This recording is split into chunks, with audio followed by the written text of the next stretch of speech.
The story starts with our protagonist who wielded his sword for over 100 years, reaching the pinnacle, but his death is near even after ascending human limits, but his only regret is that he lived being obsessed with the sword and didn't enjoy life. We now move on to a different scenario where a young boy is being severely bullied, and this white-haired monkey blames his mother and how because of her the clan is in ruin and he should consider himself lucky that they weren't kicked out. They are from the prestigious Tang family, but they have fallen because of the heavenly brilliance demon lord, literally looks like a TikToker without any filters.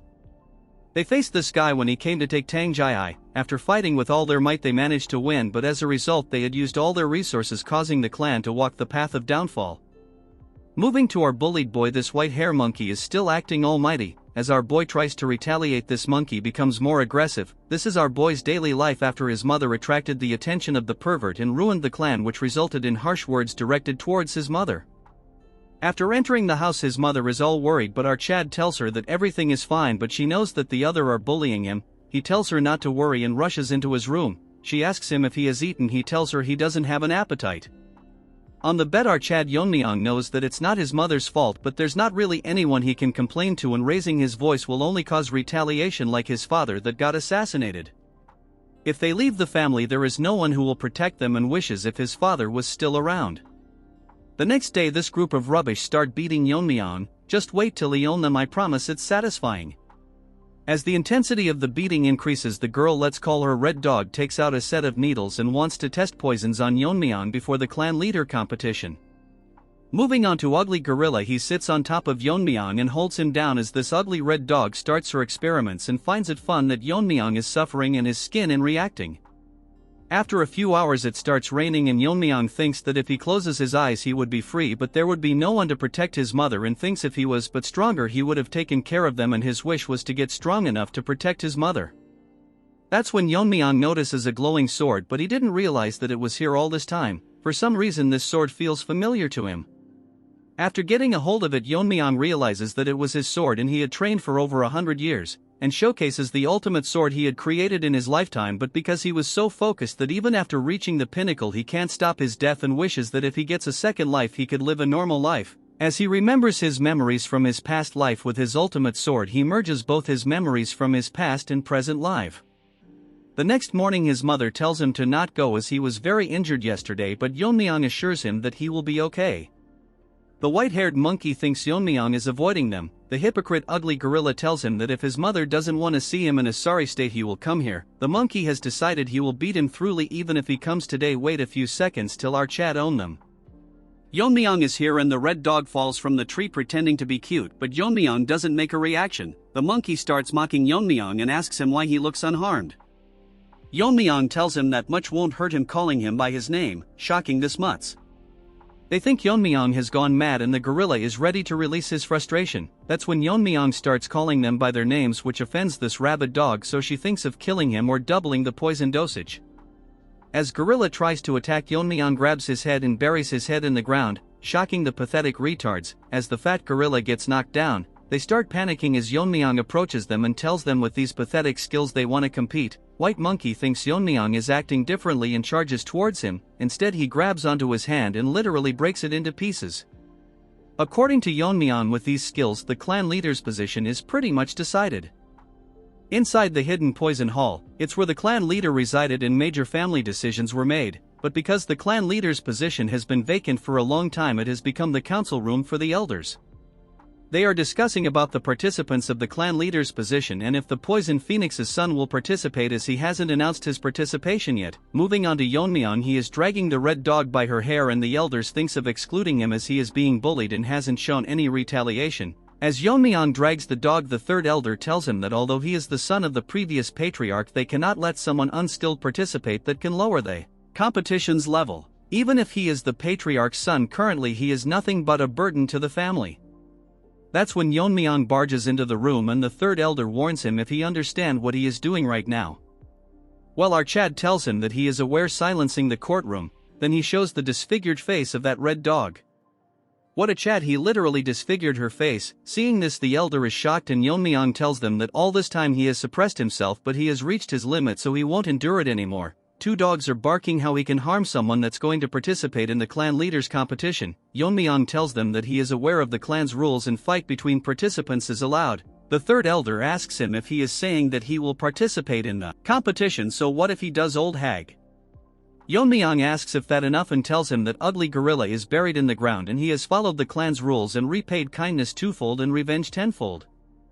Since he has proven his qualifications, they can't stop him, but a few dogs can't stop about how he exploited the competition to exempt himself from serious crimes, but the third elder allows him to participate since he is so confident.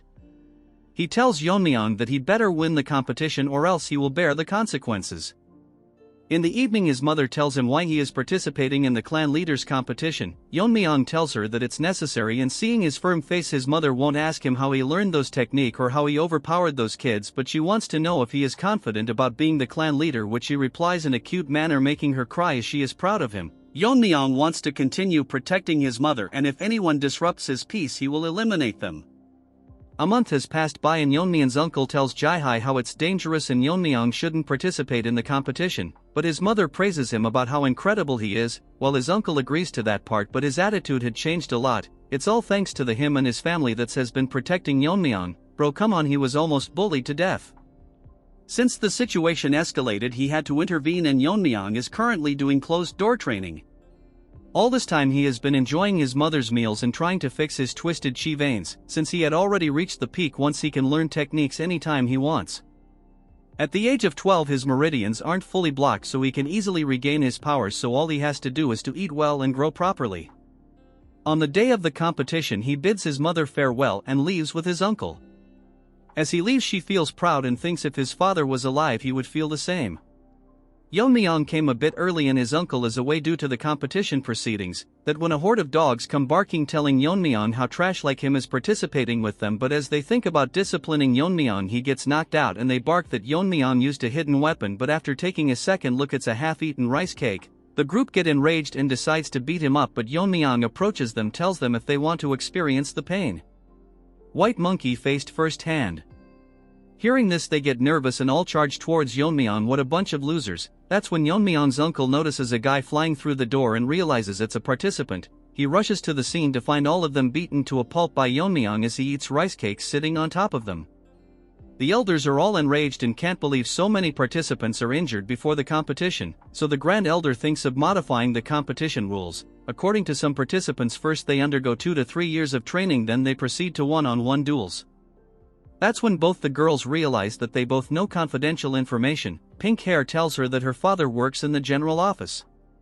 Before Black Hair could talk, Yeon-myeong's uncle tells them that he will oversee the competition. The competition will last 4 years. In the first year they will learn a practice suitable for them, then for the next 2 years they will be under the guidance of assigned warriors. As for the main competition, it will be a goo poison match. Shocking everyone as it is a method where 2 poisons are stored in a jar and only the more potent one survives. Basically it means that the competition will continue until only one person remains. They were supposed to have duels, but because there was numerous dropouts as such more incidents could occur, so they changed the method and everyone stares at Yeon-myeong. Then this old hag explains that this is not a child's game but a very important competition, that they will have to risk their lives. Look at their determined faces as this hag tells them that the winner will possess the entire Tang family. According to this hag, only a select few will survive, among them one of them is Yeon-myeong. At night on the Black Death Alliance territory, a mysterious man is discussing about the Tang clan and how they have been plotting recently. According to their spies, it was declared a few days ago when the future of the Tang clan left in carriages. Currently the state of their clan is such that their alliance leader can get rid of them anytime he wishes, but for now he is leaving them since he has some use. So this guy is thinking if anything happens to the kids it would leave a irreversible damage to the Tang family. Although they are weak, but they are still a clan to be wary about. So for now they have tracked them down and can easily kill them, but what if they kill them 4 years later at the climax of the tournament, which would be fatal, so for now they have decided to lurk in the shadows. According to them they have already planted a seed. As they walk to the competition venue, the supervisor tells them that they will be called by numbers instead of their names. Each group has 4 members and they are Group 7. The pink-haired girl is Yuri, the purple-haired one is Mirio, and the boy is Aijin. The last one is number 28, which is our Yeon-myeong. He seems lost as he was thinking for a moment. He scolds Yeon-myeong for sitting idle, but according to our chat he feels a presence and they are most likely being tailed. After following him they reach a cliff with nowhere to go. From inside the cliff a man asks for password, and after giving it to him a light glows bright and a new retard has arrived. We will call him Skinny Barbie and he will be assisting them in the competition. Even they were once one of the top 5 clans, but that mega pervert invaded them and their clan fell, but because of the support of the Tang clan they managed to survive, so in return they prevent external forces from intruding in this competition. The members are shocked by how complex the formation is, while Mirio thinks something is seriously wrong with Yeon-myeong, as he not concentrating at all. Even back in the carriage the guard told them to introduce themselves to each other as they will be staying together for 3 years. They introduce themselves to Yeon-myeong and praises his courage as he disfigured the face of that red dog whose grandfather is an elder. Yeon-myeong in a rude manner tells that if it is his responsibly that the match turned into a goo poison match. Yuri tells him it's not entirely his fault and Mirio wants to argue, but they ignore her as Yeon-myeong is making a face that seems like he is actually enjoying all this, so if Yeon-myeong does something she will not let it slide. That's when the rest stop and find out that the Skinny Barbie is missing and they can't find him. Mirio realizes that they are stuck into this formation and thinks if the Skinny Barbie himself got lost. As she is thinking many things at the same time, we move on to that ugly duck. He is bragging about how without the caster there's no way to escape. He finds the Tang family elder pathetic that they would hold an entire group for a single kid. As they promise to double the support if he gets rid of Yeon-myeong, all this guy cares about is his family, and what the Tang clan does is none of his concern. That's when he notices a change in the formation and Yeon-myeong literally ripped it apart. Seeing this he gets scared and Yeon-myeong talks like a retard and tells him that he probably made a mistake so he should be careful. Skinny Barbie thinks to himself that there are no flaws, so how did they manage to escape? They ask Yeon-myeong how he did it and basically our Chad cuts it. Mirio tells them to stop fighting and stay together with the instructor, but this little dog ran away. Yeon-myeong finds it funny and that malnourished dog is running as fast as he can because he feels that Yeon-myeong can see through this formation. As he leaves the formation he thinks it's more than enough and Yeon-myeong won't ever be able to reach this place. That's when the supervisor Wajin stares at him intensely and asks this trash why Group 7 is not with him. This Skinny Barbie poops his pants as he is scared but tries to stay calm as he prepared for this kind of questioning. He tells him that Group 7 won't be participating as he waited for the participants but they never showed up. According to this joker they might have faced bandits or come across some wild animals. That's when the formation cracks and Wajin thinks it might be an intruder but it's actually Yeon-myeong. The trash can't believe that the Jeagle clan's supreme formation broke so easily and Yeon-myeong is happy to see him. Before they arrived Mirio can't believe that Yeon-myeong has such an astonishing skill, and if is it even possible to break the formation with a short sword. Yeon-myeong tells them that he didn't break the formation and it will close soon so they should hurry up and leave. Wajin asks them if they are the participants and they confirm it and figures out that this man is the supervisor and according to him Skinny Barbie told him that they were attacked. Yeon-myeong tells him that he might be mistaken and it's because of his help that they could find them easily. The others can't figure out why he is lying. According to Yeon-myeong he is under the Tang clan's commands so he will keep it just as a suspicion, but after the competition if he finds that they are involved he will eradicate the Jeagle clan from the root. Retarded Barbie makes an excuse and runs away. Wajin apologizes to them for the trouble they faced and officially introduces himself to them as a member of the Manhwa Brigade. According to Mirio the Manhwa Brigade disappeared a long time ago. They were a military force directly under the young clan leader of the Tang clan and each one of them is as strong as a great leader. The previous clan leader was Yeon-myeong's mother. Before she could talk Yeon-myeong tells him why they are not in the Tang clan. Years ago they fought a desperate battle against the Heaven's Brilliance Demon Lord to protect their master but they were easily defeated. Since they couldn't protect their master they consider themselves nothing but sinners. According to Wajin the first year is autonomous practice and according to their performance they can receive martial arts, scriptures and weapons.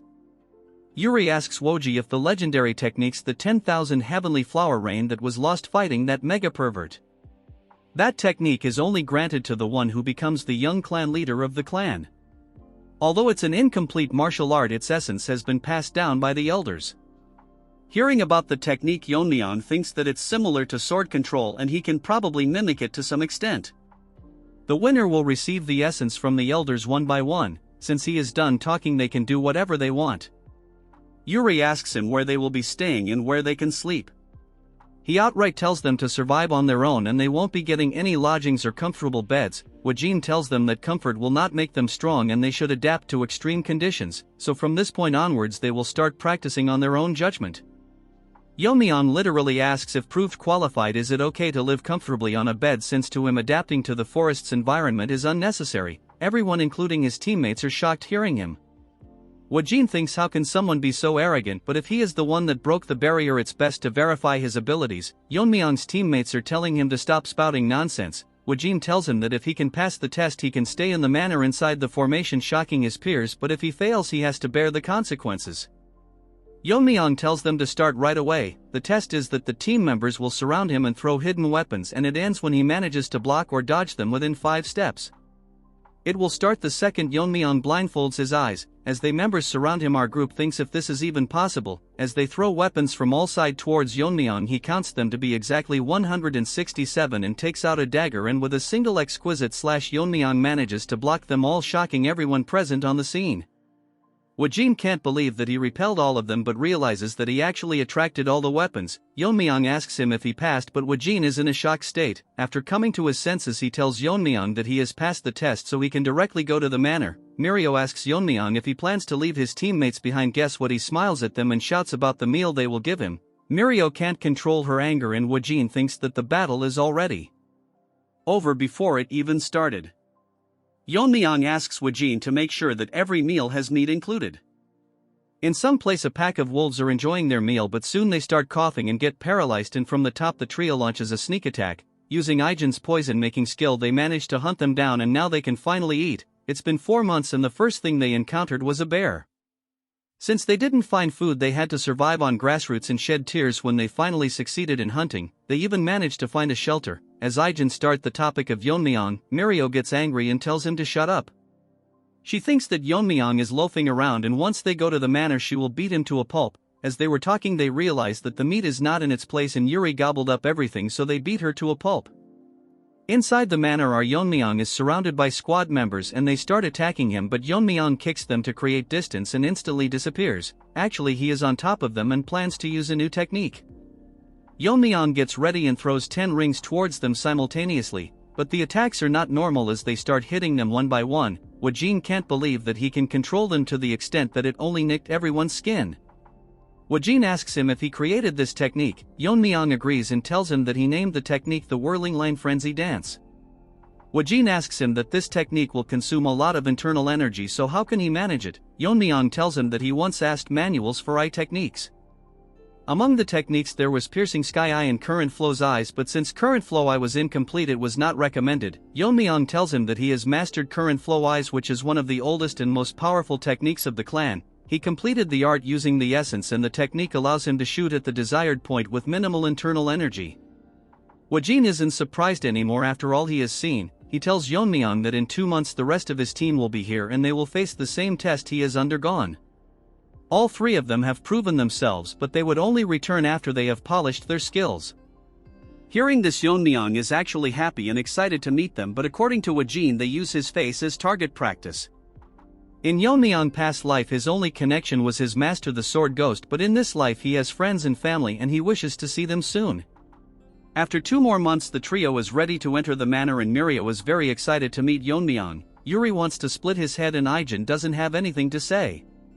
They are all fired up and start calling for Yeon-myeong, but since there isn't any response Mirio thinks if he ran away. Mirio turns back to see why Ijin is so quiet. It's actually because Yeon-myeong is with him. Seeing him they get shocked and Yeon-myeong asks them what they were going to do to his head. Yeon-myeong tells them they weren't serious about smashing head and they should instead show him how much they have improved. They tells Yeon-myeong that they are just joking.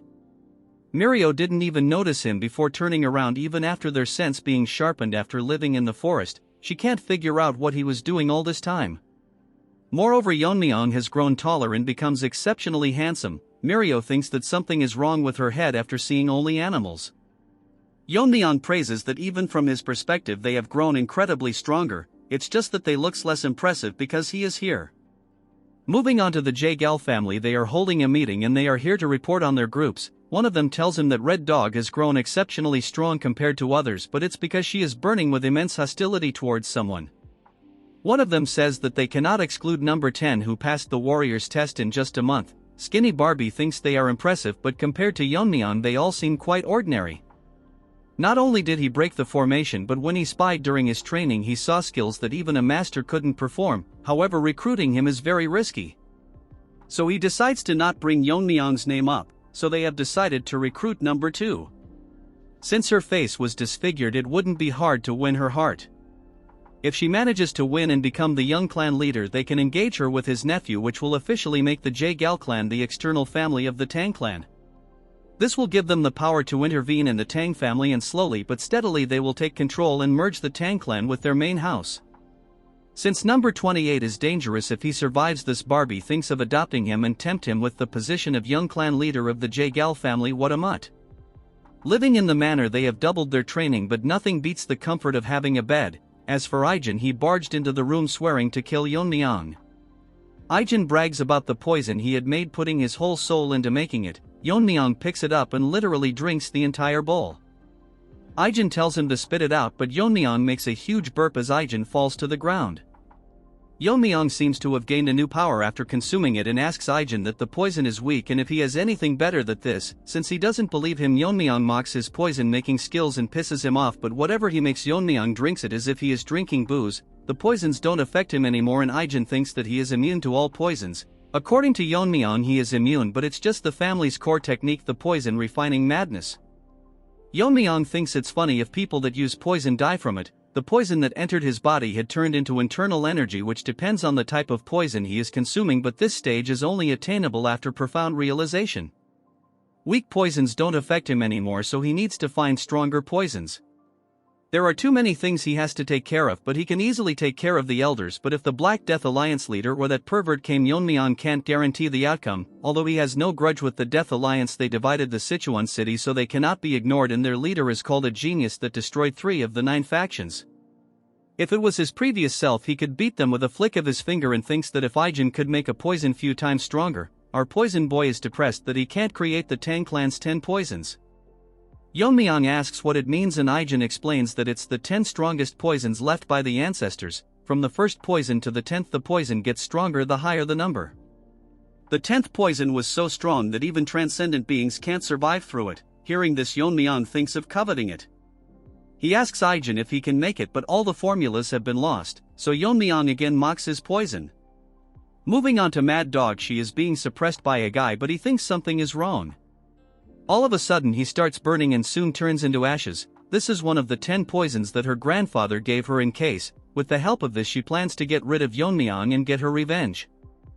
Another 6 months have passed and now they have been training for 1 year. So now Wajin will select a temporary team leader, but by the 3rd year they will officially elect a leader.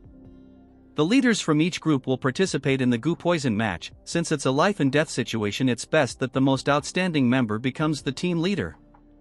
Yuri just got to know that not everyone has to participate in the Gu Poison match, so they decide to appoint Yeon-myeong not only as a team leader but a winning contender.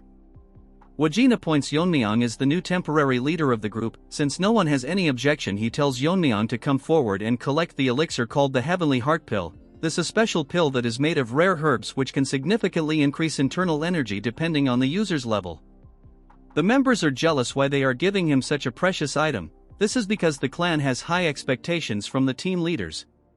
Before Wajin could finish, Yeon-myeong tells him if there is anything else and if there is anything other than this elixir, since he doesn't need something like this, shocking them. Instead, our Chad wants poison, and the strongest among them something like the Tang family's 10 poisons. Yeon-myeong received a lot of weapons because he couldn't get the poison, so he requested for them instead. Mirio tries to punch him as to why he gave up the pill. Yeon-myeong tells them that he didn't actually give up the pill a few hours earlier when he was receiving the weapons. Yeon-myeong was disappointed that he didn't get the poison and asks Wajin what he is going to do with the pill. He says that he will return it to the Medicine King Hall. Yeon-myeong figures out an interesting idea that if the team members combine together and defeat the temporary leader, they can re-elect a team leader and reward them the Heavenly Heart Pill. Wajin even thinks this is a good idea since investing into the future of the Tang family is good. Hearing all this from Yeon-myeong, they rush outside to bring weapons, but actually Yeon-myeong won't comply, as once he becomes the young clan leader he will ensure that they all get a Heavenly Heart Pill. They tell Yeon-myeong to come out to fight them. A lot of time has passed and it's almost time for the tournament. Ijin has lost a total of 172 times. Moving on to the girls, they have already given up and all their time passes by seeing Yeon-myeong's handsome face. Our Chad tells Ijin to admit defeat as he will be the young clan leader, even before he has met the other teammates. Yeon tells everyone that Yeon-myeong is officially the team leader and tomorrow the goo poison match will begin. He further tells him that in other teams there were disqualifications and even deaths, but compared to them all members of Team 7 are safe. All the members have grown as strong as them, and finally tells Yeon-myeong that all this time the use of poison was forbidden, but in the goo poison match everything is permitted except the 10 poisons and such that Yeon-myeong should give it his all. The next day Ijin hands him a case full of the deadliest poison, and even a single drop can kill a person, and warns him not to treat it as his lunchbox.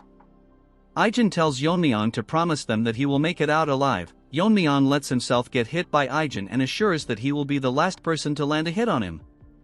Moving on to Red Dog, she is ready for the battle. Previously the Yahello family contacted her and offered to give her an advantageous position. She asks him in return what it is that they want. This rat tells her that their family has weakened a lot, so they would like to join forces with the Tang clan so they don't lose all their sovereignty. She tells him what he will do if she rejects him, so this sly rat tells her that he is here to build trust and asks her what it is that she wants. Her only dream is to kill Yeon-myeong and avenge herself. All the teams have appointed their leader, but we don't want to waste our time. Seeing the beautiful scenery, Yeon-myeong thinks this a perfect day for someone to die. Yeon-myeong finds the goo match venue vast, but the skinny Barbie is peeking on Yeon-myeong. Seeing him up close, he thinks they are wasting potential, but it's best to eliminate him.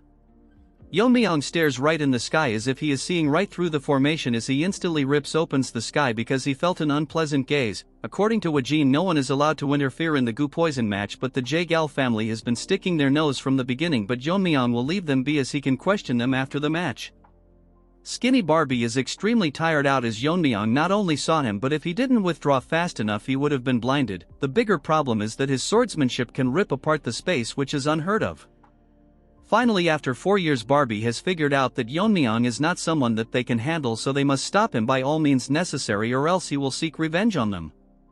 One of the team leader is severely injured. All she wanted to do was join the force and provide for her impoverished parents and plan to withdraw, but she came across a crazy dog that wants to kill, so there's no way she can give up.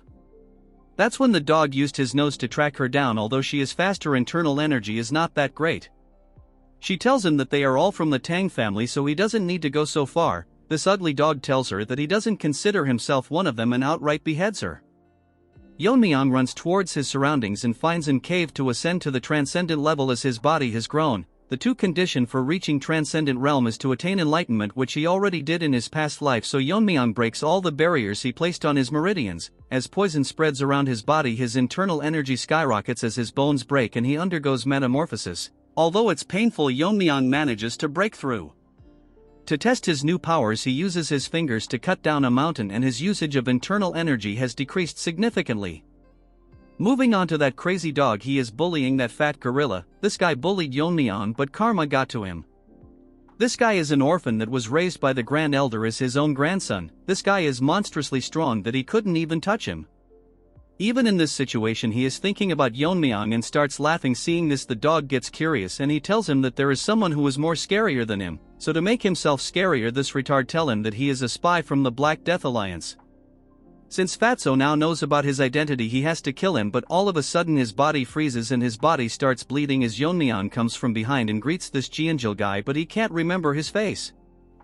After this arrogant loser got smoked by Yeon-myeong, we now see his past. We don't want to know anyways, but someone told him that with his monstrous talent and pretending to be an orphan, he will easily be adopted, and during the family head selection, if he kills the successors and returns to the family, he will be recognized. How generic, but watch the video, it gets way better. Moving to the present, filterless TikToker feels like his organs are melting, but he can't figure out how Yeon-myeong did all this without noticing him. The fat gorilla Jeonjil can't believe that the person standing in front is Yeon-myeong. Our chat asks him what that half-dead dude is called. He is literally called Ganja. I have nothing more to say.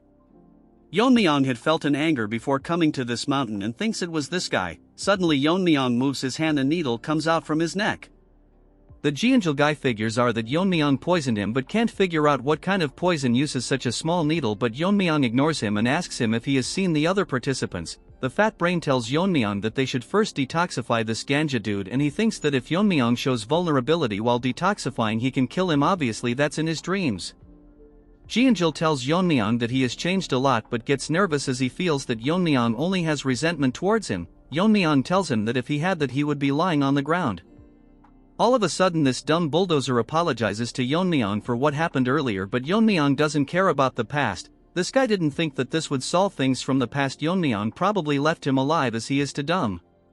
While they were talking, the ganja dude all high tries to sneak an attack on Yeon-myeong and tells himself that since he is going to die he will take Yeon-myeong with him. Dude thinks he is the protagonist and slashes at Yeon-myeong. All that leads to him cutting through an afterimage. Yeon-myeong gets behind him and tells him that he doesn't play with people who are about to die. Like a Chad, he grabs his shoulder and tells him to not retaliate or he won't have a body to bury, as he gets poisoned to death. Ji-Angel is shocked that as always Yeon-myeong overpowers his enemy even if he is one of the top contenders, but what's more confusing to him is that final technique was from the black and white sword school, but Yeon-myeong neutralized it easily. Yeon-myeong tells him that it's just him that's left, so how should they determine the victor? Ji-Angel is smart enough to surrender and Yeon-myeong allows it, but he can't find a way to get out, so Yeon-myeong rips apart the formation. This is outright savage as he tells him to get out from here. Afterwards he instantly vanishes from the place. In some other place we see hundreds of men practicing swordsmanship and see a worm die in his hand which was transplanted into that ganja dude, so basically he is dead. Although he was an illegitimate child he had with a servant, his talents were out of this world compared to his siblings, so if his wife found about it she would lose the position of heir, so he intended to kill him multiple times. That's why he left him in the Tang clan with a different identity, but as a father he couldn't do anything, so he will avenge his child and tells all his disciples to assemble and tells them that they are going to destroy the Tang clan soon, and from today onwards no one with the Tang clan name will return alive from Mount Gongsan. This is where the competition is happening. At night Yeon-myeong thinks to himself that after running day and light he didn't encounter a single human, so no matter how vast this world may be it's too hard to believe. As he gobbles up the meat, Yeon-myeong didn't expect that they would deliberately fake it so they couldn't approach, and if that's the case the remaining survivors are from the Yahello family, and figures out the entire plan they were scheming is such he has to pay the price for his crime. Yeon-myeong stares at the sky to find it stunning and sleeps as he wonders about his mother. That's when that red dog found Yeon-myeong. What a timing, but this retard can't recognize Yeon-myeong and she was supposed to meet the last survivor or Yeon-myeong. She can't figure out his identity, however is regrettable that she has to kill someone so handsome. As he spreads the poison distribution gas and uses the 10 poisons of Tang clan, Yeon-myeong suddenly grabs onto her neck and asks her if she is cooperating with the Yahello family. Our Chad tells her that while everyone was competing she found a safe place and tried to sneak onto the last person alive. As the dog gets hungry for a bone she figures out that our Chad knew that she was coming. Yeon-myeong tells her that if she wants to breathe she better answer him, gender equality at its peak. Yeon-myeong thinks of killing Red Dog since she won't answer. As for her, she mistakenly dropped her sword, looks more like a dagger. Our Chad figures out that she is Red Dog, but she can't figure out how he knows her name. Yeon-myeong is so merciless that he tells her that her personality didn't change one, so he should probably destroy her entire face. Moving on to Skinny Barbie, he is scared that the mission failed and Yeon-myeong managed to defeat opponents with higher levels. This guy played too many games, he literally destroyed your formations. Number 10 managed to defeat all his opponents but got owned by Yeon-myeong, but this Barbie is in doubt if Red Dog can defeat our boy, and if Yeon-myeong wins it's over for them. That's when he notices a source of light in the formation. It's that crazy dog's father, let's call him Minion. According to his friends they had bought in a total of 300 people, although it's excessive, but this guy isn't so dumb as he thinks the survivors will be more cautious, so they should be careful. His friend asks him how's the spy he planted doing, but he failed, so he is very concerned about it. Our Skinny Barbie sneaked into their conversation and according to him this guy is crazy strong. He figures out that if they didn't have a spy how would they know the location, so he should contact the family and security forces. All of a sudden an idea pops up that he can kill Yeon-myeong with their help. Moving on to our boy, Red Dog thinks that she will die, so she can only survive if she uses the Red Dragon's poison. As she takes it out, Yeon-myeong notices that the dagger is coated in some substance. As he gets distracted she tries to throw it onto Yeon-myeong, but our Chad grabs it and tells her to answer him what this is. After making a face like that he figures out that the dagger was coated in it. So he put Red Dog onto the ground and gets ready to feed it to her. Nano Machines, you have a new competitor. Yeon-myeong wants her to experience the poison. As he gets ready to force it into her mouth she tells him that it's a specially formulated drug and he thinks that this poison is special. Dude wants to drink it as if it's wine. If he consumes it everything will be easy for Yeon-myeong. She tells Yeon-myeong to spare her, but he gets all serious and asks her if she colluded with the Yahello family, and if she hesitates to answer he will feed the poison to her. She tells him everything they planned including the marriage proposal. Hearing this Yeon-myeong figures out that they are trying to strengthen their family through this offer. As he thinks of what to do with the Yahello family, he drinks the poison. Shocking red dog, these faces are so funny. She can't believe he is consuming one of the 10 poisons of Tang family and starts laughing as Yeon-myeong's face starts burning, and she literally goes crazy laughing like you guys who do the same hearing my lame jokes. She brags about how she is the only person who can neutralize this and whatnot. She can't understand why the grip strength hasn't decreased, but Yeon-myeong gets normal and finds it very spicy. What was this, a bottle of Naga sauce? She thinks that it's absolutely impossible for someone to survive after consuming it, as it contains the blood of a legendary being and a single drop of his blood could kill 1,000. Before she finishes her speech, Yeon-myeong buries her head into the ground and kill her. Rest in peace, red dog, you will be remembered. After consuming the poison, Yeon-myeong feels that he has learned the martial art of the sun, and as he was about to leave he notices a sun when it's midnight now. Suddenly many changes occur and Yeon-myeong finds himself in some other place. It's probably the work of Skinny Barbie. Yeon-myeong uses his senses to find many presences, and according to him there are a bit over 300 people. Since the prey has walked in, Yeon-myeong thinks of freeing his hand, dips his needles into the poison Ijin made. Skinny Barbie informs Wajin that there are intruders, as there was a spy among them who revealed their location. He then tells him that how there were over 300 troops led by the Dark Moon leader Mak Inhu, but we will still call him Minion. Wajin can't figure out why they are in Sichuan and how can they find this palace which is hidden by the Seven-Lock Phantom Formation. Our musclehead tells him that they should hurry up, but this skinny retard tells him that how they entered the inner world of where the poison match is happening, so they made it impossible to intervene, so they have no choice but to rely on the kids. Moving on to Yeon-myeong, he has slaughtered hundreds of them with his poison needles. Minion finds his child and gets devastated. His ally tells him that it looks like Crazy Dog was killed with a poison needle without any struggle, so he died one-sidedly. This hypocrite talks about honor when he wanted to kill a clan's foundation, so he loses his mind and tells his disciples to search for anyone from the Tang family. As all the groups gets dispatched, he swears to not leave anyone alive. Bro, this old loser is fighting some kids and acts high and mighty. The disciples talk to themselves about how the leader is acting weirdly and the Tang family is not to be underestimated, as they killed Ganja in a single strike. Unfortunately, as they were talking, one of them gets poisoned to death with the same poison needle. They get ready to battle but soon notice that hundreds of poison needles are raining down from the sky as they all get poisoned to death. The poison Aegean made lethal enough for foot soldiers, as he uses his inner energy to call back all the needles. Man, this was sick, not gonna lie. A scout tell Minion that all the groups dispatched got annihilated and all of them were poisoned without any struggle and killed the same way. More scouts come and informs his the same thing, and now Minion is nervous and their number has significantly decreased. According to his friend, in an hour of searching they have already lost more than 100 of their men. As such, he figure out this was possibly done by one person. Minion is scared enough to pee in his pant and thinks without a doubt that it's the work of a master from the Tang family. Minion gathers up courage and leaves the command to his friend as he plans to face the enemy himself. His friend thinks in an hour or two the sun will set, and if they can't find the intruder before that they can get annihilated, as they are the only ones suffering, so he tells everyone that they will leave in an hour. But bad luck, Yeon-myeong is sitting in a tree waiting for them. But this monkey can't believe that he didn't feel a presence until he talked. He tells everyone to dodge but looks behind to see everyone dead as Yeon-myeong asks him if he is the leader.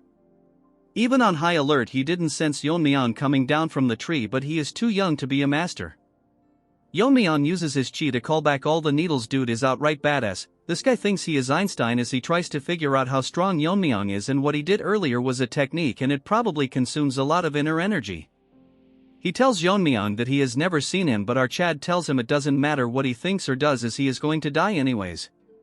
This monkey uses a technique and directly transforms into Super Saiyan 4 and charges towards Yeon-myeong, but to his surprise with a single palm Yeon-myeong stops it and mocks him by saying if that's all he has got, and this monkey loses his mind. In a flashback we learn that once the Black Death Alliance took down one of the 9 factions, so this monkey willingly joined them, so as a reward the leader decides to refine the palm technique for him. His technique, Peak Shaking Palm, was renamed. This black leader thinks since he improved it should be called Heaven Quake Palm, but he can't believe such a technique was bested by a young kid.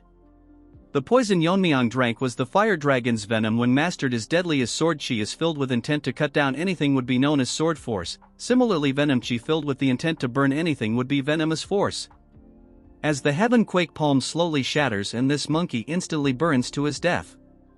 As such, Yeon-myeong decides to name it the Fiery Venom Force. Then our Chad moves on to the remaining survivors and asks them who wants to die first, since he has no intention of leaving any of them alive. That's when the minion enters the scene acting all strong. As he gives his bold speech, he tells everyone to get into a formation and surround Yeon-myeong, but look at his face, guys. Surrounded by the enemy, the old man promises to avenge the dead. This reminds Yeon-myeong of the training he did with the Bangui Bridage. Last time he did the whirling chaos dance, so this time he will do something different. As he disappears and their heads start flying left and right, but little minion can't figure out his movements. As the enraged disciples charge towards him, Yeon-myeong destroys their sword mid-air and uses the broken sword particles infused with his chi. He recreates the 10,000 heavenly flower rain. Isn't this cool? As Yeon-myeong walks, dozens are getting shredded into pieces, and although it's not strong as the original, so Yeon-myeong names it Iron Shard Volley. Since everyone is dead and minion thinks Yeon-myeong is tired after killing this many disciples and gets ready to attack him and decides to use all the techniques the alliance leader bestowed upon him. As he uses all of his ultimate attacks, Yeon-myeong yawns and blocks all of his techniques. As such, Yeon-myeong has decided to be merciful and show him the silent sword technique. Minion can't believe that Yeon-myeong is able to handle the silent sword technique. Yeon-myeong tells him that it's rather a simple technique, shocking Minion's face. Yeon-myeong make that mean face and Minion thinks that it took him years to master this technique, but it's easy for him. Yeon-myeong tells him that he killed someone earlier who used the same technique, but he knows that they are all under the Black Death Alliance and knows that Lizard in the form of a human can improve any martial arts. That's why independent martial artists leave their former life to devote themselves to the Black Death Alliance. But Yeon-myeong is disappointed by the fact that this is a trivial technique that someone can easily imitate it. Minion got shocked too many times in a single chapter. Yeon-myeong is cruel enough to mock the leader and tells Minion that the lizard didn't have enough faith in him. Since he is so arrogant, Yeon-myeong will show him the actual power of this technique. As Yeon-myeong releases his chi, the dagger increases length. For those who have reached a transcendental level, they can manipulate it. As such, he uses Blade River, ripping apart this inner world in two. Damn, this looks cool. This minion can't believe that a human can use such a technique. Since Yeon-myeong is able to handle so much energy with ease, he must have reached the final stage, in other words the transcendent stage, but Yeon-myeong read his mind as the minion turns into a rat and runs away. Arched tells him that there is no point in running when he suddenly makes that meme face and thinks of using the Tang clan's technique. As the newly born rat runs, he thinks how it's possible for a kid to reach the final stage, that too from the fallen Tang clan. Yeon-myeong's ninja-like spinning blades start attacking him as the rat tries to stop them with his sword. More of them surround him, but this evolved rat managed to hold his ground, but slowly but steadily he gets injured and survives at the cost of an arm. This rat has so much trash in his head that he thinks he can survive, as Yeon-myeong must have wasted a lot of energy using this skill. Yeon-myeong enters the scene and using his chi on the rings, and they start spinning on the ground, shocking this retard, as the spinning blades surround him and the rat gets chopped into pieces. Yeon-myeong enjoyed this place a lot as he used multiple techniques and there's no one alive, so Yeon-myeong decides to leave this place. Arched forms energy around his dagger and thinks that he will fix the elder in the Jaegal clan and make each one of them pay. As Yeon-myeong rips open the formation, this never gets old. Moving to this skinny Barbie, it continues to lie to everyone about how they can't intervene to make the competition fair. What a liar. Everyone present can't believe his words, but in reality this ugly trash can enter the formation anytime he wants, but since he sealed it, no one can make it out of the competition alive. And according to his informants, the Dark and White clan leader is here with 300 of his disciples, which will be impossible for Yeon-myeong to handle. As this donkey covered in makeup talks nonsense again, he sees everyone making an happy reaction. Looking back, he sees Yeon-myeong staring right at him. Yeon-myeong's friends rush to hug him and he tells them that no one was able to hurt him. With a smile on his face, Yeon-myeong stares directly at the shocked skinny Barbie. Barbie cannot understand how it is possible that he is alive, and if the 300 soldiers were completely useless, he notices Yeon-myeong's glare and hides his face with a folding fan. The Jiangil dude greets Yeon-myeong and he smirks at him, but Barbie is still in disbelief how he is able to cut through the 7 legendary formation of the Jaegal clan, which even a master won't be able to do, and gets suspicious that Yeon-myeong is above a master. Yeon-myeong wants to immediately kill him, but he can't take chances until he becomes the head. So he first decides to take care of the Tang clan elders. As Yeon-myeong was about to explain to him what had happened, the surroundings suddenly started shaking and the entire formation starts breaking down. Everyone can see what had happened inside the inner world. They see hundreds of dead bodies. Wajin is in amaze that he handled this May by himself, and even he would find it difficult to deal with more than 30 of them, but after seeing the dead body of that evolved rat earlier known as Minion, they are literally acting like girl in concerts as he is extremely strong. Yeon-myeong is literally a top-tier protagonist. He tells Wajin that they weren't hard to deal with as it was expected from him. Wajin thinks his power is already beyond the head. All the remaining contestants can't believe that he did all this by himself and is probably beyond the final stage and whatnot. Hearing this, Yuri and the rest are proud for some reason. Now we unfortunately have to give some screen time to White Monkey as he feels extremely angry knowing that he got crippled while Yeon-myeong got stronger and he was someone he could beat anytime he wanted. Wajin makes an announcement that the competition is concluded and names Yeon-myeong the winner, and if anyone has objections they can come forward, but sad that this cripple can't do much with a broken hand. As Yeon-myeong is now named the winner, they all assemble in front of him and Wajin thinks finally they have hope of reviving the Tang clan through Yeon-myeong. All 82 members aside from Wajin greets our Chad as their new head. Mirio and Yuri thinks if they have to speak formally with Yeon-myeong, Wajin thinks to himself that if Yeon-myeong is trained right he can be the next big thing, which obviously our overpowered Chad can read, and tells them that it won't take that much time and soon become a reality. Hearing this they all get reassured and is ready to follow Yeon-myeong, and his first orders are for all of them to go to the main house. As for the money, he is pissed that Yeon-myeong got everything and he will get his revenge even if he has to sell his soul. Chill bro, it's not worth that much, as he transforms into a deformed omelet. After they all left the scene, the joint sect Taeho along with his fat assistant Hyunso. They were nearby but can't believe that more than 300 people have been killed, but they think that no matter what, the younger generation are monsters, as with even a number less than 100 in the mountain they could do it. But this Taeho thinks something is wrong that such a thing happened, but none of them were aware as over the year the Tang clan sent them valuables in honor of the tournament. Hyunso thinks that the Tang clan's blade technique declined very much, but when Taeho tells him that it was done by a short blade, shocking this fat panda. According to his analysis, these people were dealt in seconds sand, so all of them were killed by one person, so he must see this person and decides to go to Sichuan. Hyunso is worried that while going to Sichuan if they come across them, but Taeho is confident as he has reached the top. Remember, Revolved Rat also behaved like this and got owned by Yeon-myeong. Hyunso thinks that it is best if they first visit the family, so this Taeho dude agrees to it. At the moment the Black Death Alliance is in the south while the demonic cult is in the west, and for the joint faction they are currently in a tough spot. So his master wanted to meet the Tang clan master, who was in a similar situation. As he leaves spilling rubbish, if I narrated more of this boring trash you guys would leave. Moving on to the main house, the ugly ginger was scribbling trash on paper when one of them informs him that the competition is over and all the participants are back. He thinks the competition ended faster than expected, but with Red Dog having the poison it wouldn't be too hard to win the competition, but the informants burst his bubble and tells him that among them he didn't see Red Dog. Moving on to the main gate, the guard are discussing about who will win the competition as they notice our Chad leading people, and everyone is gathered to know who the winner is, but before that all the women present are going crazy seeing our Rizgod. They thought most of them would be dead, but a lot of them managed to survive. Seeing Jianjil happy, a few think that he is new head, but sadly many of them didn't survive the competition. Seeing them, Yeon-myeong thinks that his mother would also be worried about him, but he is more worried about what he should do if she doesn't recognize him. Yuri takes this opportunity to show Yeon-myeong her father, who has relived to see his daughter being alive. Yeon-myeong asks her if she is asking him to take care of, well, she doesn't deny, but he is very skilled, but he didn't get promoted because he didn't suck up to anyone. Yeon-myeong finds this as an opportunity to make people who are on odds with elders his own, but he doesn't know much about Aijin and Mirio. The current head of the Tang clan, let's call him Crippled Chicken, greets everyone, and this skinny Barbie starts smooth talking him, and this Crippled Chicken praises him how their formation helped the Tang family and they were comfortably able to host the competition, but little does he know that it broke. Since he is done greeting, he tells everyone to go meet the elders and the warriors are dismissed so they can rest. Wajin apologizes to them, but they will not go to the elders' house, shocking this to house animals. The chicken star questioning Wajin, but as the person of Yeon-myeong he tells him that as per the family rules they were supposed to visit the stealth and poison hall rather than the elders' house. This crippled chicken gets pissed and tells Wajin to disperse or else her will punish them for protesting, shocking everyone, and according to Wajin they are clearly showing that not to talk back to the elders. Yeon-myeong intervenes and asks him if there is anyone who has more power than the family head, and after asking for his identity Yeon-myeong tells him that he is the winner of the competition. This chicken goes back to its den and informs its masters that the winner is called Yeon-myeong.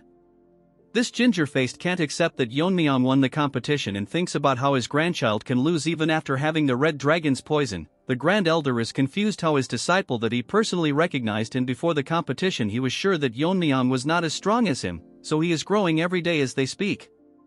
As these retards talk about what to do they come to a conclusion that they should meet up with Yeon-myeong directly. The third elders asks Chicken why he didn't bring them here.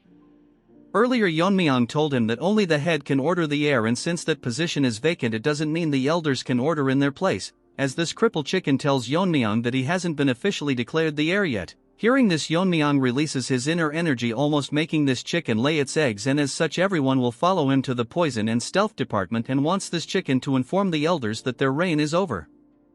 As the crippled chicken shakes in fear, he repeats the words Yeon-myeong told him. The elder gets so pissed he destroys a table and tells everyone that Yeon-myeong hasn't been selected as the official heir, so they can question his attitude and strip him of his qualifications, so they will go to the poison and stealth hall and all elders assembles their private force. Since our Chad challenged the authorities of the elder and misbehaved, they will show him who the master of the Tang family is. Yeon-myeong's uncle can't believe that he won the competition. He felt his aura as a kid, but now it has surpassed him, and he thinks his sister would be happy hearing this. That's when an old monkey is shocked that Yeon-myeong won the competition. He is that white monkey's father, and 3 years ago he threatened Yeon-myeong that he would make him and his mother pay for what he did to his son's hand. Yeon-myeong loses his mind and tells him that he is here and is waiting for this old trash to demand compensation from him. Before he speaks, Yeon-myeong tells him to think carefully before speaking or he might cripple his son's other hand. Wajin is in awe after learning that Yeon-myeong is the son of the Poison Phoenix. Yeon-myeong tells him that what he wants to know our Chad will tell him once the time is right, because the Tang clan faced that TikToker, but he used so much filters that he managed to behead the Tang clan leader, making his soldier more courageous as they push forward disregarding their poison techniques. Wajin asked the help of the elder, but they rejected them as their fall would lead to the clan's downfall. If they helped even a bit, the damage would be greatly reduced, but after winning the battle they blamed it all onto Yeon-myeong's mother. So she must have faced a lot of difficulties raising Yeon-myeong. He tells the others that they must remember who the mother of their current master is. It's as if they have been given a second chance. That's when Wajin hears a noise. It's the voice Yeon-myeong has been waiting for, as the elders are all here with their forces and wants to meet Yeon-myeong after defying the council. Wajin is nervous as he didn't expect that they would gather all their forces. He doesn't want to hear anything and wants to meet Yeon-myeong. Our Chad comes to meet them at stairs at their comedy, as he tells Yeon-myeong that he dared to claim the future leader of the family without their permission. Yeon-myeong tells him that he has already won their competition and currently he is verifying the fairness at the Stealth and Poison Hall, overseeing the competition. As such, what more does he need? All the elder are protesting because of the way he is talking to them. The arrogant retard warns him that if he wants to live he has to explain everything that happened at the competition. Yeon-myeong tells them that it's against the rules of the family to talk about the competition, and it seems to Yeon-myeong that the weight of the family rules is lighter than expected.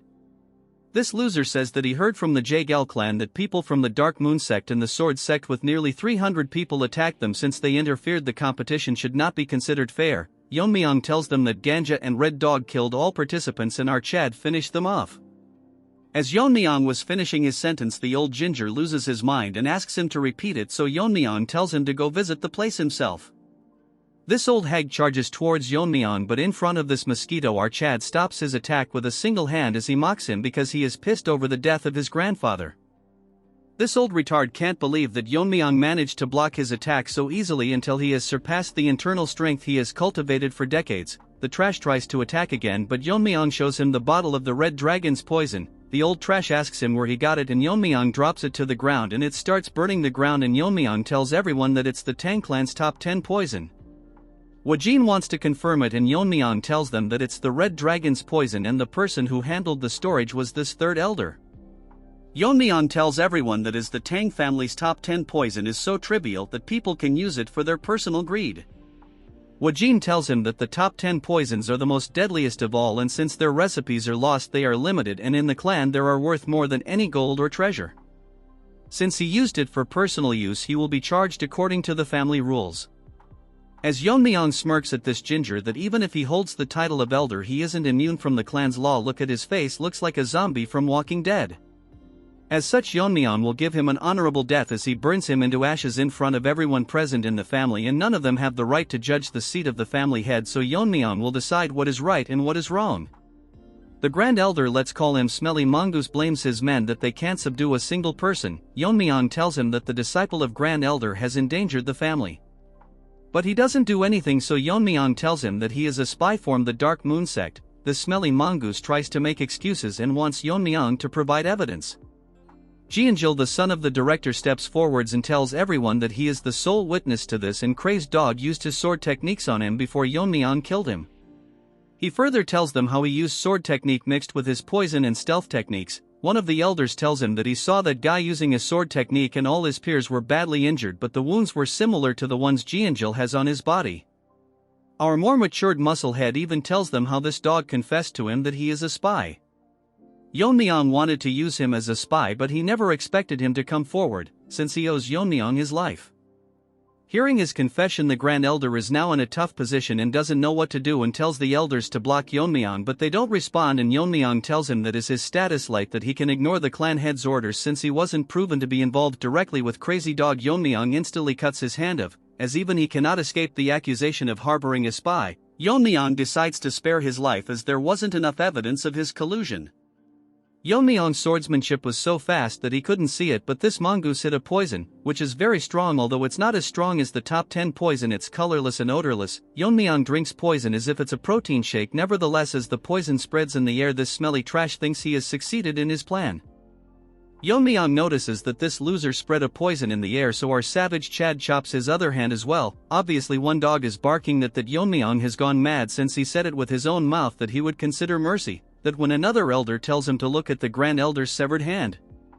The object near his hand is a poison bottle. Yeon-myeong finds it disgraceful to the family that the Grand Elder would try to poison the head of the clan, so according to the clan's rules and because of his crime he will be deemed as a traitor and gets executed in front of everyone, and warns everyone that all of them are not above the Tang clan's laws.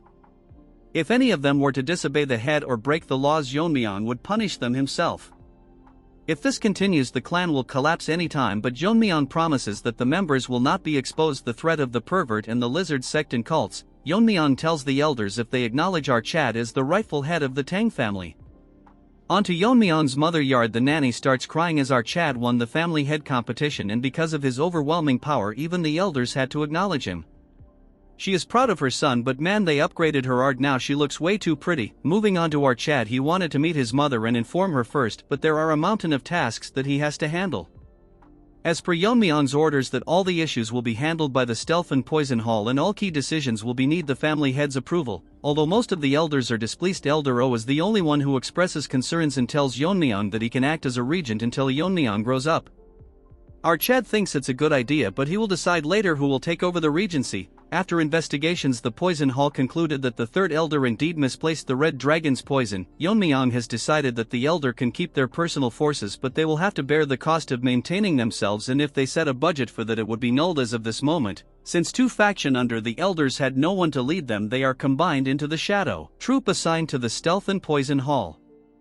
Yeon-myeong adjusted their salaries and like a savage tell them that they are outright trash, so they should prove their worth or else they will be dismissed. A few days later, Yeon-myeong summoned the Jaegal clan, and Skinny Barbie can't believe that Yeon-myeong used force to topple over the Elders' Council and all of their plan have failed miserably. He thinks no one might know about what they did in the competition. Dude really thinks Yeon-myeong is a retard.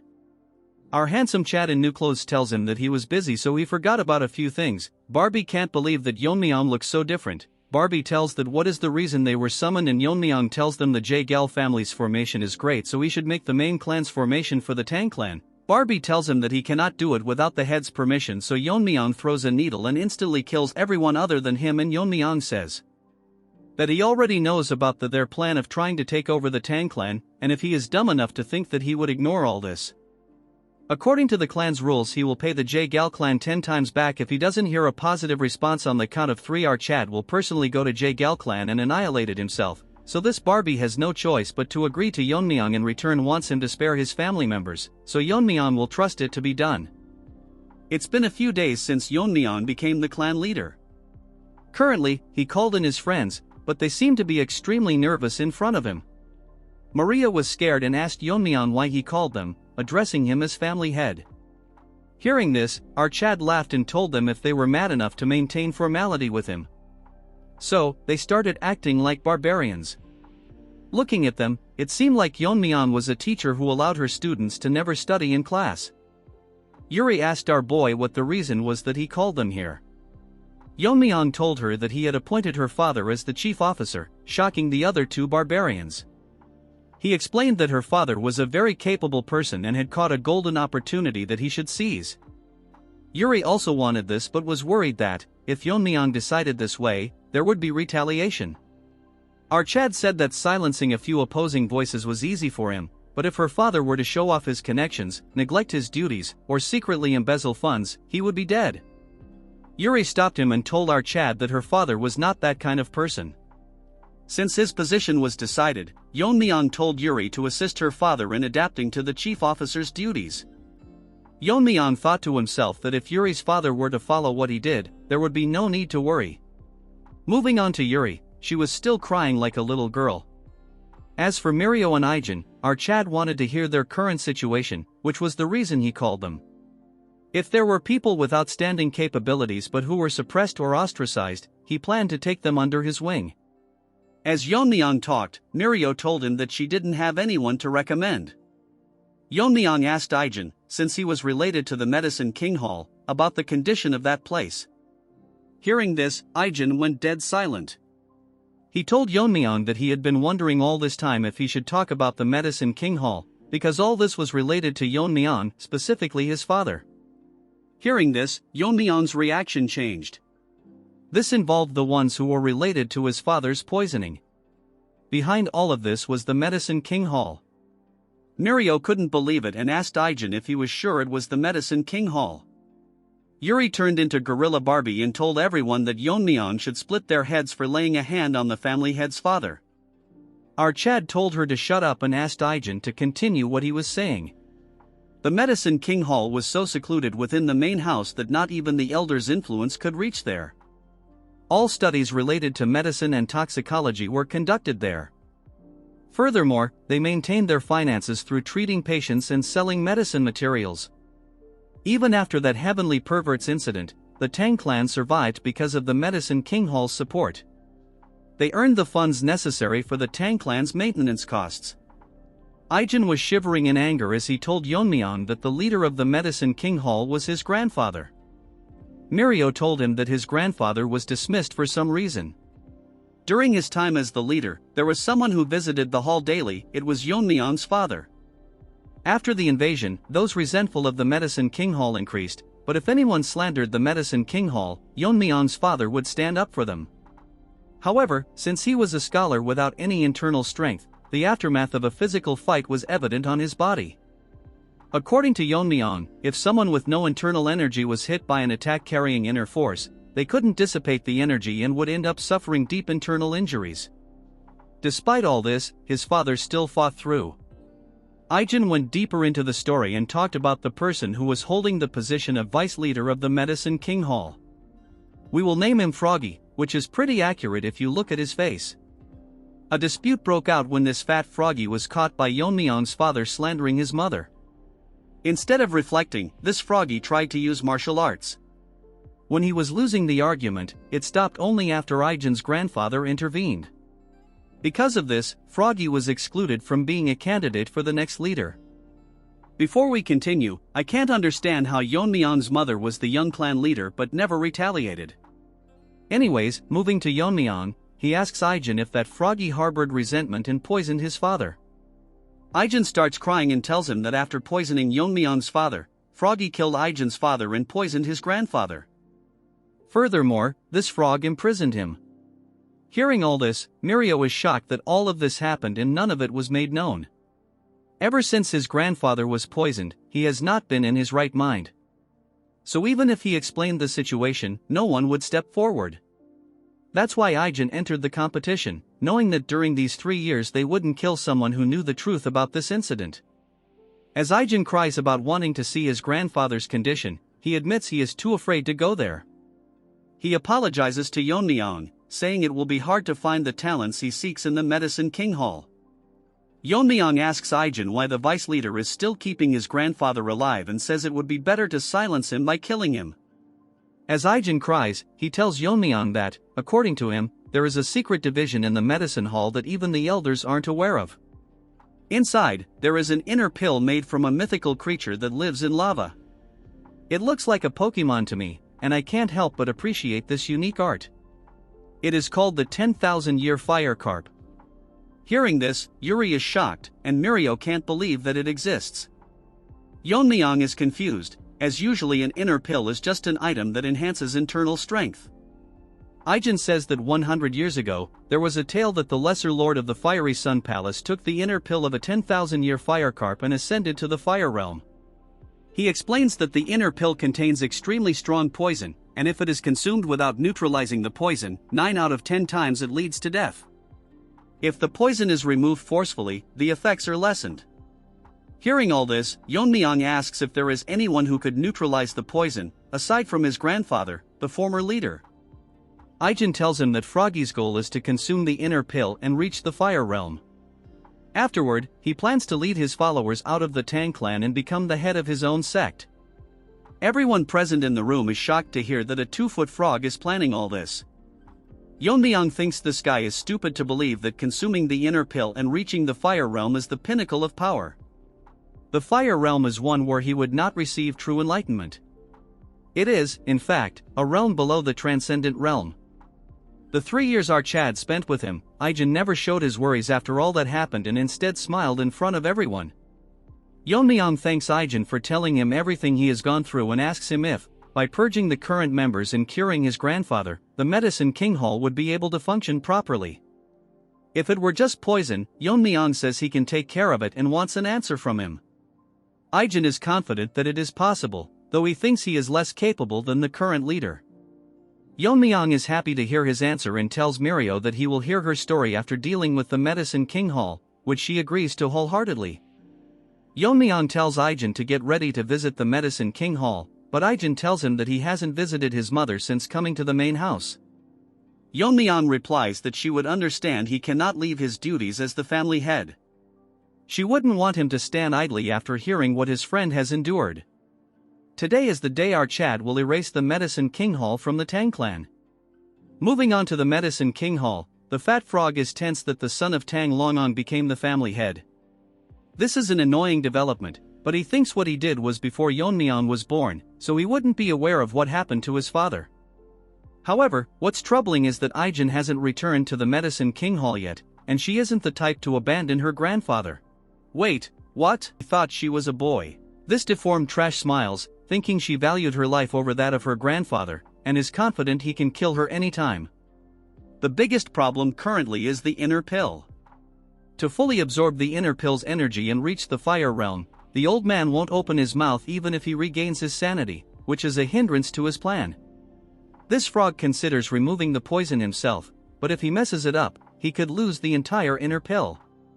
As he thinks of a better solution, an attendant knocks on Froggy's door and tells him the family head is here, shocking him to the point he wets his pants. Outside the hall, the Bungi Brigade is dragging and beating the people of the Medicine King Hall. Serves them right. The person leading the charge is our mega Chad, Yeon-myeong. Looking at his face, he's probably going to slaughter everyone. The tadpoles are shouting, asking if the intruders have forgotten where they are. Aijin tells Yeon-myeong that she searched everywhere but couldn't find her grandfather. She searched every nook and cranny, but there isn't a single trace of him. Losing her mind, she demands the toad tell her where he is kept, but they refuse to answer. Yeon-myeong orders Wayne, who instantly rips them into pieces. Now that is what you call badass. Everyone captured is shocked. Yeon-myeong tells them they can keep quiet, as he only needs one mouth to talk anyway. After the contest began, Froggy instructed them to imprison the former leader in a place called Nook. Hearing this, Aijin is outright shocked. Nook is a place made to isolate those suspected of being infectious. Due to its cold and damp environment, it worsens conditions, and it was eventually closed. Yeon-myeong decides to go there with Aijin and Ain, while ordering Wayne to clean up here and wait at the entrance. As they go inside, Yeon-myeong starts slaughtering everyone present. The tadpoles beg for mercy, but he doesn't stop. As they go down a narrow cave, Yeon-myeong thinks Snake is a fitting name for this place. After reaching the entrance, Aijin starts crying, wondering if they are too late. Yeon-myeong reassures her that he is still alive, as he has found him using his otherworldly senses. Upon finding the prison, Yeon-myeong tells Aijin to step aside and chops down the prison gate. His grandfather's condition has worsened, and they probably used the mountain subduing poison. Yeon-myeong tells her to calm down, reminding her that they came here to save her grandfather. Aijin informs our boy that, aside from the mountain subduing poison, they also used the Thunderbolt idiocy poison. This poison directly affects the brain and is meant to make one an idiot rather than kill them. While not particularly strong, it penetrates the brain, making antibodies ineffective. Without early intervention, there's no way to treat it. But to our Chad, this is an easy thing to handle. Yeon-myeong tells her to hold her grandfather down and places his hat on him.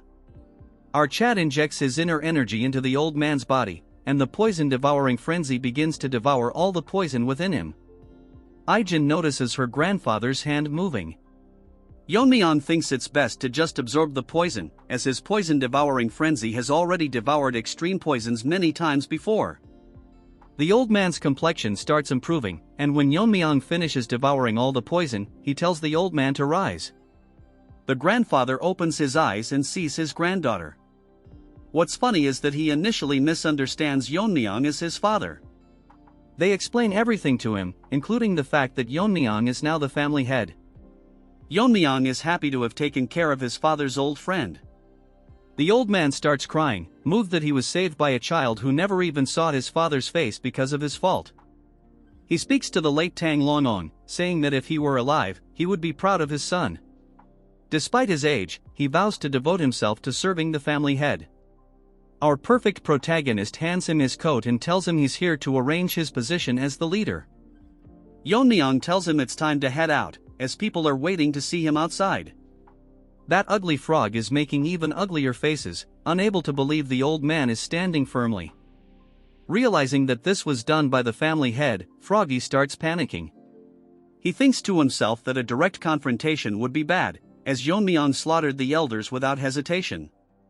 This dumb frog tries to threaten Yeon-myeong, claiming that the Medicine King Hall is the one earning all the money for the clan and that without them, the clan would collapse. Yeon-myeong coldly thinks that Froggy doesn't understand the situation he's currently in. Turning even colder, he asks if that's enough for Froggy's last words. Our Chad asks the old man if he has anything to say. The old man ignores the frog entirely. Froggy tries to hop away, thinking he'll die if he stays here. But just as he moves, his body stops. He's been struck by a poison needle, expertly thrown by Aijin, proving she's more than qualified to replace him. As Froggy falls to his demise, Aijin calmly takes back her needle. Seeing him dead, the irrelevant trash tries to flee, but the Bong Brigade starts slaughtering them as Yeon-myeong had ordered them to destroy everyone. Everyone among the clan is shocked that the medicine hall is gone and everyone there was killed. A bunch of ugly TikTokers act as if they are some specialists talking about how the Tang clan survived thanks to the medicine hall. And getting rid of them is outright dumb. Now we move on to our Chad, staring at the inner pill. Take a closer look. This looks like a Ferrero Rocher. Aijin's grandfather tells Yeon-myeong that if this pill is left out, someone like Frogface might appear again to steal it, so he will deliver it our boy once the poison effects have worn off. Moving on to Yeon-myeong, his mouth is watering like a dog staring at a big bone. He tells the old man that he will just take it as it is. The old man looks confused and tells him that if he is not going to use it immediately, it would be best to keep it here. In the eyes of Yeon-myeong, the poison of this pill is so strong that it's viable to the naked eye, so there is no possibility that he will get rid of something so precious for you all. He is talking about the poison, not the pill. Yeon-myeong places his hand on top of the pill and starts absorbing the poison. As Yeon-myeong absorbs the poison, he thinks that the poison is extremely potent, which is expected of the inner pill of a spirit that lives in lava. Compared to the demonic fire dragon poison, this is nothing, so if an ordinary man were to took it in an unrefined state, the power of the poison might have burned them from the inside. More importantly, this is such a powerful poison, but compared to the 10 poisons it is nothing, so our Chad thinks it's best to look more into the 10 poisons. Looking at the pill after the refinement process, Yeon-myeong feels the power of the spirit and it is now ready for consumption. Yeon-myeong goes to his mother's new chambers and knocks on the door. As his mother gives him permission, our Chad enters to see his mother waiting for him. Dear artist, make a female protagonist on par with his mother. She never thought that she would be able to come to the main house again, and she is lucky to have a child like him. Yeon-myeong tells her that this place originally belonged to her, so of course she should be here. Yeon-myeong takes a closer look at her and thinks that although she is still pretty, however, it looks like she worried a lot about him all this time. She loses control of her emotions and runs towards our Chad, hugging him, and she is relieved that our Chad has safely returned. Yeon-myeong thinks to himself that in his past life all he could do is reflect on regretting until death came to his door. because he had no one to share his happiness even after reaching the end. Since his past life was full of regret, he plans to protect this life and live it to the fullest. Yeon-myeong asks her if she met the Bangui Brigade. Earlier they came in to help her move things and started crying. Well, that was touching. She asks Yeon-myeong what's in his hand. Our Chad tells her that this is something he brought as a gift for her. As he shows it to her, she gets shocked to see that it's a 10,000-year firecart pill. She instantly recognized so all she has to do is use it. She thinks this will help Yeon-myeong more as he is the one who is going to lead the Tang clan. Our Chad laughs at her and tells her that he no use for the inner pill. Yeon-myeong holds her and tells her that the pill can't increase his strength anymore. As he releases his inner energy, his mother gets shocked, more because Yeon-myeong reached the fire realm and our boy confidently confirmed her question. She is happy that her son reached the fire realm, which she should be praising, but if someone realizes it and attack the Tang family. Yeon-myeong tells her that he wants her to live a very long life, including his father's share, so he wants her to watch over him. Since the pill is dissipating, she should hurry up and consume it. She thinks she was worrying too much, and even if her son is in the fire realm, it's natural for a mother to protect their child. So she tells our Chad that since he bought it for, she won't reject it. She asks Yeon-myeong if he knows what she was called when she was younger. Obviously she was named Sichuan's top beauty in the Poison Phoenix. She released her inner energy, and for the first time in this series our Chad is shocked. The title Poison Phoenix was given to the most famous member of the Tang family. Even she thinks that it's been a while she has seen him, so shocked. Although she might not be as skilled as Yeon-myeong, she thinks she is also pretty impressive. Artist, you better make the female protagonists better or give the present ones a glow up. After consuming the pill and increasing her inner energy, she directly went straight into cultivating. Yeon-myeong was actually shocked for a moment, because although he thought she was hiding her powers, but not the extent that she would be one step closer to the fire realm, all while practicing on her own. As for her, she is consuming the pill's energy. A fire realm master is able to detect the smallest of movements, so there's no point hiding their power in front of them, but she manages to hide it from our boy, which shocked him even more. She has already reached the state before enlightenment, as such she is absorbing the spirituality of the inner pill, so according to Yeon-myeong she might also be able to overcome the limit. As such she is likely to face a problem. Although the method of absorbing the inner pill is simple, all the person has to do is take the spirituality of the inner pill and absorb it into the body, then all they have to do is internalize spiritually and repeat this process until all of it is absorbed. Yeon-myeong's mother thinks if it will be even possible to absorb such an absurd amount of energy. Even now the spirituality of the pill is slowly disappearing. So she is now worried what to do now, because at this rate the pill will disappear before she absorbs even half of it. A hand enters her spiritual space at Yeon-myeong's hand as he tells her that enlightenment doesn't come from overthinking, so she must observe her surrounding and analyze and mainly imitate it.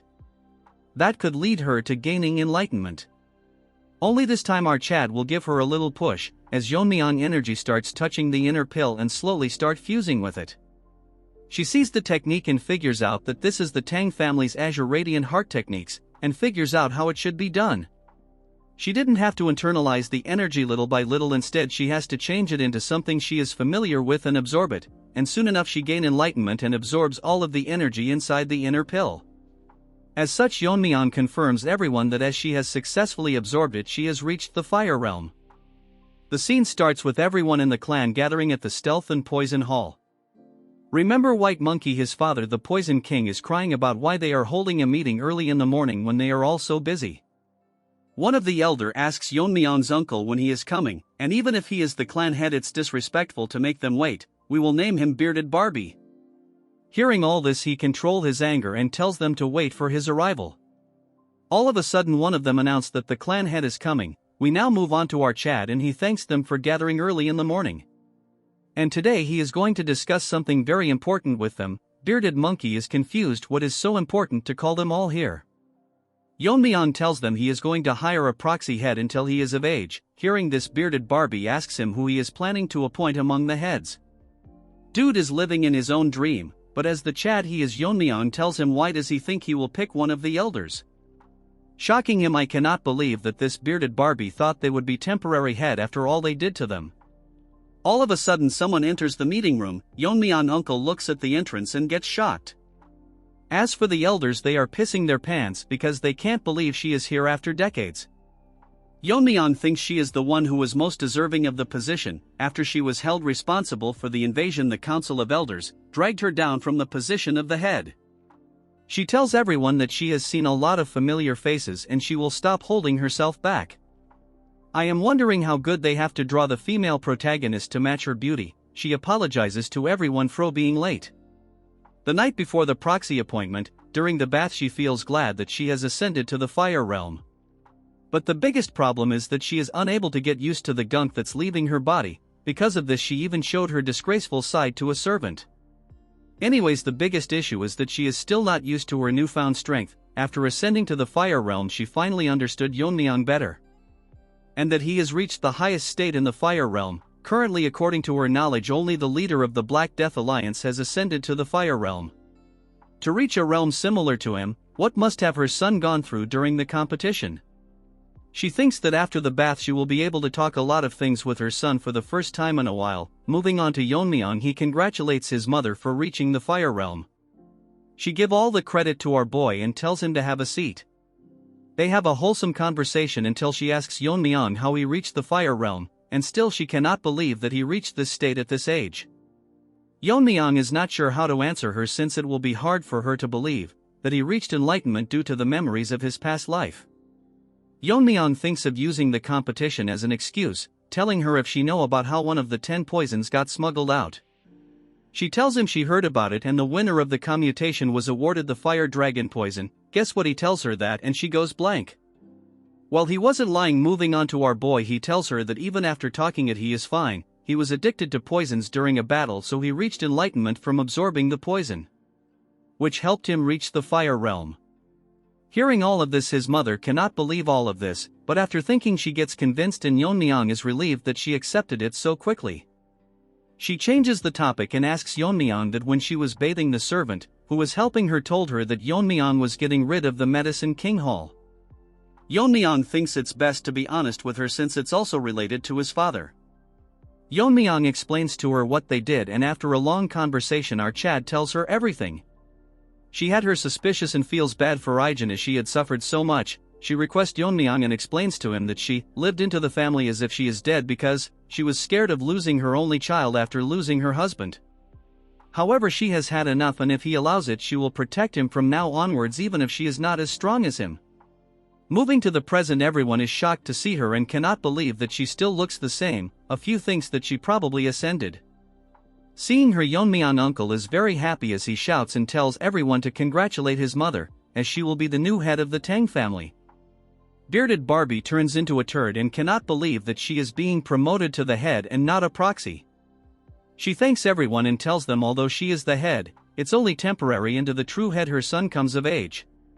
Hearing her, Yeon-myeong uncle starts crying while the rest are releasing hot cake in their pant, especially that bearded Barbie. Since she is entrusted the position of the head, she plans on fixing the base of the Tang family that was ruined. Since then her actions were unconventional. The first thing she did is remove the name of the Medicine King Hall, which was collapsing, and renamed it. Tang Hoil. Ijin's grandfather was appointed as the head surgeon while Ijin was appointed as the second in command. Moving on to Yuri's father, he was appointed as the general manager and was ordered to start a full-on investigation. He immediately found the elders' embezzlement books and recovered so much money that it was enough to sustain the clan's maintenance for the time being. Moving on to white-haired Monkey's father, he was removed from his position, along with most of the elders who embezzled the clan's money. Even for the people who were not elders but was related to embezzlement was removed from their posts. All of this changes happened in a matter of days and thinks his mother is really an amazing person. While saying all this, our Chad is enjoying the beauty of the Tang family. Because of the involvement of his mother, the clan's internal problems were all solved. At first he wanted to live an ordinary life with his mother, but began to get surrounded by many things. There are now people who he calls friends, guards who follow and trusts him, and the hundreds of members of the Tang family. He has now so many people he has to protect. Our Chad looks so good, we demand a beautiful female protagonist. There was once a time when it was hard for him to keep his body healthy, since he was resentful that why he was even born. His goal is to grow stronger, that no one can harm the Tang family. Whether it's the Black Alliance or that pervert or whoever it may be, they will never be able to hurt the Tang clan. We now move on to the Black Alliance, where the lizard is thinking about the Tang clan when a woman tells him that the twin sword trash, the one who invaded the test, was defeated by the current head. This eyeless trash with ugly bangs elaborates how he was famous and well known for his strength, So she requests the leader to destroy the Tang clan. The lizard tells her why should he do that, and the ugly bangs just won't shut up, telling him the same as challenging him. Lizard gets pissed because of this. Chatterbox tells this ugly Barbie that he disobeyed his orders and attacked the Tang clan. Even if he managed to come back alive after doing something, he would still be punished. It's interesting to the lizard that the head managed to kill that irrelevant trash, because he was someone that wouldn't lose so easily. So he summons his guards and tells them to invite the Tang clan head in the upcoming Sichuan meeting. Yeon-myeong is having a conversation with his mother. He thanks her for all the hard work she has done on the internal arrangements. She felt nerve-wracking after taking charge again after so long, but she isn't sure if she did well enough. Yeon-myeong thinks she did a great job, but there's one thing that's confusing him. He asks her if she suppressed her powers like last time. She isn't surprised that he noticed it so quickly, because he has experienced it before. However, to Yeon-myeong this is still an impeccable suppression. He asks her since she has reached the fire realm, she doesn't need to hide her powers anymore. Our pretty mommy tells him that it's not just about hiding powers. What she performed is the family's secret technique, the vein sealing concealment. She also hopes that Yeon-myeong will also learn to hide his abilities. Since she is pretty, we will let it slide. To explain this to our Chad, she has to explain him quite a long story. As the founder of the martial art and the ancestor of the Tang family, she has to tell Yeon-myeong about him. In a certain village in Sichuan, a plague broke out. Although most died of famine, in this case it was the opposite, as people were dying. Dozens of bodies were cremated without proper funerals, for the fear of the plague spreading. Everyone in the village had already caught the plague, and were just waiting for their time to die. Except for one who was a 10-year-old. Looking at his condition, they were all scared about why this child was the only one unharmed, but there was no time for rational questions. In the eyes of the already infected, the 10-year-old boy looked like a harbinger of the plague, and was labeled as a child possessed by an evil spirit. Since he had nowhere to go, he ended up hiding in a cave. To escape the rain and to feed himself, he started stealing food left at the shrine near the village to ward off the plague. The boy survived, but after the third day the villagers stopped performing rituals. And after he checked them out, everyone other than him was dead. The boy wondered, thinking to himself, why the only one unharmed? The question didn't linger for long, and a mysterious group came for this boy. And according to their leader, he was a child with the aptitude for poison. These bunch of people are the worst assassination group in the history of Murim, the poisonous Moon Shadow sect. They kidnapped children from all over the world and trained them as assassins, and fed them poison to prevent them from escaping. Furthermore, they administered the antidotes periodically. The boy grew up to be an assassin. Before long he saw the gruesome state of his comrades, who died from not receiving the antidote on time. Realizing that the plague in his village was caused by the poisonous sect, and not by him, which is what he initially thought. From that point onwards, the boy pushed himself to his limits to become stronger. No matter how dangerous the mission was, he completed it, no matter how difficult it was. And soon enough he achieved such a feat that even absolute masters couldn't achieve. The sect leader was so impressed by his achievements that he bestowed upon the title of one of the 5 great assassins, and offered to grant anything he wants. But the leader is surprised after hearing that he wants nothing. But looking at his face, we all know he wants them dead. The boy reached such a high level, and with the instincts gained from fights with absolute masters, and his own ultimate technique based on the martial arts learned in the sect, which was the first flower rain. Thus the poisonous Moon Shadow sect was erased from this world. Later his descendants settled in Sichuan, forming the current Tang family. Even to this day the world remembers him by the alias the Invisible Guest. But she notices that Yeon-myeong has fallen asleep. She pinches his face, waking him up. Man, the art is so unique. Moving on to the half-awakened Yeon-myeong, he asks her what this story has to do with the vein sealing concealment. The poison sect had many masters in the fire realm, including the 5 great assassins and their overpowered sect leader, and proceeds to tell Yeon-myeong the secret of how he faced them alone. Our Chad asks her that wasn't it called the flower rain of the sky, and a very few could withstand such an attack where numbers are irrelevant. She tells him that what he said is half right, and the art is called the flower rain of the sky, but it is not actually a martial art for a hidden weapon, but a martial art that controls energy. Shocking our Chad, and asks her to confirm if it really is a martial arts that control energy instead of hidden weapons. She tells him that the battles at the fire realm are clashes of energy. When the opponent attack with energy, the person on the receiving end has to defend with energy. Since ordinary hidden weapons techniques can't penetrate the body protecting energy of a fiery master. Yeon-myeong thinks that it actually makes sense since no matter how many hidden weapons there are they will bounce off because of the body protecting energy.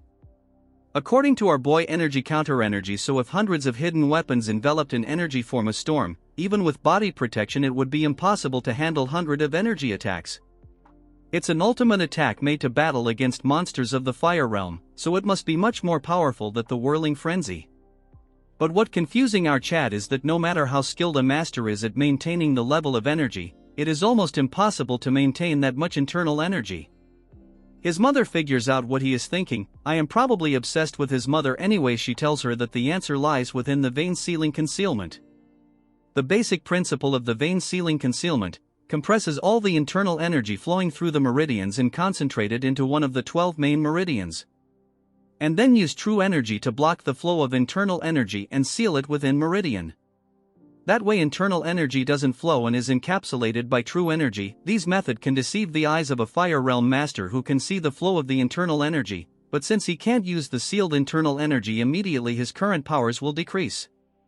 But with the accumulated experience and insights can be rebuilt easily, by repeating this process 12 times to seal the internal energy in all 12 meridians. The true energy protecting the internal energy intertwines, creating a new protective layer, which is the body protecting energy called Dragon Scale.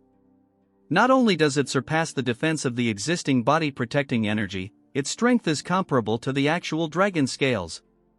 Yeon-myeong is confused why they have a poison called the fire dragon's poison, wondering if they have actually seen a dragon.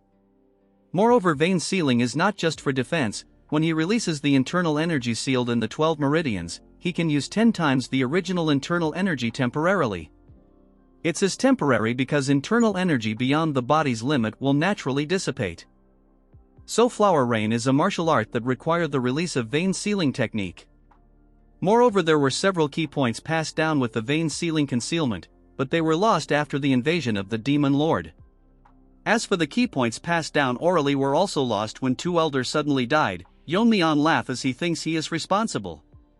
But she believes that Yeon-myeong will complete the flower rain of the sky because she is his proud son. I think I will become Yeon-myeong's new dad. Jokes apart, hearing her compliment, Yeon-myeong becomes even more happy, telling her that since he is the son of the poison phoenix there isn't anything he cannot master. Thus our Chad receives the vein sealing concealment from his mother. Yeon-myeong is thinking that after vein sealing the best way to recover internal energy is by drinking poison. To others it might be dangerous, but to our addict it's like a miracle elixir to him, so there's no need to through the rebuilding process. So he should ask Ijin to make him some poison. When a guard informs him that Yeon-myeong's friend is here to see him, even after hearing that he was working she insisted, as Mirio breaks into the room. All she needs is a makeover and she will be pretty. Yeon-myeong gets confused why she is out of breath and she tells him that if this keeps up her sister will die, confusing our innocent looking Chad. Yeon-myeong is shocked that Mirio's sister is dying, but she shouldn't have come here and instead gone to a doctor first. Mirio is crying, telling our Chad that she has already consulted several doctors, and it isn't something that medicine or medical techniques can fix. Yeon-myeong is literally dumbfounded, like you guys when you study. Anyways, he asks her then if she is suffering from internal injuries. Mirio starts crying and tells Yeon-myeong that her sister is suffering from the 19 severed meridians, which is a terminal condition. According to Yeon-myeong, there was a place alongside the Blazing Sun Palace. It was a peculiar sect that used terminal conditions.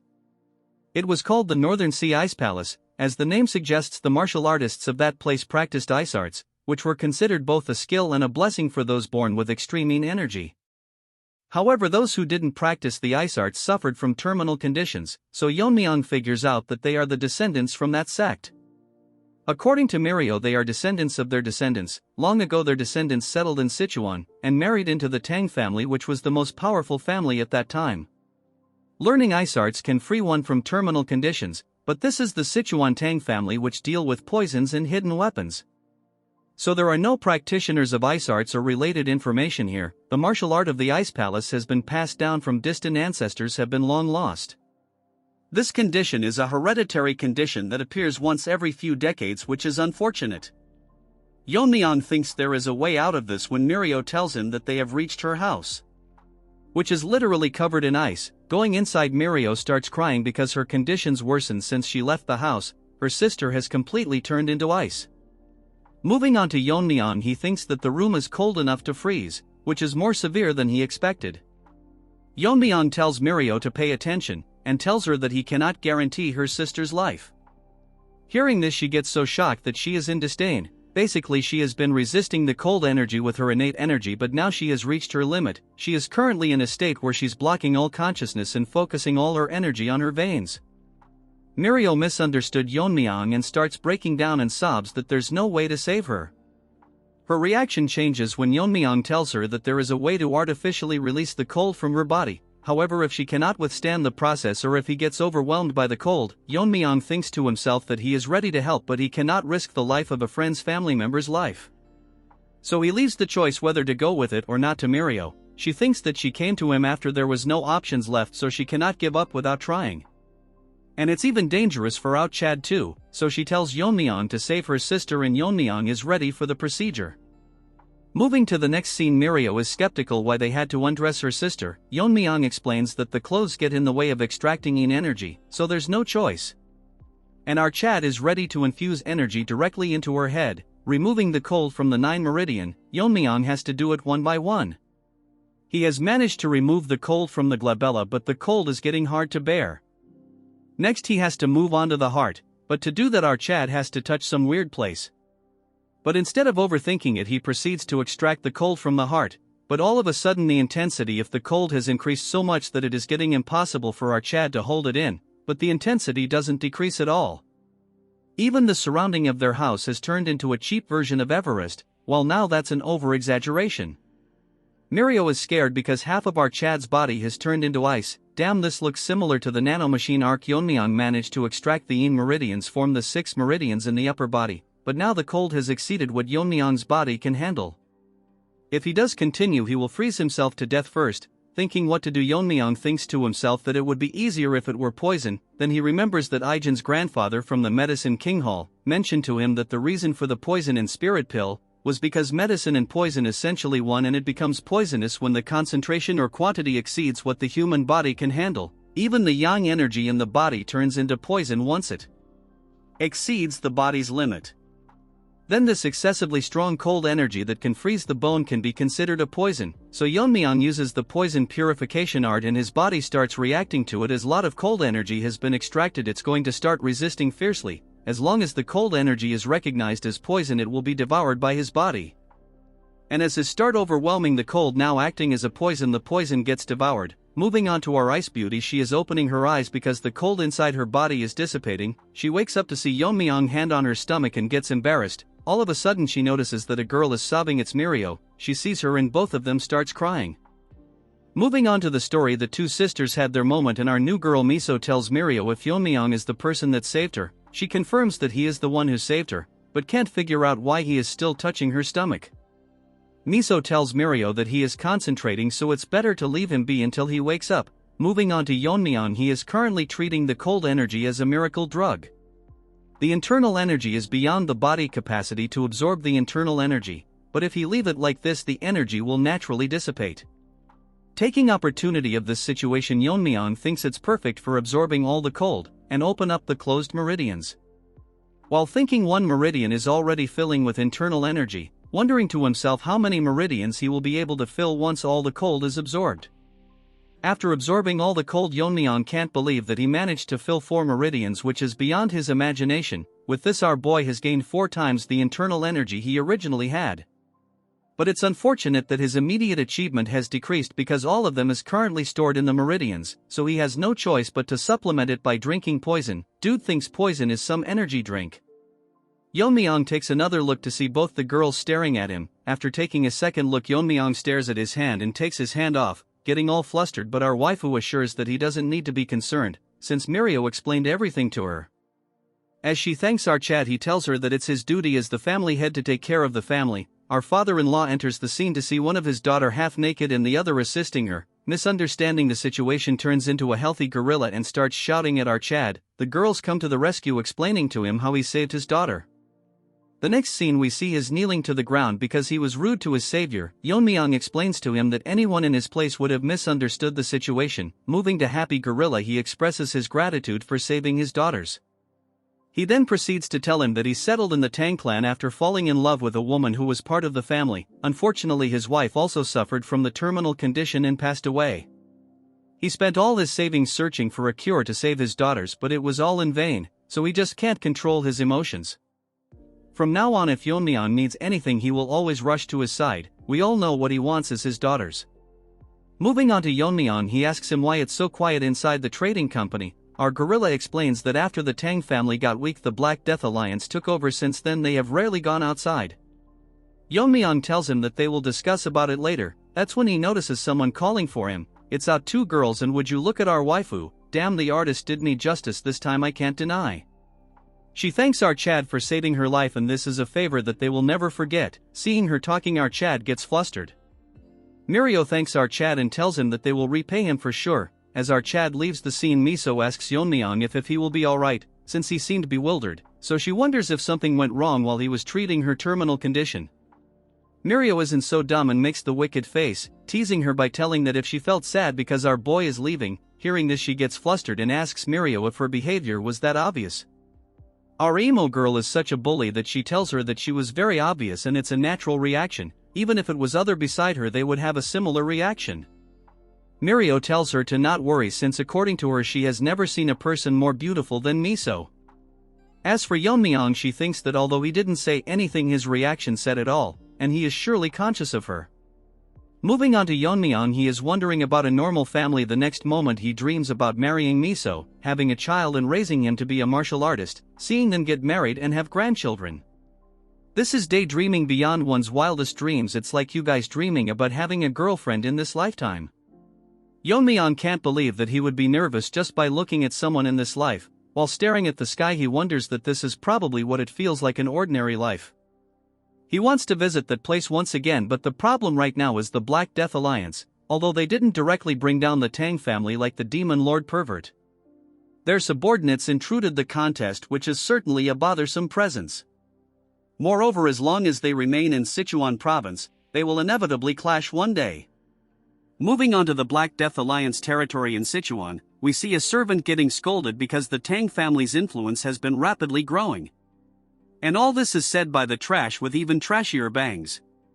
But she cannot do anything, as she was warned by the alliance leader. She is extremely angry because the other leader didn't accept her request of attacking the Tang clan family, as the alliance had ordered them to not attack the clan.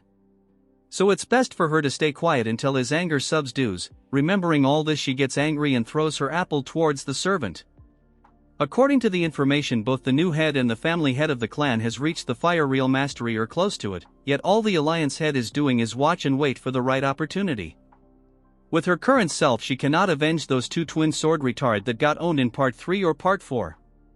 That's when she realizes that since she cannot move herself, she remembers about what the alliance head ordered, that was to invite the Tang family head in the upcoming Sichuan gathering. So she will take this as an opportunity. Even now, when she closes her eyes, all she hears is Twin Sword's cries for revenge. He probably treated her to an ice cream treat, if you know, so unless she eradicates the Tang clan, her anger will not subdue. The servant notices that its master is expelling killing intent because she need a sweet dessert, but since servant is ugly, she burn him to death, eagerly waiting to meet our Mega Chad. Unfortunately, we all know how she will be slapped to her death. Deep in the night, in one of the houses of the Tang family, the three useless retards are talking about what to do. Ever since Tang Jihai, Yeon-myeong's mother, took over the head of the family, their positions have further weakened. Both of them are complaining this to the second elder Tang Myeongshin, but he is not sure why they are telling him all this. He blames all of their downfall on the former Poison King Tang Jiak and his son, the white-haired monkey. He points his hands towards the white-haired monkey, making a face full of anger, telling him that it's because of him that couldn't gauge the opponent's strength and kept on making enemies with Yeon-myeong. The white-hair monkey can't do anything but listen, as the elder tells him that the duo of father and son is ruining everything he has built his entire life. The white-haired monkey thinks to himself that the elder is incompetent, that he can't even stand up to the family head. That's because he is not delusional like this brainless monkey. Hearing all the insults, he daydreams of healing his arm and take revenge on Yeon-myeong. I mean, there is a limit to how delusional someone can be.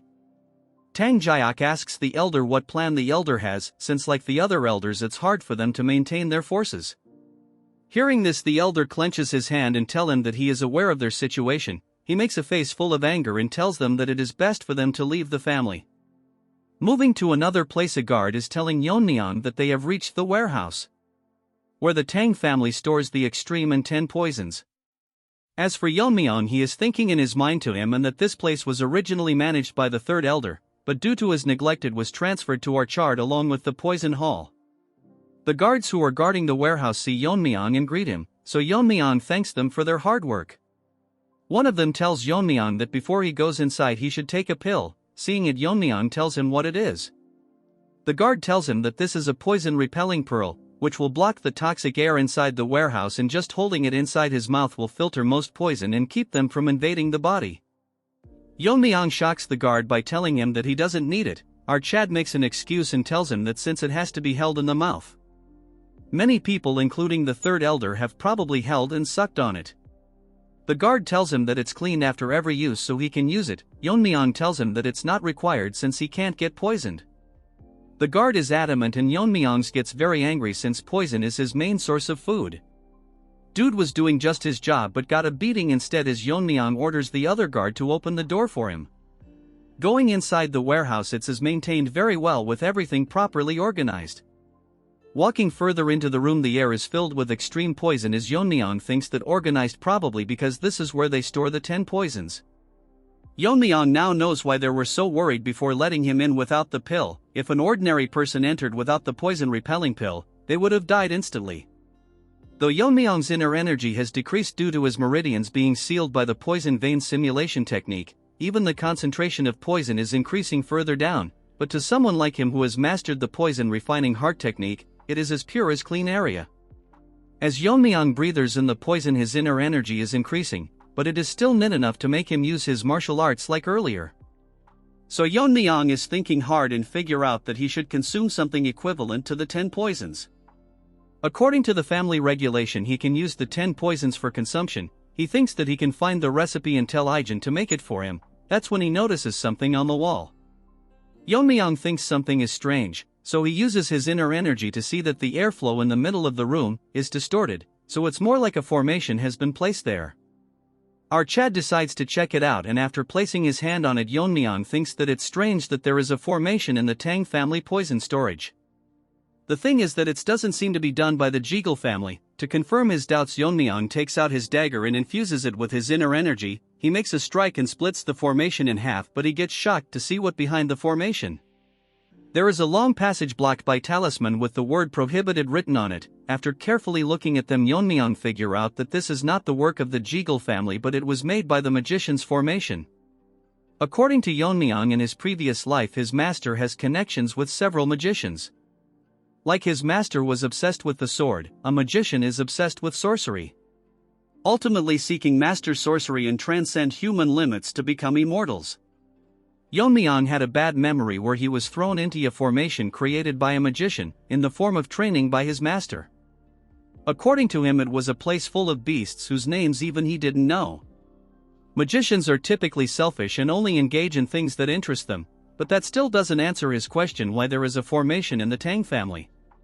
His master in his previous life told him that magicians are inherently selfish creatures, and are always obsessed with spirits and demon, only seeking immortality.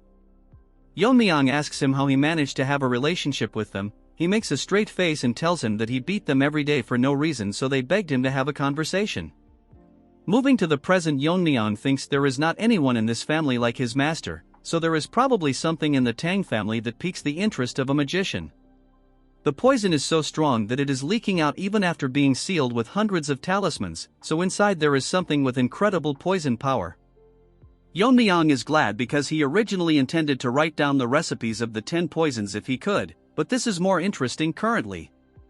As our Chad goes further inside, a voice from the deepest end senses that someone has entered the seal.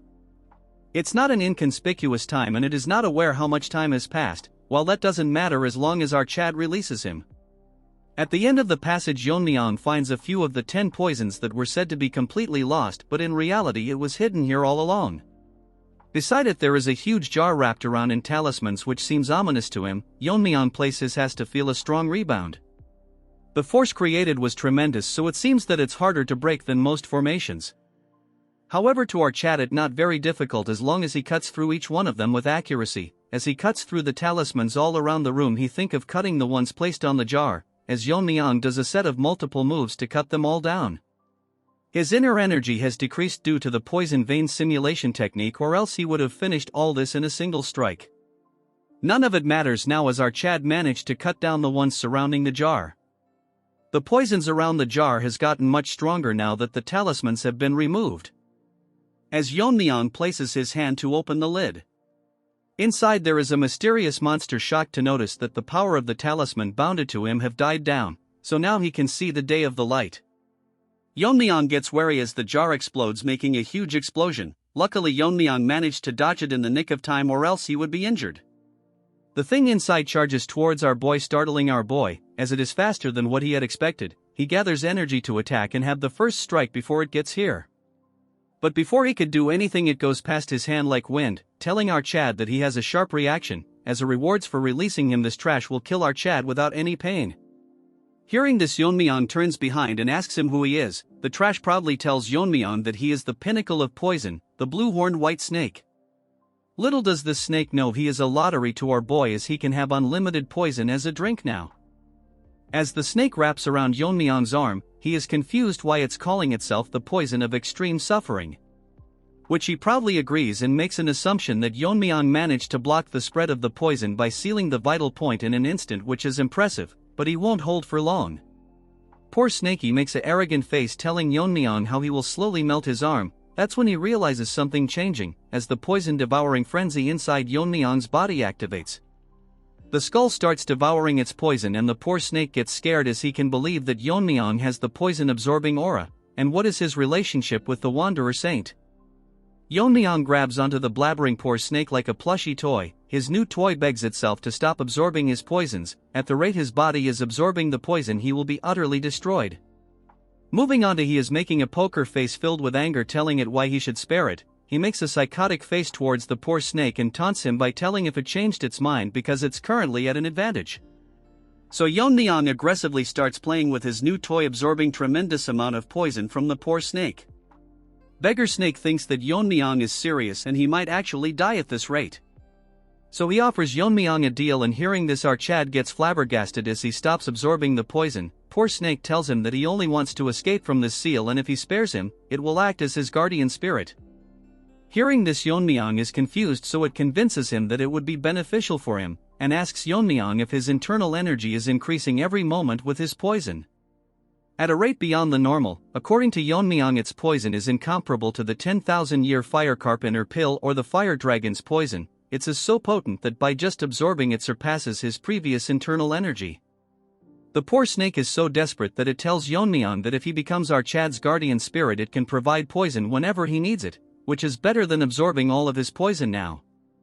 Our Chad is heartless as he, with a poker face, tells the poor snake that he has no interest in keeping alive someone who was an enemy, so he can replenish the poison elsewhere. Hearing this, the poor snake starts crying and loses hope, telling Yeon-myeong that can't he just spare him once, since he lived in a jar for hundreds of years. Hearing this reminds Yeon-myeong of his past life. Then he activates the ultimate cute soul killer face, telling him that as a guardian spirit he is bound to obey him. The soul killer face is so strong that Yeon-myeong gets flabbergasted and loses to it, so Yeon-myeong will believe it just this once. Hearing this, the Snakey asks him if he is accepting him. Yeon-myeong confirms it and tells Snakey that if he tries anything funny he will destroy him on the spot. Snakey, all nervous, promises that he won't do anything. Moving back to Yeon-myeong, he asks Snakey what he needs to do to become its guardian spirit, since he doesn't know anything about spirit arts. Snakey tells Yeon-myeong that he doesn't need to do anything as extreme amount of energy releases from its body, and a bead moves towards Yeon-myeong as it tells him that this is a spirit binding seal. Just by holding the bead, his spirit will be bound with our Chad's soul, and that is how it will become our Chad's guardian spirit. Hearing the instructions, Yeon-myeong grabs onto the bead as it releases enormous amounts of energy. Outside the chambers, the guards are wondering why Yeon-myeong hasn't come out yet, so they start panicking, wondering if Yeon-myeong is in any trouble. One of the guard tells the other one that they need to go in and check, but guard number 2 tells him that they are not supposed to enter carelessly. Guard number 1 picks up the poison refining pill and puts it into its mouth, telling number 2 that they can worry about the punishment later, but they cannot let the future leaders suffer in a place like this. Number 2 closes his eyes and takes a deep breath, telling Number 1 that he is as stubborn as always. He opens one of his eyes to see a very bright light excluding from the poison chambers. Number 1 thinks that something is happening inside and it's causing huge vibrations. As the light intensifies, Number 1 and 2 starts panicking, calling for Yeon-myeong and if he is safe. Our Chad come out of the chambers as an aura is surrounding him. Back at the chambers, after Yeon-myeong made Snaky his guardian spirit, he got the guardian spirit aura and dragon scale. Unlike the usual guardian spirit aura, this one feels like a tangible outer layer, thanks to him absorbing the poison of our Snaky, which helped him fill all 12 meridians at the same time, so he considers himself lucky. Blood wanted to kill the snake a few minutes ago. He needs to suppress his aura and control the output, or else he will gain overwhelming attention from everyone.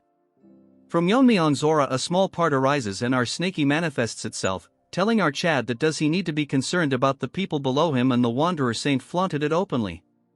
Since Snaky needs some training, Yeon-myeong gives it a hard flick, telling it to not reveal itself recklessly. The autonomous cute Snaky tells our Chad that unless he reveals it himself no one can see him, and with an aura as strong as our Chad there would be no one who would dare to attack him. Yeon-myeong thinks that still it's too eye-catching and he somewhat wants to live a ordinary life this time. Our smart Sneaky asks him that what he meant by this time? And he is speaking as if he died and came back to life. Yeon-myeong doesn't make a reaction and Snaky asks him if there really is a way to do that. Yeon-myeong looks at it and asks him what he means. Snaky tells Yeon-myeong that there is a reason why he is given such power, just like his previous master the Wanderer Saint, and those with power are followed by destiny. Hearing this, Yeon-myeong asks Snaky if he was exploited back then. Hearing this, Snaky starts sweating, telling out Chad that his previous master was even more inflexible than him. The previous trash master worked Snaky to the bone until his dying days, then he summoned an exorcist to seal him in a jar, because he deemed our cute snake too dangerous. Yeon-myeong figured out how all this was connected to the exorcist, and he was a highly ranked spirit. As for Snaky, he is getting angry just thinking about him. Such a strong spirit is wanted by many exorcists, so the ancestor helps seal him. Yeon-myeong thinks if the ancestors is like his master, intimidating exorcists to get the job done. What struck our Chad's mind was that Snaky told him that there is a reason for his existence, and if it's as related to awakening memories of his past life. As he was in his thoughts wondering, a guard brings him back to reality and barges into the room, as Yeon-myeong shoves Snaky into his body as the guard tells him to come out immediately. He informs out Chad that in Sichuan near the main house there is an attack by the evil faction. Moving on to that place, we see Fatso in the entrance exam catching his breath. A huge groups of thugs are mocking them by telling where they are rushing off to. He is not aware why esteemed gentlemen from the Orthodox sect have come here, but this ugly red-haired trash tell them that they should have known that Sichuan is the territory of the Black Death Alliance. Old man tells Fatso that he will hold them off while he runs, but Fatso tells him that in his current condition it would be impossible. This red-haired dog is a palace lord and he is here with hundreds of members. In Fatso's current condition it will be hard to handle him. This smelly monkey tells him that since they have reached the capital of Sichuan they must be seeking help from the Tang clan, but their leader has isolated the Tang clan. Blood is daydreaming too much. He tells them that he will capture and offer them to the leader and he might be granted the ultimate martial art, so they should be prepared to lose a limb.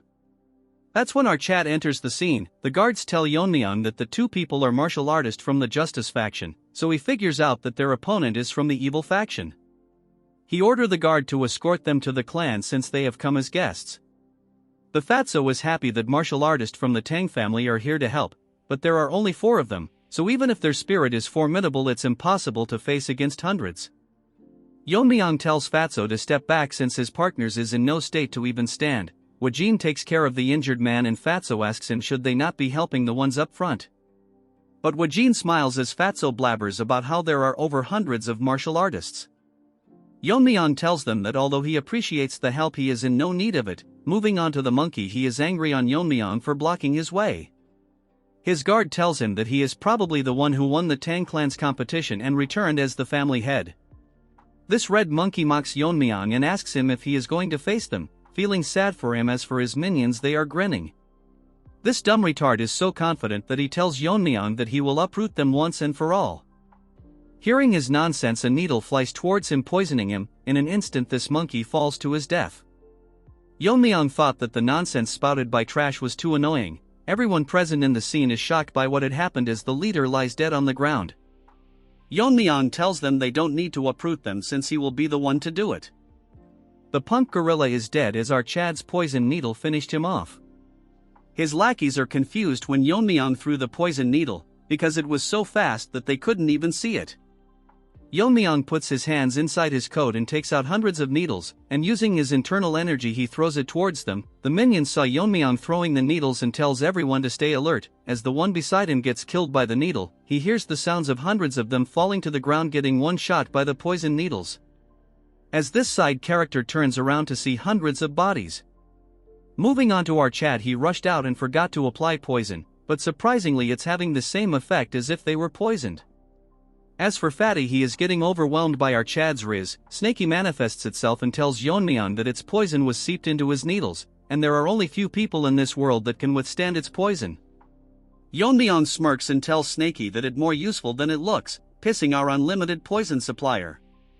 We move to the Riz-infected Fatty that cannot believe that our Chad has such amazing assassin skills. Dude doesn't know he is the protagonist that you viewers dream of becoming. He guesses that Yeon-myeong might be the one that single-handedly killed the 300 warriors from the Darkness Silent sect. Despite all this, his guess was correct. The remaining lackeys cannot believe that they just witnessed over 100 soldiers getting wiped out in an instant. They thought that the Tang clan was declining, but no one mentioned they have a monster like our Chad.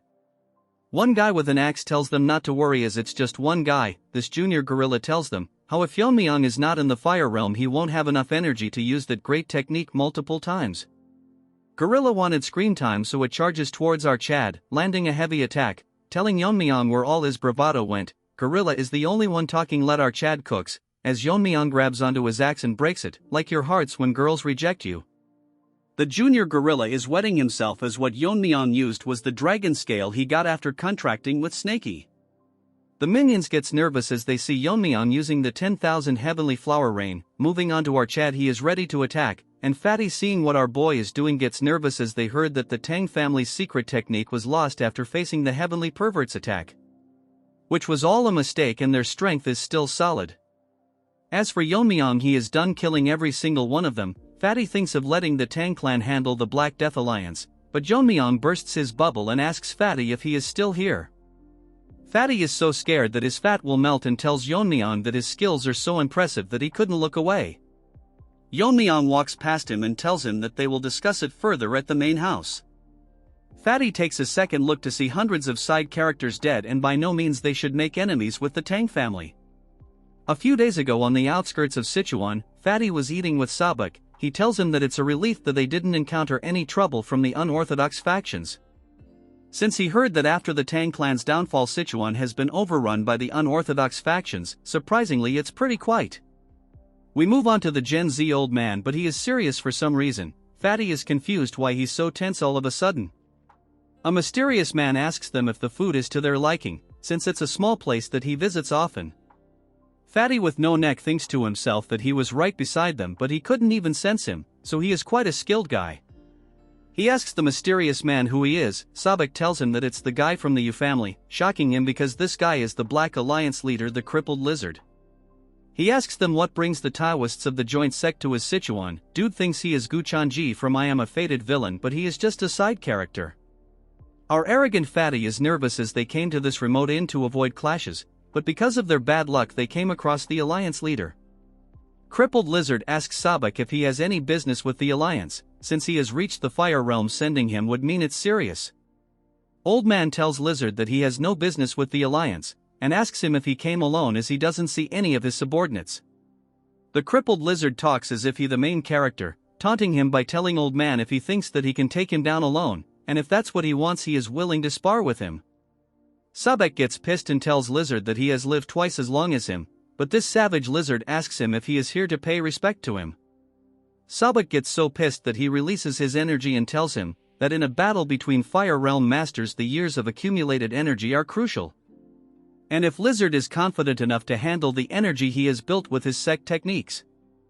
Fatty thinks that Sabak is more hyped than usual, so he might actually start a fight here.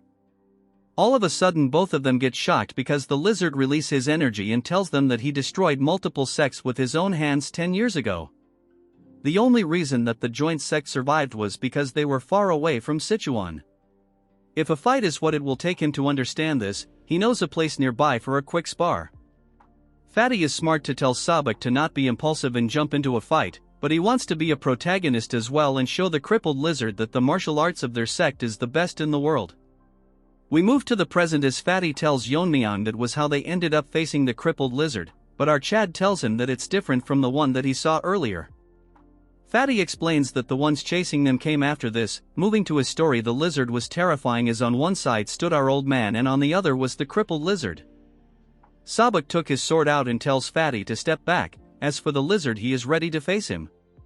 In an instant Sabak disappears rushing towards the lizard, attacking him, but he blocks it using his bare hands. Telling this old man that the sword technique is pretty decent, since it's powered by internal energy. Basically old man uses the resonance of the inner energy to drive out other energies. Fatty can't keep up with their speed and thinks this is what a fight between warriors who have reached the fire realm looks like.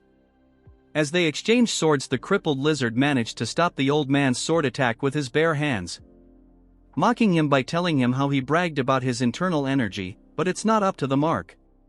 This dumb old hag gets even more pissed and starts using the ultimate technique of the joint sect, releasing waves of enormous energy. Seeing this, the dumb Fatty thinks Sabak is overwhelming the crippled lizard but notices him smiling.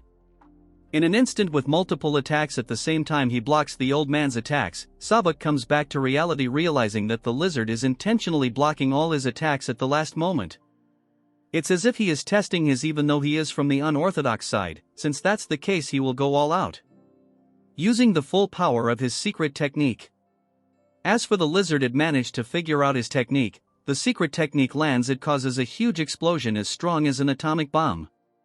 Fatty is shocked that Sabak used the secret technique of the clan. The old man gets up, showing our Fatty how he managed to defeat the alliance leader. Dude is literally in a dilemma that he is the protagonist. Fatty tells him that all of it is fine but they should leave soon. That's when the cripple lizard tells them that the technique requires more precision. The martial art is fitting for the joint sect, which is one of the major orthodox factions. He is unharmed and explained that the technique is using the internal energy amplification through intent. So even though it's called the demonic sword technique, it's basically a powerful internal martial art. Moving on to Fatty, he tells Sabak that what he is using is defiantly the sect's secret technique, however it's not the usual mixed energy. Lizard acts arrogant, telling them why they are surprised, since if one understands the principles it's easy. So it doesn't exclusively have to be a demonic technique. Sabak moves Fatty to the side as the lizard launches a tremendous attack filled with energy, telling them how he will rename the technique to the divine subduing energy. Can't wait for Yeon-myeong to face him. I think our Chad snake is enough for this lizard. Yeon-myeong confirms it from Fatty if the crippled lizard actually used the martial arts of the orthodox faction. Fatty puts his head down and tells our Chad that he adapted the martial art to his preference. Although the energy he gathered was different, the technique was undoubtedly the essence of the demonic sword art. What's surprising is that the power of the copied technique surpassed the original demonic sword technique. If old man didn't use the last bit of his internal energy to block the attack, they would be dead by now.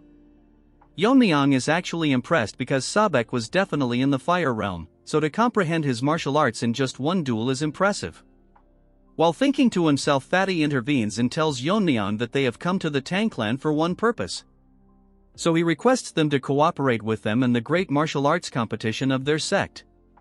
The Heavenly Demon Cult is a religious and militant group located in Xinjiang. They were once so strong that they could rival all the 9 great sects and other martial faction. After numerous fights in martial arts world, the orthodox faction is still not confident enough to confront them. The main reason behind it is because the entire faction moves at the command of one person, the sect leader. However, the situation took a change when the sect leader's son, the creepy pervert, emerged with innate martial talent and gained his own personal followers. Because there might be an unintended factional split, the pervert left the clan and led his followers with him, founding the Heaven's Brilliance Demon Cult. This is the reason that has weakened the elite ranks of the sect, making this the last opportunity to eradicate them, but they are worried about the Black Death Alliance to their south. So if they move to the north while their elites are out to take care of Heavenly Demon Cult, they will suffer great losses. The martial power that our Chad displayed earlier was so strong that he could prevent the Black Death Alliance from moving north. So it's his humble request that while the Tang family stops the Black Death Alliance while they eradicate the Heavenly Demon Divine Cult. But what he hears shock him because our Chad isn't some loser, so, with a poker face, he tells Fatty no. Fatty tells Sabak that their request was rejected. Yeon-myeong told him that he cannot this himself, so he will consult this with the family head in return. Fatty tells old hag what to do if they can't persuade them. Sabek tells them to wait for the time being. Fatty tells him that this is not the only problem, but the state of the Tang clan is quite different from what they expected. While they traveled here, they observed that building of the Tang family expanded, their martial prowess has increased greatly. Even the overall atmosphere among the clan members were great, which is completely opposite to the rumors that they were ruined by the mega pervert emotionless loser. Sabek gets into character and tells Fatty that he noticed it, and figures out that there must be a driving force that revived the clan. So by any means necessary they must bring the Tang clan to their side. While discussing all this, Yuri and her father are here, these two over-smart delusional martial artist. He introduces himself as the head of general affairs of the Tang clan. By the orders of the family head he is here to bring them. After they reach the main house, both of them are shocked as mommy leader introduces herself and asks them if they came here to request cooperation against the heavenly demon cult. She tells them that currently she is the acting family head of the Tang clan. What surprised these two is that she is in the fire realm, which is probably why the Tang clan regained their strength. Although they cannot detect Yeon-myeong powers, but the acting head, our mommy queen, is undoubtedly in the fire realm. Fatty thinks he is the only smart one, telling our mommy that their sect is in urgent need of support, and since they are eradicating evil sects, isn't it right to help in the name of justice? So he requests her to reconsider, but our mommy doesn't respond. She asks Yeon-myeong that he refused them earlier and if he still thinks the same. Yeon-myeong's answers is still a no, shocking the two brain-dead retards, as Fatty asks him what his reason behind the rejection. Trying to convince our Chad that if they don't stop the evil sects the martial world might fall in chaos. Yeon-myeong with a stern face tell these two monkeys that it's understandable that the heavenly demon cult is dangerous, but the Black Death Alliance and the evil faction are separate issues. According to what Yeon-myeong learned from his investigation, the Black Death Alliance does not harass the common people, although they don't collect protection fees. In return they even eliminate the bandits, making them more like the orthodox factions. So in such circumstances they have no justification to attack them first, shocking Fatty, but the old man remained calm. Our Chad gets pissed as he asks them what they mean by acting in the name of justice. When the Black Death Alliance and the pervert and his cult invaded the Tang clan. Since no one from the orthodox faction came to help, literal hypocrites. Our Chad tells him that prioritizing the safety of their own sect is normal, so he can't blame them. But what they are doing is trying to seek help under the guise of eradicating the evil sects. Look at that lump of fat, it's about to leak himself. Fatty clenches his fist since he cannot lift his head because what our Chad is telling aren't wrong. They preach righteousness but only act when their own sects are threatened. The dumbfounded old man apologizes to Yeon-myeong for not considering the Tang clan's position. Fatty is shocked that usually in this case old man would be angry. Well, if he really got angry he would have to carry his body. He tells Yeon-myeong that he was short-sighted and it's natural to refuse when all they do is talk about their own benefits in the name of righteousness. He changes his term, telling our Chad that they are willing to pay a fair price, so now it's not a favor but a cooperation. Since this is the case, Yeon-myeong can't refuse them anymore. Hearing this, Fatty instantly tells them how they should discuss the forces they can deploy. But he gets stopped by our Chad as he transforms into a monster, telling them how much they are willing to pay. Look at him, guys. After they left the building done with their discussion, Fatty lost some weight because they will have to pay several years worth of sect maintenance.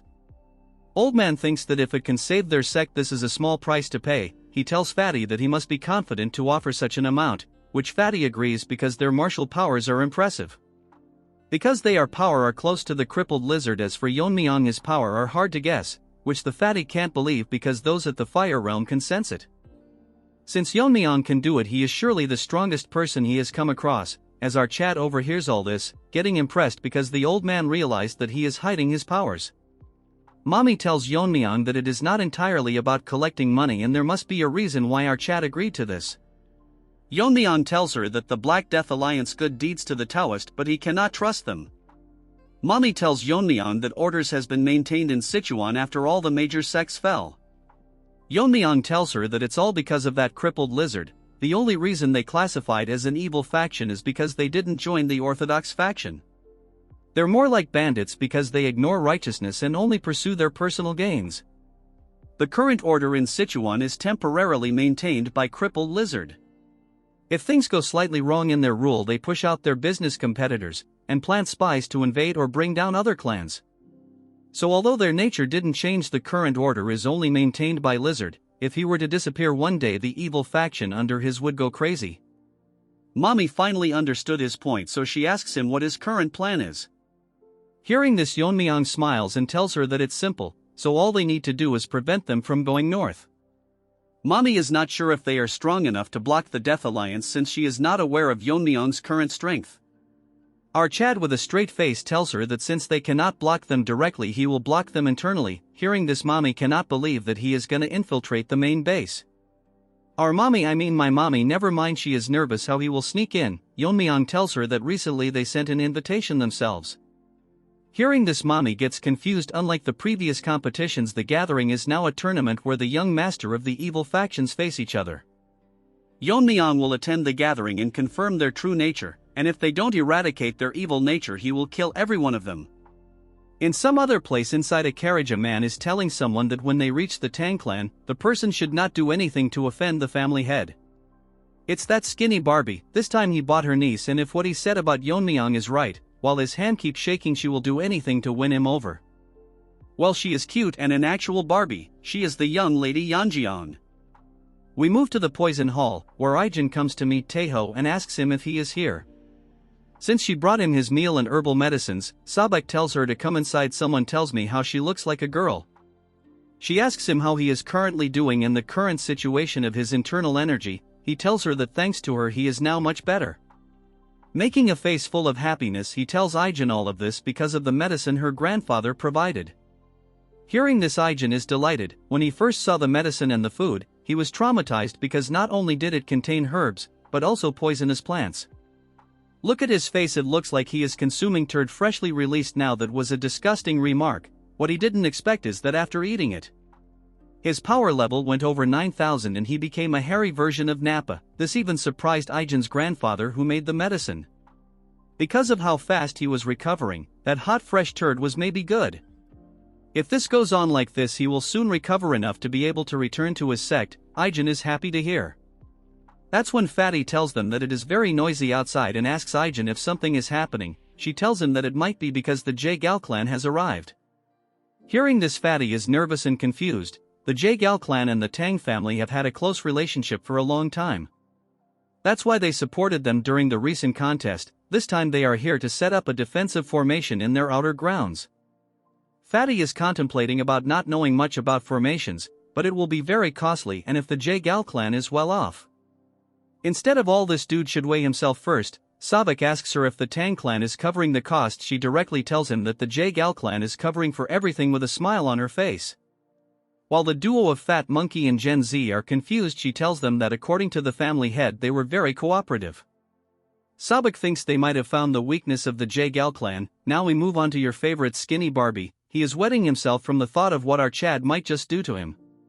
Now we move on to the main hall. Bro, I don't want to move so much, already overworked by self. Anyways, the duo of uncle and niece are outside the main hall, as he asks Yeonjeong if she will be able to leave a good impression on them, and she assures him. She is then move on to show her huge collection of clothes she brought. If you know can't get demonetized, and how there is not a man who will not fall for her beauty. Looking at her skinny, Barbie thinks that she resembles his sister, who was called a beauty in Hubei, so capturing a young man's heart won't be too difficult. Someone tells me who the hell draws those mothers. They all look too good to be a side character. Over a decade ago, the pervert attacked the clan to claim his sister, and because of her sacrifice the clan barely managed to survive destruction.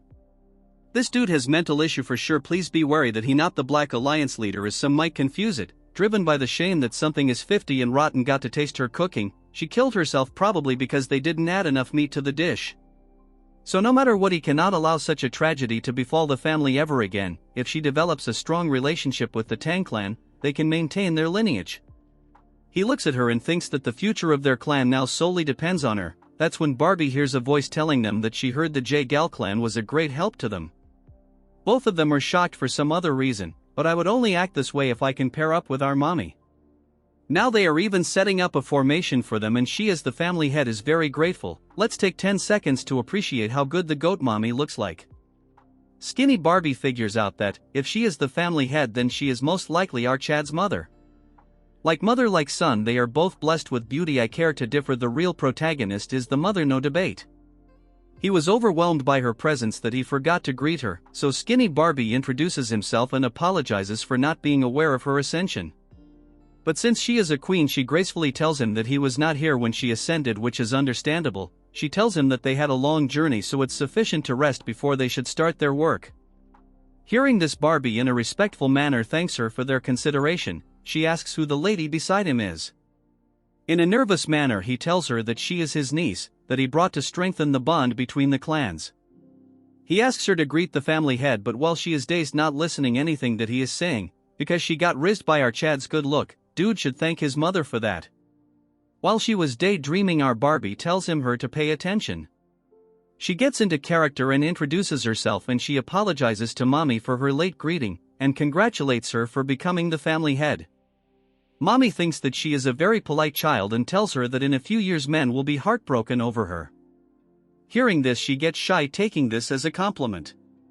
Mommy proudly tells her that she was also famous in her youth and she resembles him, if only she was real, never mind. She tells Mommy that she is still so beautiful that when she first saw her, she thought our Mommy was our Chad's sister. In her mind she thinks that our Mommy is a kind woman and compliments her. I completely agree with her in this case.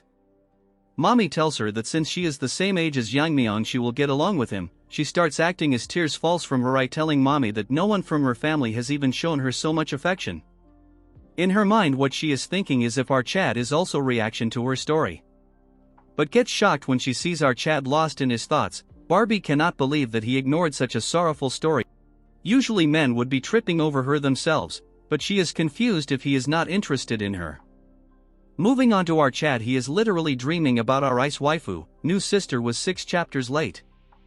Barbie thinks that he has failed once again, but Yeon-myeong cannot accept that she got rejected since it's a first for her. Mommy tells Yeon-myeong to pay attention as she pulls his cheeks, but Yeon-myeong is determined to impress him. Don't hate her, she is a great character, you will know later on. Now we move on to the Black Death Alliance territory, where everyone is talking about the Tang clan's head. A little girl is running while they say how our Chad is not on good terms with them. On one of the meeting halls, the elders are talking about the budget needed for the gathering, and the second page includes the list of participants. A man is biting a branch to look cool, tells them that it is sufficient reporting for today. He is the leader of the Sin Demonic Lords. He congratulates the red-haired goblin for handling all this, since it was mostly done by the Void Immortal Hall. She tells him it's nothing, as she is doing her duty as the servant of the leader. The other thinks that the alliance leader threw away the report and went out. Old man tells Masked Man that he has always been a free spirit. That's when someone enters the room and everyone gets shocked seeing the entity. As for that goblin, she was sweating as it's a little girl telling them that she want to go to Sichuan for the gathering this time. She gets on top of her uncle as she asks her what has happened, as she thought it was troublesome last time. She tells him she heard rumors and asks him if the Tang clan family head will be participating. Which is the right information, so she acts cheesy, telling him that all the women in the area are lovesick over him, so she wonders how handsome he is. If the rumors are true, she will most likely make him her husband. Leaf-eating uncle thinks that if her father knew this he would be shocked, as goblin hears their conversation. And the topic is angering her, but she really can do anything. Blood should visit a hairstylist first, but then she make a smirk, probably wants trap our Chad using cute girl as an excuse. While her uncle tells her that there is no one that can stop the will of the alliance leader's daughter. In one of the residences of the Tang family, Mirio is combing the hair of our god-tier waifu. As she tells her how beautiful her hair is even after she was bedridden all this time, as she laughs, getting shy. Last time when Yeon-myeong came here, he made it very obvious that he got bewitched by her. Even I agree, just like you guys who clicked because of the thumbnail. Mirio asks her to share her beauty secrets with her bro, is seriously in need of a makeover. Mirio activates her Power Ranger Meme God mode and asks her what she thinks about Yeon-myeong. Hearing this, she gets shy and asks her if she is using martial arts to monitor people's breathing. The troll tells our innocent waifu that when she mentioned his name her breathing changed. Then she gets serious and asks her if she is seriously okay, confusing her as she asks her what she is talking about. Mirio tells Miso that our Chad is going to Sichuan gathering, so she won't be able to see him for a while. Then this troll explains to her in this gathering the most dangerous evil faction will face each other. Hearing this, she gets scared as Mirio tells her that it's not the most important thing. What if our Chad were to meet another girl from the factions and fall for her? in that situation can she handle it then? Bro, look at her face, the art is so good it's killing me. She is unable to come up with an answer. Meme God make another pose and suggest her that they should both go to the Sichuan gathering. Miso makes a frowning face and tells her that what if their attendance makes the family head burdened. Mirio tells her to not worry about it since she has everything planned out. Bro is the ultimate winger, look for her in real life. At the main hall of the Tang clan, Yeon-myeong is bored, as he asks Yeon-myeong that if it's true that she wants to go to Sichuan gathering as his maid. Yeon-myeong replies with an yes and tells our Chad that she heard that the young master from the evil faction will compete for powers there, so she is curious to see how the competition unfold. With a reaction-less face like boss in my old job when I messed up, he tells her that he has been informed that he can bring one guard and one maid. Yeon-myeong on her mind thinks that it's not a pleasure trip, instead she will find a way to win over the family head no matter what. That when our girl enters his room as Yeon-myeong make the face of a junior member, he tells them that he sensed them coming and of course it had to be the girls. Mirio barges in with our queen and tells him that Miso is eager to discuss something with him. She tells Mirio that she is very disrespectful towards the family head. That's when Mirio notices a fox staring at her. Guys, just look at their face, look like JoJo's Adventurer, but it's even more uglier. Mirio asks who she is and Yeon-myeong does the same. Yeon-myeong asks Miso what she is currently doing here, as Mirio was about to tell him when Yeon-myeong is making a face similar to that cat from Pokemon. She tells Yeon-myeong that her sister and she herself want to go to the Sichuan government. Hearing this, Yeon-myeong is shocked. What's funny is the Chad is completely useless. What they plan to do is Mirio become his guard and Miso will accompany them as his maid, since he can only be accompanied by one guard and one maid. Amidst their meeting, Yeon-myeong is dumbfounded what nonsense Mirio is spouting. From her eyes, Mirio has a close relationship with Yeon-myeong, but the biggest concern is that Miso is so beautiful that she is almost as beautiful as Yeon-myeong's mother. No one, I repeat, on one can beat mommy. Moving back to Yeon-myeong, she is losing her mind because if Miso were to accompany Yeon-myeong it will ruin her plan and position. Our Chad shocks everyone in the room, is shocked as Yeon-myeong tells Mirio that he can take her as his guard. As for Miso, he cannot take her with him, since he already has someone in mind for the maid position. Hearing this, the delusional Yeon-myeong thinks if she is the maid, while Mirio tells him that if Miso doesn't go, Mirio will not accompany him. Since that's the case, Yeon-myeong planned to choose another warrior from the clan, pissing Mirio even more. Miso tells her Mirio to stop as she starts getting emotional and then literally starts crying, telling Mirio that if the family head doesn't want it, it's better not to force him.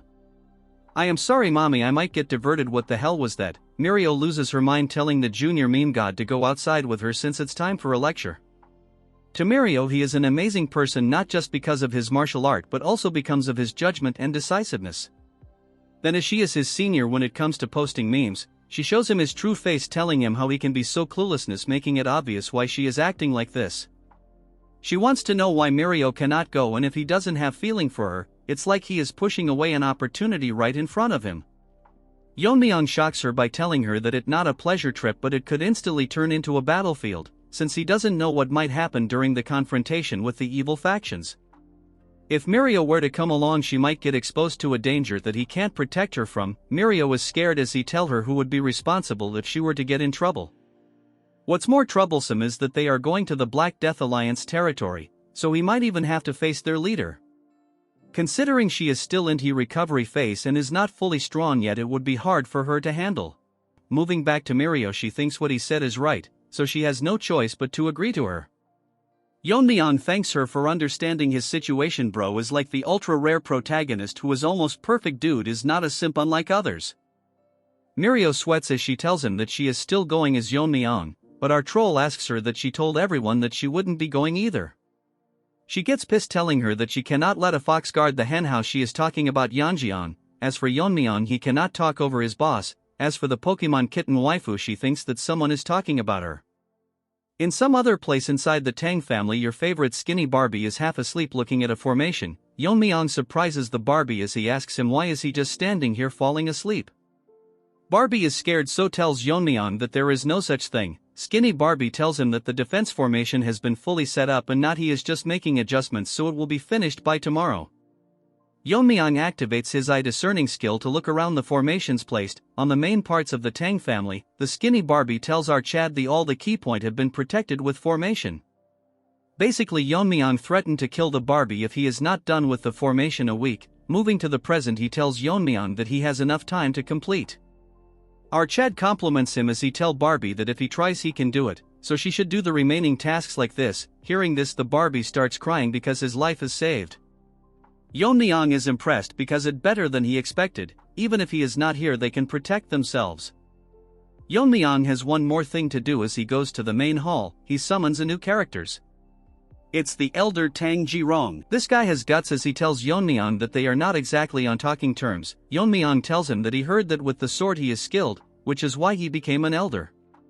Since Yeon-myeong also uses the sword, he thinks it's ideal to have a conversation. Moving to the elder, he tells Yeon-myeong that what he showed during the competition is beyond his reach. So he is well aware of the gap between them. Yeon-myeong tells him it's obvious that his skill are not even close, but he gets surprised when Yeon-myeong tells him that he would give him some pointers on swordsmanship. But the offer is not for nothing. In exchange he will have to follow his orders from now onwards. The elder is shocked as our Chad tells him that this opportunity will not come by again, so he should consider this a fortunate encounter. So he raises his hand asking the elder if he will be changing side. The two dandies are done lazing off. Now they will take their leave, thanking them for their hospitality. Fatty thanks them for joining them in their cause, and on behalf of their sect he extends his gratitude. Sabak also thanks them because all his internal injuries have completely healed, and if the Tang clan ever needs help he will come running back. Mommy is back at the scene, as she is grateful for their words. They are going to send some elders and warriors to aid in their campaign against the demonic sect. They bluntly said all the trash the clan was harboring. Sabak puts out his hand telling her that he will send the payment as soon as they return to their sect. He shake hand with mommy. I mean my newlywed wife. Old man should keep his hands off. He then moves on to my son, Yeon-myeong. This handshaking pervert wants to shake hands with our Chad to express gratitude.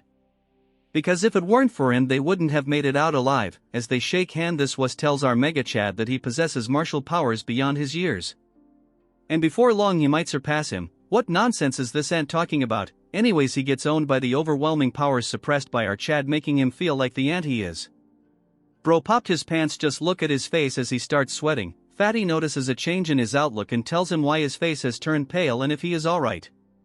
Since Ant has to stay all strong and whatnot, he tells him that it's because he is reluctant to leave.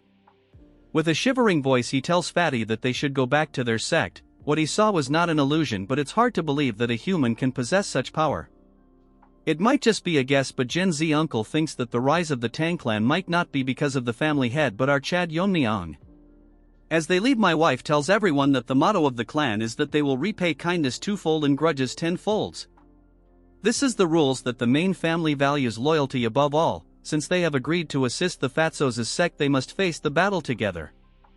And because of the vigor and beauty of my wife they get pumped up. I married her. In this episode's jokes apart, the group of pigs that are still in the clan are having a hard time contemplating the situation they are in. From the look of it, these losers will try to kill Yeon-myeong or cause a problem for the Tang clan. With everything set in place, she wishes them good fortune in their battle. Later that day, Ijin hand over our Chad a full stock of energy drinks, the fiery poison. Ijin is curious why he always carries this poison only, since there are many other poisons. Yeon-myeong tells her that it's because she is familiar with it and there's no poison like it. Basically what he means is that this is Yeon-myeong's favorite flavor. He bids her farewell since his companions are waiting. She is chilled because it's him, but he gotta make it out alive. Out of nowhere, Snaky manifests itself, getting curious as it is hard to believe if he is really as young as he says. Yeon-myeong asks it what's with a question like this out of the blue. Snaky explains that it is hard to believe that someone his age could possess such martial prowess. Now Snaky starts blabbering nonsense how our Chad has surpassed many veteran martial artists who have roamed the martial world for decades. Still, he is not on the level of the invisible guest yet, but the most supernatural thing was the sword technique he showcased when he recruited the elder.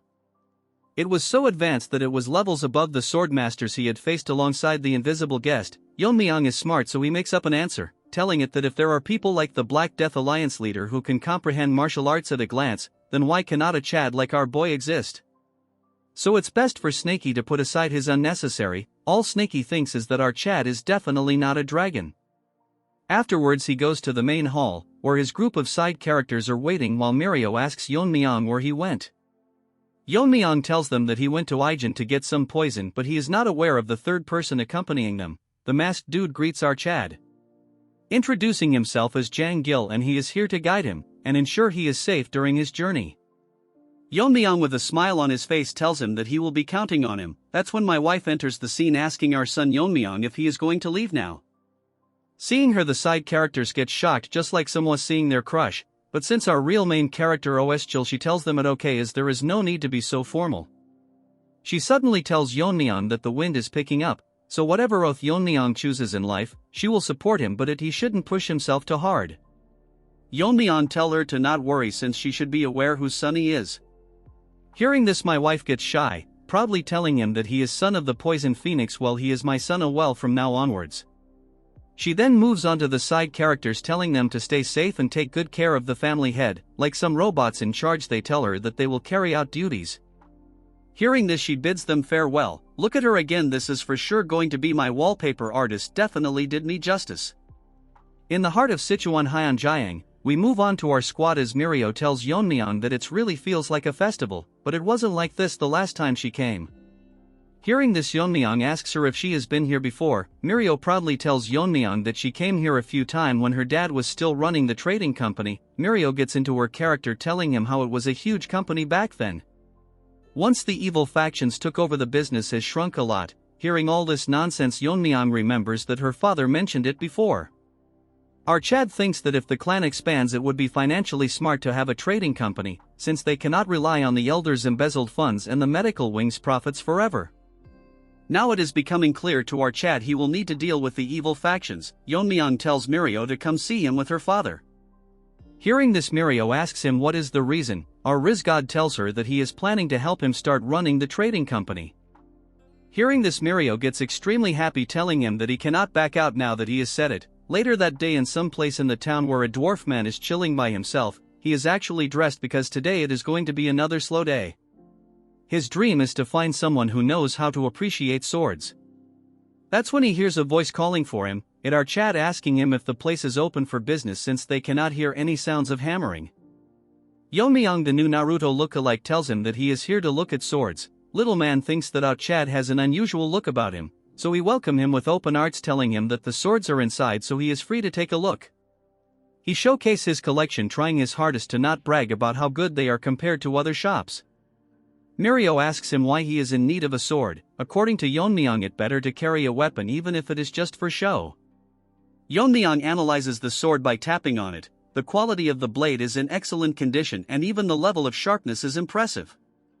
Yeon-myeong tells Shorty that he has a right to boast, shocking him, because he cannot believe that he knows how to evaluate swords.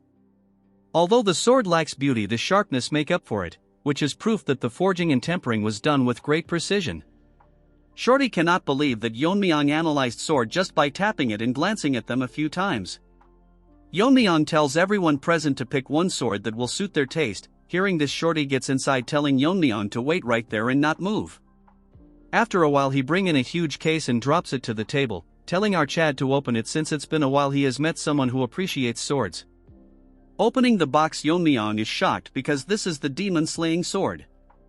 The demon-slaying sword that the blacksmith showcased is shiny enough to reflect the image of Yeon-myeong.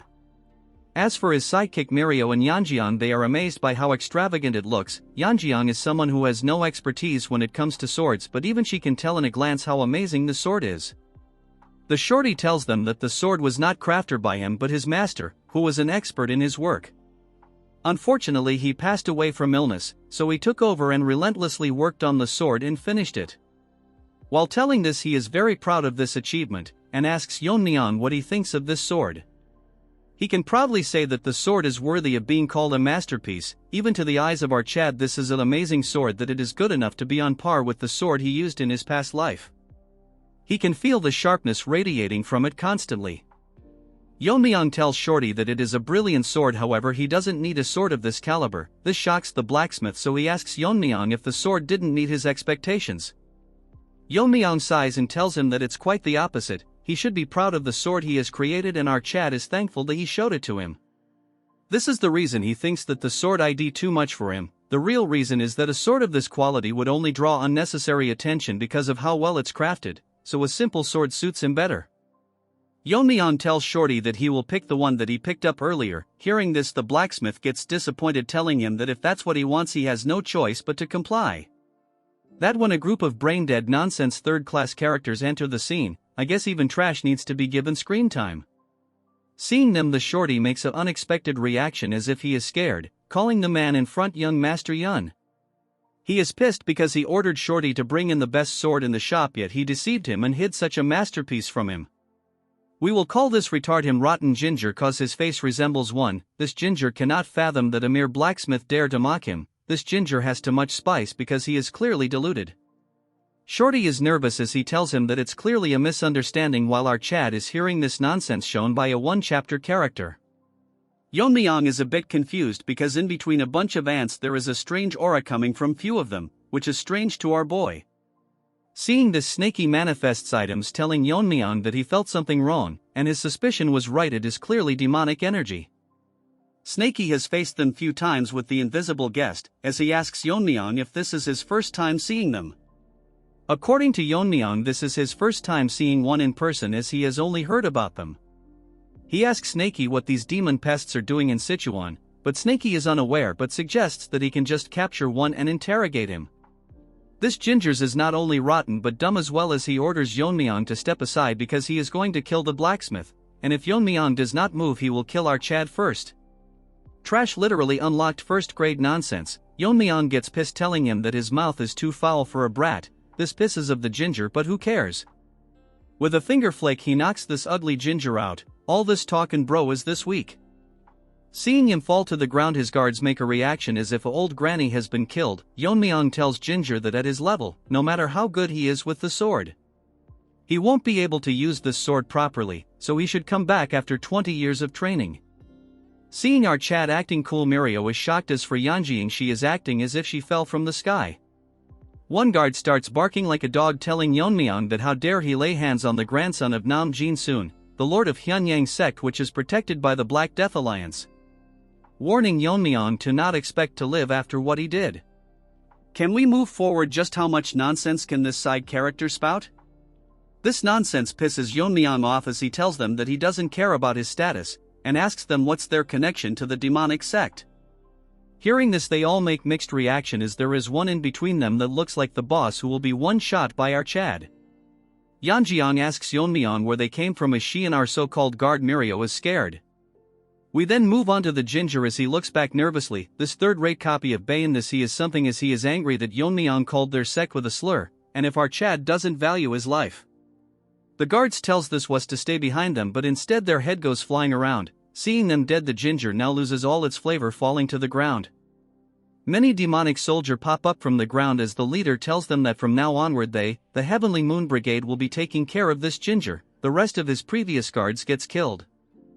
The ugly punk is amazed by the fact that Yeon-myeong saw through their concealment that was perfect. Moving on to Yeon-myeong, he doesn't care. As for his subordinates, all of them are crying, and his useless guard Mirio is amazed by just what is happening, but what shocked all three of them further is when Yeon-myeong tells them that with the stench of the demon turds reeking from a mile away he could see them from a mile.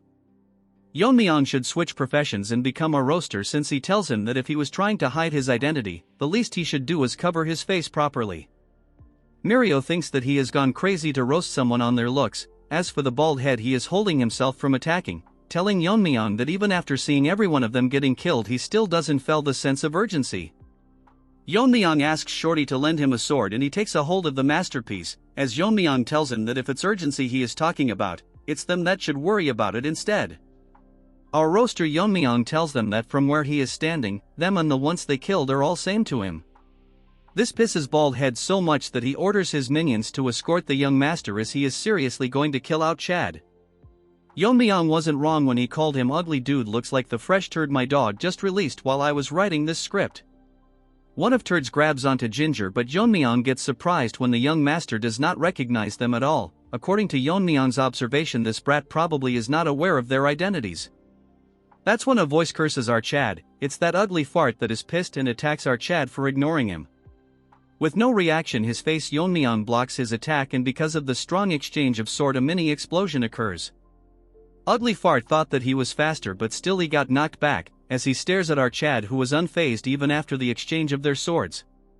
All of a sudden his world starts spinning and he thinks of counterattacking only to find himself dead, while all his subordinates watches his head rolling around. Mirio and Yeon-myeong are shocked to witness what just happened. Ginger has almost turned into a paste. While Yeon-myeong is standing in front of the headless body, bro has immaculate drip. According to Yeon-myeong, after swinging the sword, he can definitely feel that it is a masterpiece. The weight distribution between the hilt and blade is near perfect and it's razor sharp without a drop of blood staining it. He tells Shorty that it is truly a masterpiece and he is who carried his legacy as someone amazing as well. Hearing this, Shorty starts to tear up. In a flashback we can see Senior Shorty making this sword, telling Junior Shorty that every valuable object will eventually find its rightful owner, so the sword he is crafting will find its master someday. So no matter what happens he must give this sword to the person who can appreciate its worth. Looking at Chad, he thinks that he has finally found its rightful owner. Moving on to Yeon-myeong, he asks them if any of them wants more, and suggests them to all attack at once. The next moment this group of nonsense charges towards Chad, telling him to not underestimate them. Yeon-myeong smiles at them and with a single slash he rips through half of them, then like dancing in water with a set of extremely delicate and fast movements he kills them all with single consecutive strikes. Seeing this, Ginger has decides to turn back into a human. Shorty is also short of words. The girls are shocked and Mirio is getting tired from being surprised, and it's amusing that she was not aware when Chad learned swordsmanship. In some other place where someone is walking with his two legs, this is the nonsense most narrators use to make the video unnecessary long.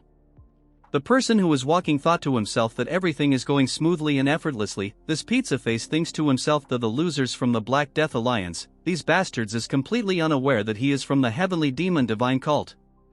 By the way, he is the second son-in-law of Black Death Alliance Hyunso, Nam Jin-soon, but we will call him Pizza Face. Blood is so delusional that he thinks about how his son has the talent befitting the bloodline of the Yun family. This Pizza Face with no sauce is so proud that he thinks that among his peers there is no one who can match him. He clenches his fist in delusion, confident in his pimp son that in the Sichuan assembly, if he can showcase his amazing strength and get into the Black Death Alliance leadership, it will be the first step towards weakening their powers. What a joke! As he smiles, he thinks that by the time they realize what's happening, the demonic path will already have arrived in Sichuan. This Pizza Face is delusional like you guys. In case of you guys you dream about having a girlfriend. A one-armed ant breaks into his pipeless delusion. Pizza Face asks him isn't he one of the member of the Heavenly Moon Brigade who was supposed to guard his son. The one-handed ant tells him that his young master is being attacked by an unknown entity. Hearing this, Pizza Face starts melting, about to lose his mind. We now move on to Chad, who is busy chopping these trash-like vegetables, showcasing his drip. Showing his cooking to the side characters, they are all dumbfounded, especially Mirio, as she thinks that who is going to take care of this mess. Wondering to herself that if she brought her sister she would have likely passed away for sure. She asks Yeon-myeong why he let one of them escape as he can bring in reinforcements, but Yeon-myeong tells her that he knew that already and purposely let him go. He points his sword towards Junior Pizza Face, telling her that an idiot like him who was not even aware of the demo cult, so there must be someone who hired those ants to protect him. Junior tells Yeon-myeong that he is misunderstanding and he is not from the demon cult, he does not even know who they are. Yeon-myeong stops his blabbering, telling him to shut up as soon he will figure everything out, when the guys are coming here right now. The side characters as always get shocked as a loud scream calls them out. Outside, Pizza Face has arrived with a colony of ants, warning whoever did this to release the hostage and he will spare his life. Making his Pizza Face a bit stretched, he warns them that if they don't comply he will rip them to shreds and feed it to the beasts. Bold word from a pizza. Yeon-myeong enters the scene with Junior Pizza Face and places his masterpiece pizza cutter on his neck, telling Senior Pizza what he can do about this. Shocking obsessed side characters are again shocked, thinking who the villain is right now, considering the way Yeon-myeong is behaving. Mirio the overthinker thinks that their number is way too much. Just a question, was she not aware that during the test Yeon-myeong slayed over 300 martial artists anyway? She stares at Yeon-myeong, thinking what his plan might be. Pizza Face barks at Yeon-myeong, telling him how dare he, messing with them without knowing their powers. Yeon-myeong tells Pizza Face that he is from the demon cult, he can sense the sinister energy coming from him, which is the impure demonic energy. Yeon-myeong has figured out that he has hidden his identity and come to Sichuan to stir up trouble. He activates his heaven obliterating eye, telling him that the Black Death Alliance most likely is not aware of this, because they won't let it slide if they found this out. Hearing this, Pizza Face starts melting as if he is put in an oven, thinking to himself how Yeon-myeong recognized the suppressed demonic energy. What's more surprising is the fact that our Chad is unharmed after facing the Heavenly Ant Brigade. Pizza Face clenches his teeth thinking that Yeon-myeong is very dangerous, so he uses the name of his family and commands the Heavenly Moon Brigade to use the reverse blood demonic technique. Hearing this, Mirio and family get shocked. They are going to suffer from trauma by how many times they got shocked. She tells them that the reverse blood demonic technique, it is the technique the Heavenly Brilliance pervert used when he invaded the Tang family. The ant starts burning in fury, looking like carrots. Hearing the family name, Yeon-myeong asks him if they are related to Heavenly Pervert. Pizza Face tells him if that's all he has to say before he dies, I can guarantee the next scene is one of the most badass scenes in Manhwa, almost close to Northern Blade actions. Yeon-myeong tells him that he has no personal grudge against him, but his family destroyed something that's his. Hearing this, Pizza Face has evolved to Pizza Turd, laughing and telling our Chad that his brother has destroyed everything, the Jaegal family, the Myeong family and even the Tang family. Hearing this, Mirio gets angry, ready to her killed and be a burden, but stops her, because if they intervene they will only end up getting themselves killed. So right now they have no choice but to trust our Chad. Pizza Face orders evolved Chicken Wings army to kill our Chad. Snaky manifests himself, telling Yeon-myeong that they look pretty fired up and if he has any plan. Yeon-myeong activates protagonist's Riz. Just wait for the next scene. He gets into position and says the word eliminate, swing his sword and the entire world becomes colorless as the army charges him. What a masterpieces. In the next moment the world is painted red and every single one of gets sliced in half except Pizza Face. The side characters does their regular drill, becoming shocked staring at the painting our Chad drew with blood. Moving on to Pizza Face, he thinks this is impossible when all 70 of the ants were using the reverse blood demonic technique. Even a master at the peak realm would not be this overwhelmingly strong. This is just like what happened at the cult. In a flashback, when Pizza Face was still uncooked, he witnessed the left guardian of the demon cult and the right guardian of the demonic cult beaten to pulp, and this concluded the invitation ceremony of the vice leader of the Heavenly Demon Church. The victor was the Heavenly Pervert. Bro thinks he has Riz that he never wears clothes, lifeless noob with a pea-sized machine.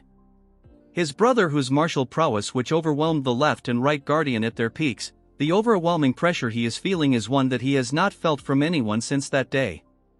The overpowering aura is excluded from our Mega Chad, my son Yeon-myeong. For the first time I have seen a sensible one-chapter character, getting on the ground telling Yeon-myeong to spare him. He changes his prospect and tells him that he will give up his life so he should just spare his son. He is not aware what grudge he has against his family, but the junior Pizza is different from him, an ordinary kid who doesn't even know what he is involved in.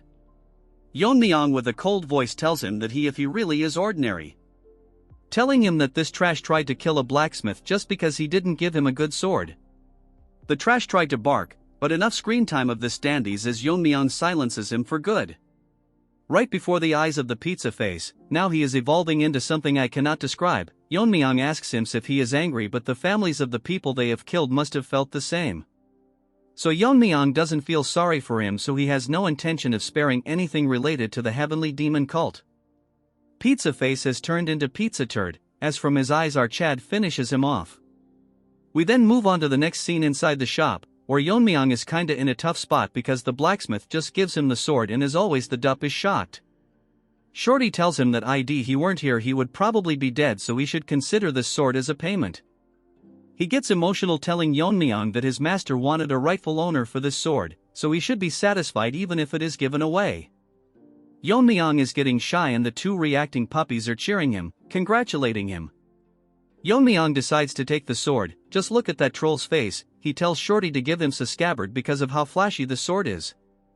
Snaky manifests himself thinking that Yeon-myeong is much more impressive than he thought, for a Tang family member to use a sword like that. If anyone called him the Sword King, when Yeon-myeong grows up he will undoubtedly be the strongest martial artist in the world. Huge crowd has formed a line in front of a huge gate. One the nobodies tells his friend to look at the direction he is pointed. He actually pointed towards our Chad, telling if he saw someone like him among the successors of the Sichuan sect. This turd assumes that both his guards are women, so he must be a womanizer. These retards are getting unnecessary screen time, as the first nobody tells his friend that the Sichuan assembly is a major event, so what's the point of him coming here if he is going to act like this? Second, nobody assumes that our Chad's martial skills are trash. Why are we wasting time on this brainless ants again? What they are worried about is that the women are all going crazy and the first loser thinks that he has already lost even before fighting. Our Chad has such good looks that even the judges think to themselves that they have seen many young martial artists, but none of them can match our Chad when it comes to looks. One of them asks our boy which clan or sect he is from. Hearing the name the Tang clan, they both gets nervous and shocked as our Chad intercedes himself as Tang Yeon-myeong, the young master of the Sichuan Tang family. We now move on to some other place where the half-naked turd that is set on killing our Chad. She is informed that Yeon-myeong has registered his name on the participant list early this morning, and then he went straight to his quarters. She smirks, thinking to herself that it's alright for our Chad to rest for now since she will kill our Chad and avenge our grudge. In a flashback we see her on the ground crying while holding a book in her hand. The R where she is now is a frequent hangout for bandits and they at people who are alone. Thankfully she was saved by Senior Ant. This was the first time she met him. She was surviving as the concubine of a high-ranking military office, but she was nothing more than a plaything. The one day this old hag died suddenly in an accident, this ugly trash had an hobby of collecting martial art manuals. Wanting a new life, she grabbed one of them and ran away. That is how she ended up meeting gray-haired gorilla. After a while he taught her martial arts and they grew close to each other. He was originally from the Wudong sect and they instilled the basics to defend herself. After mastering her basics she started practicing the manual she had stolen. It was Red Lotus Flame Art, but misfortune won't leave her alone as from that point onwards, her body began to weaken day by day as she had contracted an incurable disease. Realizing that she doesn't have much time left, she left gray-haired gorilla, because she didn't want him to see her in a pitiful state. A lot of time passed and she learned that Gorilla had become the head of the Darkness Silent Sword, and was quickly gaining power. On the other hand, she was dying and the constant pain made her wish that she just end her life, but her regrets won't let her die and her last wish was to just see Grey Gorilla once. That's when they found her out with Black Lizard tagging alone. He tells him that she is the one that possesses remarkable talent but can't understand why she is on the brink of death. Black Lizard tells him that she learned the martial arts of both yin and yang, so her vitality and energy conflict with each other, so it's natural that her body is dying. Lizard tells her that she should recite the formula of the martial arts she has learned. To her this was a stroke of fate and like she was hypnotized by his words she spoke it with all her will. After listening to the entire formula, Lizard took less than half an hour and created a new version of the Red Lotus Flame Art. She was shocked that he altered it in such a way that a woman could use it with her yang energy. He tells her that if she reaches a high level the accumulated internal injuries will naturally heal, so she should just keep practicing. The person who saved her was no one other than the Black Death Alliance leader who ruled over Sichuan. To show her loyalty for saving her life, she established the Transforming Heart sect and joined the Black Death Alliance. Since Gorilla was also a part of the Black Death Alliance, she thought that she could rekindle their old relationship. He clearly rejected her, telling her that he found her because of her talent and not for any other reason, so she shouldn't get caught in old feeling anymore. He had drifted far away from than she has imagined, but she cannot blame him since she left him first.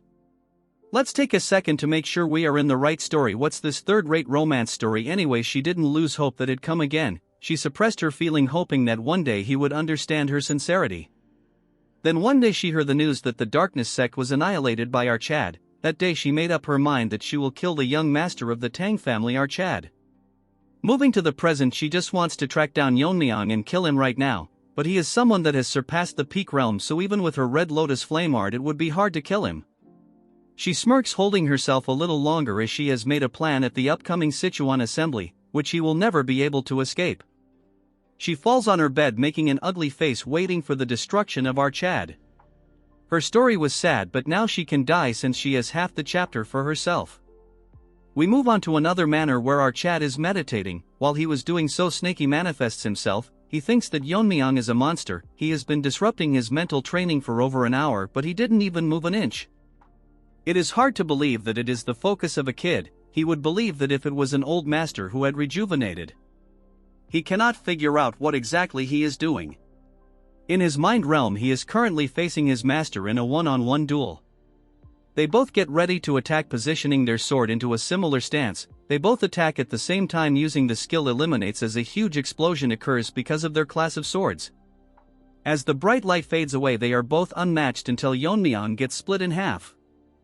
Yeon-myeong expected this, that it is impossible to full manifest the eliminate technique with the green heart poison technique.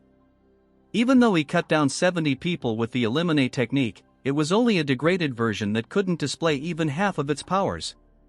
If it was in its full powers, it would have split the entire area in half. In his past life, he used a mental technique called the destructive force.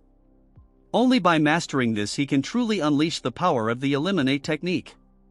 Destructive force has a nature that weakens the body, causing ordinary people to die suddenly, but only Yeon-myeong and his master were born with the talent to control power, were capable of using the technique.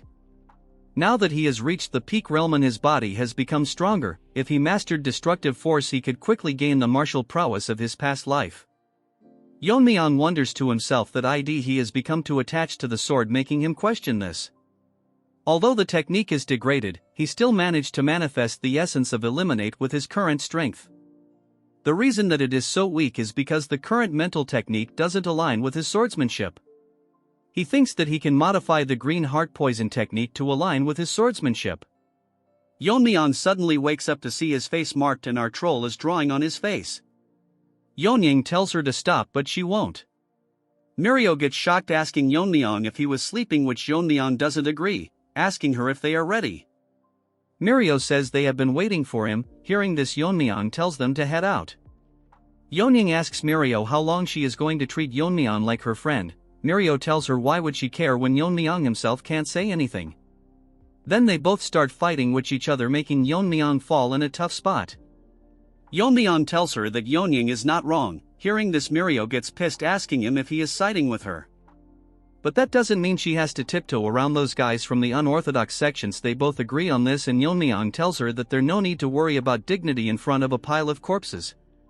But before all this, she attacked Yeon-myeong. No, now she has to pay her back tenfolds. At the heart of the Black Death Alliance, people are waiting for the competition to commence. With music being played by women who all look the same, guest artist became lazy. Then we move on the horrible Bangs women. She explains the rules of the Sichuan Assembly. It's basically a place where one either takes or loses their interest. I will keep it short. This disposable character got too much screen time already. Power struggles are sorted in this competition, and by the tradition even life and death duels are permissible. Little Shoddy and Old Man Rabbit are excited. I named him Rabbit cause he looks like a nice guy. The stakes are all written in a contract that's sealed and the winner will claim it. These rights are granted for 5 years, and anyone challenges the outcome, the main sect will validate the results. If someone were to break the rules, it will be considered an insult to the alliance. As such, they will pay an appropriate price. Hearing this, the nobodies get shocked. The author should give these disposables less screen time. We have yet to see our Chad. She concludes the explanation and then tells everyone that in this year's assembly they are being graced by the distinguished swordsman, who is the sword of the 9 rings, our branch-eating rabbit. Hearing this, everyone is shocked, and nobody spouts out that the sword of the 9 rings is one of the 6 Grand Masters, which is the strongest force in the Black Death Alliance. Fatty beside Yeon-myeong is amazed to meet Rabbit, since it's been a dream to meet him once. We now move on to our main Chad. What surprises Yeon-myeong is that Rabbit has reached the Fire Realm. Rabbit introduces himself and tells them that he has come to the assembly with the leader's daughter Yeon-hui. He expects to see good performance from all of them. As such, Horrible Bangs announces that Rabbit will oversee every life and death duels. If there is anyone that seeks a life and death permission, they must first ask for the master's permission. As she was about to end the speech, and nobody raises his hand, asking for Rabbit's permission, challenging our Mega Chad to a duel. Life and death duel. Blood thinks just anyone can fight him. Bro should be grateful that he is a one-chapter character. Anyways, we will call him Nobody Number 1. He is the son of that gray-haired gorilla. From his appearance and that he is carrying 2 swords, Rabbit figure out that he is from the Great Darkness Silent Sword sect. Rabbit thinks to himself that it is probably revenge that he is after, but it would be difficult since he heard that Yeon-myeong is the one who defeated gray-haired gorilla, who was quite strong in the alliance. Nobody Number 1 greets Rabbit as the successor of the Darkness Silent Sword sect. He wants to avenge his father, who was killed by the young family head of the Tang clan. Hearing this nonsense, Mirio gets pissed because since they were the ones to attack them first, Yeon-myeong tells her to keep quiet or they will hear her. Since he is determined, Rabbit allows the duel and tells Yeon-myeong to step on the stage. They both get onto the stage in the same time, and as they come face to face to kill one another, it is now confirmed that he is one chapter character. While everyone looks at Yeon-myeong, instead of talking about his skills and strength, all the women are bothered about his looks, including the clan leader's daughter. Rabbit, seeing her reaction, thinks that she is practically glowing with excitement. He thinks that it will be quite a disappointment if Yeon-myeong loses the duel. Blood must realize that even without plot armor he can one-shot him. He states that no one except the combatants, their guards or attendants, can interfere in the life and death duel. Moreover, there are no restrictions on attack methods and they are free to ignore the opponent's surrender since it is a life and death duel, asking both of them if they are ready. Lifeless nobody in our chat agree to the conditions. Since they both represent their sex, they are permitted to have their guards and attendants present. Rabbit asks Yeon-myeong if he will not bring his gurs with him.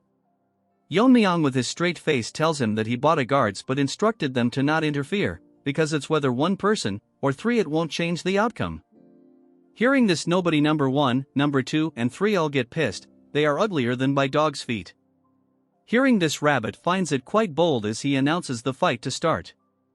All three nobodies take out their sword but Yeon-myeong remains unfazed. With some gestures, nobody one instructs his lackeys. They pretend to be some copy character of Black Myth Wukong, since these retards looks like monkeys. The sword energy they were excluding makes everyone shocked, because it is the signature dark sword energy of the great silence sword sex master.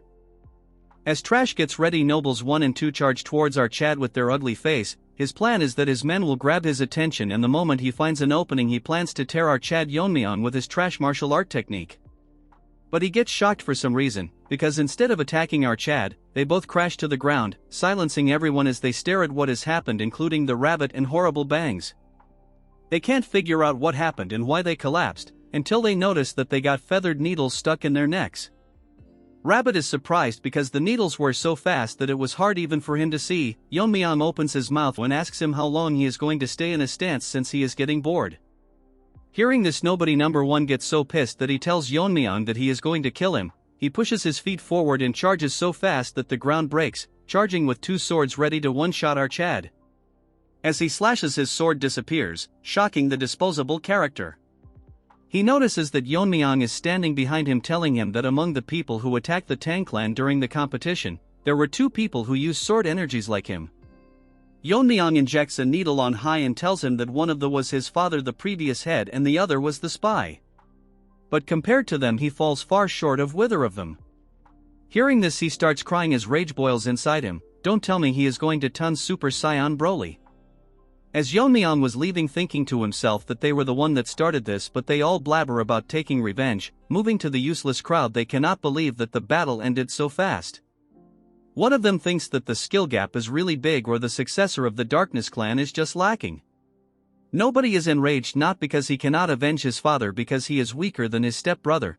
That's when an ant shouts that the battle is not over, as nobody's sword turns pitch black and he launches a final attack on Yeon-myeong. This surprises our Chad, and nobody will prove that he is better than his stepbrother and survive one more chapter. But Yeon-myeong breaks his bubble as he grabs onto the sword with his bare hands, shocking the nobody who wanted a bit more screen time. With his fist he shatters the sword into pieces, shocking Rabbit and his niece with the ugly bangs about to cry. The same goes for the crowd, but this time the duo of retards are not surmised because they saw this way too much. As such, the nobody could not survive even this chapter and dies. Rest in peace, you will not be remembered. Yeon-myeong intended to take it easy on him, but it surprised him that even after being hit by his poison needle, that numbs hearing and paralyzes the body, and exhibits such a skill while facing his death.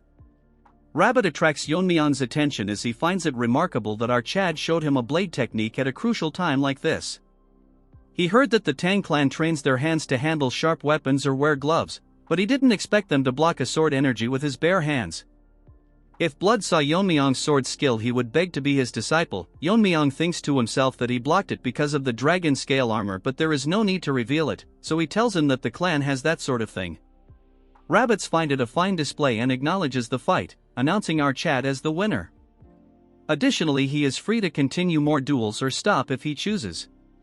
Like the Chad he is, Yeon-myeong tells him that he will continue. However, he shocks the Rabbit by asking him if the Sword of 9 Rings permits. It wouldn't matter if everyone under the Black Death Alliance attacks him at once, the result will be same either way. Just to make it clear, he is not only talking about the participants but everyone under the alliance. We move on to the stage where our Chad is standing on the arena with the overconfident nobody lying dead on the ground. One loser from the crowd tells Yeon-myeong that he has gone crazy to ask them all to come at him at once. Another ugly rat tells Yeon-myeong that he is getting too arrogant just because he defeated one opponent, he is acting all high and mighty. These retards are dumb enough to tell our chat that Yeon-myeong is not someone special, as he is the young family head of a fallen clan, and these ants will show our Chad what real power is. Delusional is the only word I will say. That when a voice grabs the attention of Yeon-myeong, is it's the ugly bangs that tells Yeon-myeong that although life and death duels are permitted, the Sichuan assembly is not a brawl for street thugs. Chick should first fix her hair then talk big. She says how this is an official event where representatives of each sect showcase their martial skills. So as the organizers of this year's assembly, they cannot allow Yeon-myeong to ignore the rules and act on his own whims. Just how did this one chapter character survive at least 4 to 5 chapters? Rabbit intervenes, telling her that there is no need to be this strict, as he is curious to see how far our bold Yeon-myeong can go, but considering the spirit of the Sichuan assembly, if things were to go south he will step in to stop it. Since she cannot disobey her superiors, she make a face as if she will break her teeth, as announces that since the Grand Master allows it she will not say anything. Rabbit tells Yeon-myeong that the Tang family's assassination techies are specialized for large-scale destruction, so a large disorganized attack will only cause confusion. So he will limit the number of participants on the combined attack to 3, and Yeon-myeong may choose his opponents. If these conditions are unsatisfactory he can speak now. Yeon-myeong with a smirk turns around to tell Rabbit that he accepts all his terms. A few moments later Rabbit is shocked, blood went from a Chad to a cat. He made the wrong judgment because he thought that after facing Yeon-myeong for a few rounds, the participants would figure out how to counter his feathered needles and gradually break through the assassination techniques, giving them a chance to win, but it was all a dream, as in less than an hour over half of the turd participants lost their lives. What's surprising to him is that Yeon-myeong only used his feathered needles and the blade catching technique, yet none of the challengers could even put up a fight. He is now concerned because judging by Yeon-myeong's internal energy she should not be so strong, but he cannot understand how there is such an overwhelming skill difference. At the current rate the entire Sichuan assembly will be jeopardized, as the remaining participants are quitting, running away with their lives. That's when another one-chapter character gets introduced, as everyone is running this trash stands as if he is some overpowered protagonist. Entering the arena with a loud stomp that shatters the ground, garnering the attention of the running participants as well as Rabbit and the 2 trolls. The is from the Rising Phoenix sect and challenges our Chad. He tells the others that there is no need for the others to step in, as his guards and he himself is enough for Yeon-myeong. Big talks coming out from a mummy. He mocks Yeon-myeong by telling him that his little whining streak ends. Whatever his name is we will call him Banana Peel. Rabbit is impressed that instead of running away like the others he is stepping up to challenge our Chad, which was expected from the Rising Phoenix sect. Rabbit asks Yeon-myeong if he has any objection or he wants to continue the life and death duel. Yeon-myeong says that he has none, but thinks to himself that this Banana Peel has a very unusual body, that even in his past life he never saw something like this. Since Yeon-myeong accepted the terms, the life and death battle will continue. Without wasting any time Yeon-myeong throws his needles at super fast speed. The 2 frog-like guards uses their body to block the needles. Yeon-myeong notices that instead of dying, the needles break after colliding with their body. Senior troll Mirio gets shocked that the feathered needles bounced off, that when Yeon-myeong notices that their skin has dried and cracked like a tree bark. Disgusting to think they copied one of my favorite character Groot into a third-rate villain. Rabbit thinks to himself that the withered tree divine art causes the practitioner's body to wither like an old tree. In exchange their skin becomes as hard as a bark and tough enough to withstand even sword energy. Additionally their muscles and bones denser, increasing their strength, so now according to the Rabbit our Chad might be in trouble. As the Banana Peel tried to strike our Chad in less than a second, dodges his attack and gets behind him. His movement was so fast that for a second even the Rabbit couldn't keep up with his movements. He wonders if Yeon-myeong really mastered a high-level movement technique. As for Yeon-myeong, he is behind one of the lackeys ready to strike with a needle in his hand. Our Chad shoves the needle right into his head, because of it being soaked with poison. Lackey number 2 gets pissed and charges towards Yeon-myeong, harming his senior brother. Yeon-myeong grabs on his mouth and tells him that he will test if his tongue is as tough as the rest of his body, but unfortunately the trash died. It looked like Yeon-myeong was too rough with his new toys. Yeon-myeong notices that a fist was aimed towards him, but in a millisecond he dodges the attacks, surprising Banana Peel. This time Yeon-myeong uses his internal energy to launch a palm attack. Using internal energy, Yeon-myeong wanted to break his body but his hand fended off. The trash tired to attack Yeon-myeong, but instead our Chad grabs him by the neck. With a smile on his face he says that he will give him brownie points for his body being tough. But if that's all he had to show, he must have been delusional to think that he could beat our Chad just relying on his tough skin. It's as if our Chad is mocking him, telling him that he has nothing else to show him. Surprisingly, the retard starts laughing, telling Yeon-myeong that he must be dumb to think that toughness is the only thing he has. He has been waiting for a moment, when our Chad would get hold of him. Yeon-myeong remains quite not answering him. Banana Peel goes crazy as a green aura excludes from his body, telling Yeon-myeong that this is the true essence of the withered three divine art. In a flashback that we don't want to see, his father explains to him the true power of the withered three divine art, but it cannot even be revealed to the word, and if he were to use it he must kill his opponent. Banana Peel thinks this is the right moment as he uses the ultimate move. As the aura starts surrounding our Chad, he barks about how he will absorb all his internal energy. Yeon-myeong sighs and tells him that he better stop what he is doing or else he will be doing something unusual. But the Banana Peel has lost its mind already. I feel bad for him. Yeon-myeong has an almost infinite internal energy, so blood is gonna explode. We start with another flashback where the father of Banana Peel was wandering to increase his powers. He encountered a potato in Tibet. The senior potato recognized junior potato's potential and taught him the martial arts known as the withered tree divine art. Although the technique's advanced form has been lost and was limited to external applications, this martial art was perfect for Junior Potato because he specialized in catching blades with his hands. However, this guy wanted true mastery and joined the Black Death Alliance. After Lizard looked through the martial arts, he figured out that the lost part was not very difficult since every martial arts name holds the essence of its technique. Moving to the present, the Banana Peel proudly states that the name wasn't simply given because the body withers like a tree. It's because the dried out outer shell and the internal energy are tied to the dantian-like roots, transforming the body into a true withered tree, allowing the user to absorb the opponent's energy like a tree drawing water from earth. He laughs like me when I make a viral video warning Yeon-myeong that he will drain him dry. That's when this ant notices something weird. Nothing seems to happening to our Chad at all, making him question himself how this is possible. All of a sudden he notices that his arms is melting, making him wonder what's going on his arm. This ant starts crying, asking Yeon-myeong what he did to his body, as Yeon-myeong look at him with a big smile on his face. Another flashback occurs. This one is important.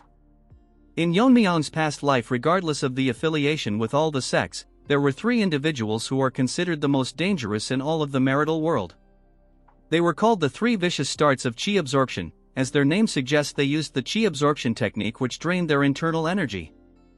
These three ugly rats roamed around together using the technique to anyone they came across. Two of the three ants reached the flame reel, making them nearly impossible to subdue, but in the Alliance Hall, three heads were present which belonged to the ants. The person who did this demanded his reward for killing them. They asked the person if he single-handedly took all three of them down. It was no one other than Yeon-myeong's master. Basically, he was testing a new sword technique, but they were so weak that they died and couldn't even survive a single stroke. Yeon-myeong's master once told him that they tried to absorb his internal energy but they couldn't handle his weakness chi and died. Yeon-myeong thinks of that since ordinary martial artists cannot withstand weakness chi, which has a nature of decay. In this life he has yet to master weakness chi yet, but that doesn't matter. With a smirk on his face, Yeon-myeong tells him that he warned him to not do anything foolish, asking him if his family did not teach him not to consume just anything, since Yeon-myeong's internal energy is no different than pure venom. Since his arms are hurting, he uses venomous chi and burns him to ashes in front of everyone that is shocked, including our rabbit, while Yeon-myeong is busy cleaning his hands.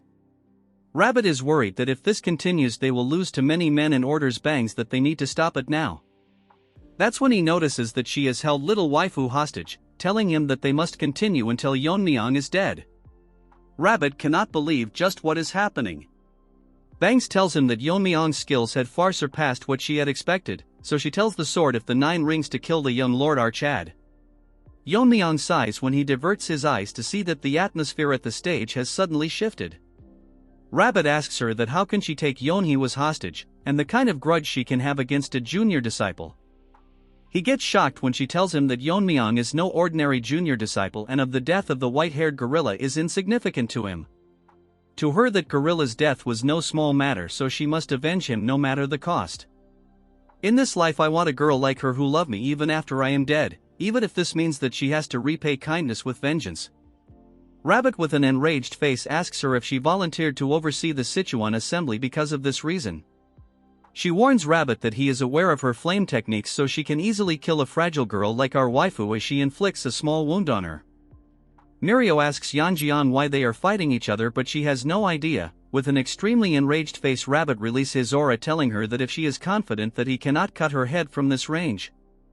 Under the pressure, she tells him that as he has reached the fire realm he certainly can, but if he loses his temper and swings recklessly, he might leave a scar on our little waifu.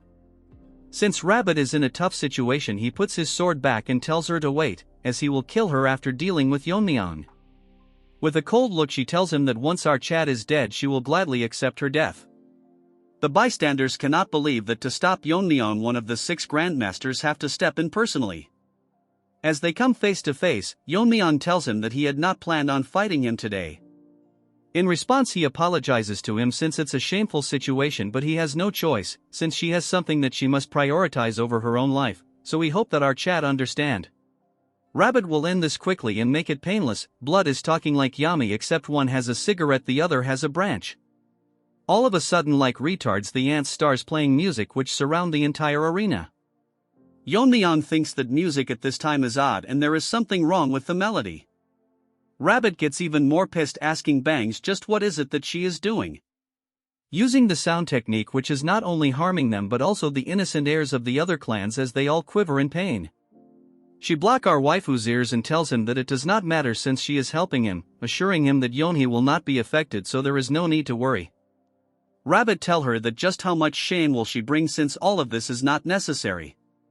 Just look at our troll's face, man, that got me. Bangs tells him that if she wanted to stop she wouldn't have started it, as everyone, even Mirio, was barely holding on. With a psychotic behavior she tells him that Yeon-myeong must experience the terror of death, so he should hurry up and kills our Chad. Sorry sister, but that overpowered troll is probably picking on his nose. Yeon-myeong thinks that they are being too loud, shocking the rabbit. He uses his whirling frenzy dance and throws his spinning blades, as they fly across the musicians, breaking their instruments, shocking the ugly Bangs and overshocked Rabbit, as their head went flying everywhere. While Yeon-myeong calmly collects his rings, dude need to stop his ultra instinct like Riz. While they were still as shocked at what just happened, Yeon-myeong asks him that he has taken care of the annoying sound so he should finish what he started. Blood has got tear look even when he is speaking. Rabbit stands on the stage with his sword out, witnessing hundreds of dead bodies lying all around the stage. He is not nervous and confused at the same time, wondering if the Tang clan had such martial art, because of how destructive the technique is, which is fitting for the Tang clan's goal of mass killing. And such a technique was easily demonstrated by our Chad. This delusional Rabbit thinks that if Yeon-myeong continues to grow like this he will certainly pass his level, as he thinks if it is really necessary to kill a prodigy like Yeon-myeong, our Chad is pulling out his sword which stuns him. Rabbit with a confused look asks what he is doing and guesses if Yeon-myeong is planning to face him with the sword, while he points his towards him ready to barbecue it today. Rabbit is not again confused. Blood got confused so many times in a single chapter. He thinks that Yeon-myeong does not realize his position, while it's the other way around. Delulu Rabbit thinks that Yeon-myeong is now in a position where his best technique would be lacking. Yeon-myeong gets straight to the point and tells him that his hidden weapon skills are nothing but cheap tricks in front of his sword. Blood is such a troll that with a straight face he tells him that he wants to learn a thing or two from Rabbit, while bro is the sword god himself. Rabbit sigs telling Yeon-myeong that he is beyond audacious at this point, he is outright absurd, but since they want to make Rabbit a nice likable character, he tells Yeon-myeong that he likes his spirit, so he will let Yeon-myeong make the first move. Hearing this, Yeon-myeong smirks while Snaky manifests itself, asking our Chad if he is planning to go all out. Yeon-myeong tells Snaky that since his opponent is a master of the fire realm, he will go out in this case. Huge vibrations start occurring in the entire area as Rabbit gets overwhelmed by immense pressure. Yeon-myeong releases a few of his seals, releasing an energy strong enough that it lightens up the entire arena, causing strings winds that Bangs is flying out, and every one of the ants in our troll who never saw Yeon-myeong's energy is dazed. Rabbit thinks that it is impossible for a human to possess this much internal energy, the terrifying part is that he didn't sense Yeon-myeong hiding this much power at all. Well, Rabbit is different from those ants, and he immediately realizes that Yeon-myeong is far beyond his level. As Yeon-myeong transformed into a Super Saiyan Green tells Rabbit that he is ready for the lesson. Rabbit is scared and cannot believe how Yeon-myeong managed to reach such a level in such a young age. The presence Yeon-myeong is currently radiating is similar to the one that he felt from Lizard. Yeon-myeong asks him what he is doing since he allowed Yeon-myeong to strike first. Rabbit is in a tough position since he dug his own grave at this point. He tells Yeon-myeong that he was unaware that Yeon-myeong was hiding his strength, but he cannot back out now, since Yeon's life will be in danger. But the problem is that if Rabbit fights with his full power, one of them will be sure to die, so he cannot just sit there and take his attack, sincerely apologizing for it. Rabbit thinks that if he were to drag this battle long enough he will eventually lose, so he will end this quickly using the technique Black Lizard taught him. In a flashback we see that when Rabbit reached the Fire Realm, the flow of his energy entering his body felt different. Lizard congratulates him for breaking the wall of his talent and reaching the Fire Realm. According to Lizard, even though his meridians reached a state where they are full connected and he managed to reverse his aging, yet the scars on his face remains. Rabbit tells him that his abilities are still lacking, but he should be grateful for what he has achieved, and he finds the rugged look more manly. Lizard's laugh, remembering the face he made trying to look fierce. Well, now no matter what happens I don't want them dead, this is wholesome. Rabbit tells him that instead of congratulating he is here mocking him. But that is not the case, as Lizard tells him that since he has undergone full transformation, he will guide him to a new realm. His transformation into a stronger body and skills are impressive, but his sword techniques he has been using are limited. Since he has now become physically strong, he will teach him the technique of the strong sword. According to Rabbit, softness controls strength. True strength is derived from flexibility. The subtleties of softness that he has learned from the illusion sword can be transformed into the strength of the strong sword. Whatever that meant, my mind got messed up reading all this. Seeing him perform the technique, Yeon-myeong is shocked as Rabbit prepares his technique called the All Path Lead to One Sword. He has just recently started mastering this technique, so it is not perfect yet, so his plan is to finish this fight in one strike. Yeon-myeong, impressed, tells him that that Rabbit would use the chaotic illusion sword technique since he is from the sword technique, but he didn't expect that he would be able to pull off even a rudimentary version of the strong sword. Rabbit is shocked and getting nervous, asking Yeon-myeong how he knows about the strong sword. Our Chad's sword starts glowing. That instead of shocking Rabbit, shocked him because he has not fully mastered the strong sword technique. Yet Yeon-myeong is wielding a completely perfect version of it, as strong blue energy starts radiating from his body. In a flashback we learn that swordsmanship has always followed one of the following principles, which are heaviness, speed, breaking, illusion, scattering, severing and sharpness. Each of this technique created by mastering one of these principles. Yeon-myeong's master told him that among all of them mastering strength is extremely rare, as an ordinary body cannot withstand the force of its own sword technique. There is a cheap copy path where flexibility can lead to strength, but that's what ordinary people try. As for the one Yeon-myeong is aiming for, it comes from the breakthrough to the extreme end of decay, which is called the ultimate strength. Moving to the present, Yeon-myeong is radiating constant energy, thinking to himself that his body is different from his previous life. The memory of using the strong sword remains. Although it's been a while since he has used strength, so controlling his powers might be a little tricky. So Rabbit must brace himself, while Rabbit is now in a tough position. Hearing this, all the nobodies, bangs, and our trolls are shocked. All their purpose is to get killed or get shocked. As they both charges towards each other, swinging both of their sword enveloped with sword energy. As the battle continues from the manors, the elders can sense powerful aura from the direction of the gathering. One old beggar thinks that one of the 6 grandmasters released his energy to inspire the young prodigies. But Senior Tree thinks that it's too much inspiration, that he can feel the energy from this far away.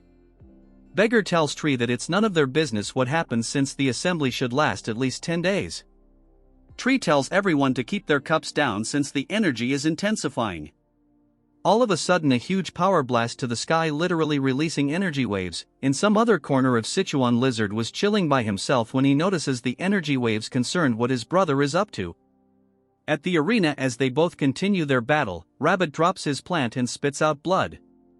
Realizing that he died in a single exchange of swords, rest in peace Rabbit, you will be remembered. Even in his dying moment he is concerned about the safety of Yeonhee.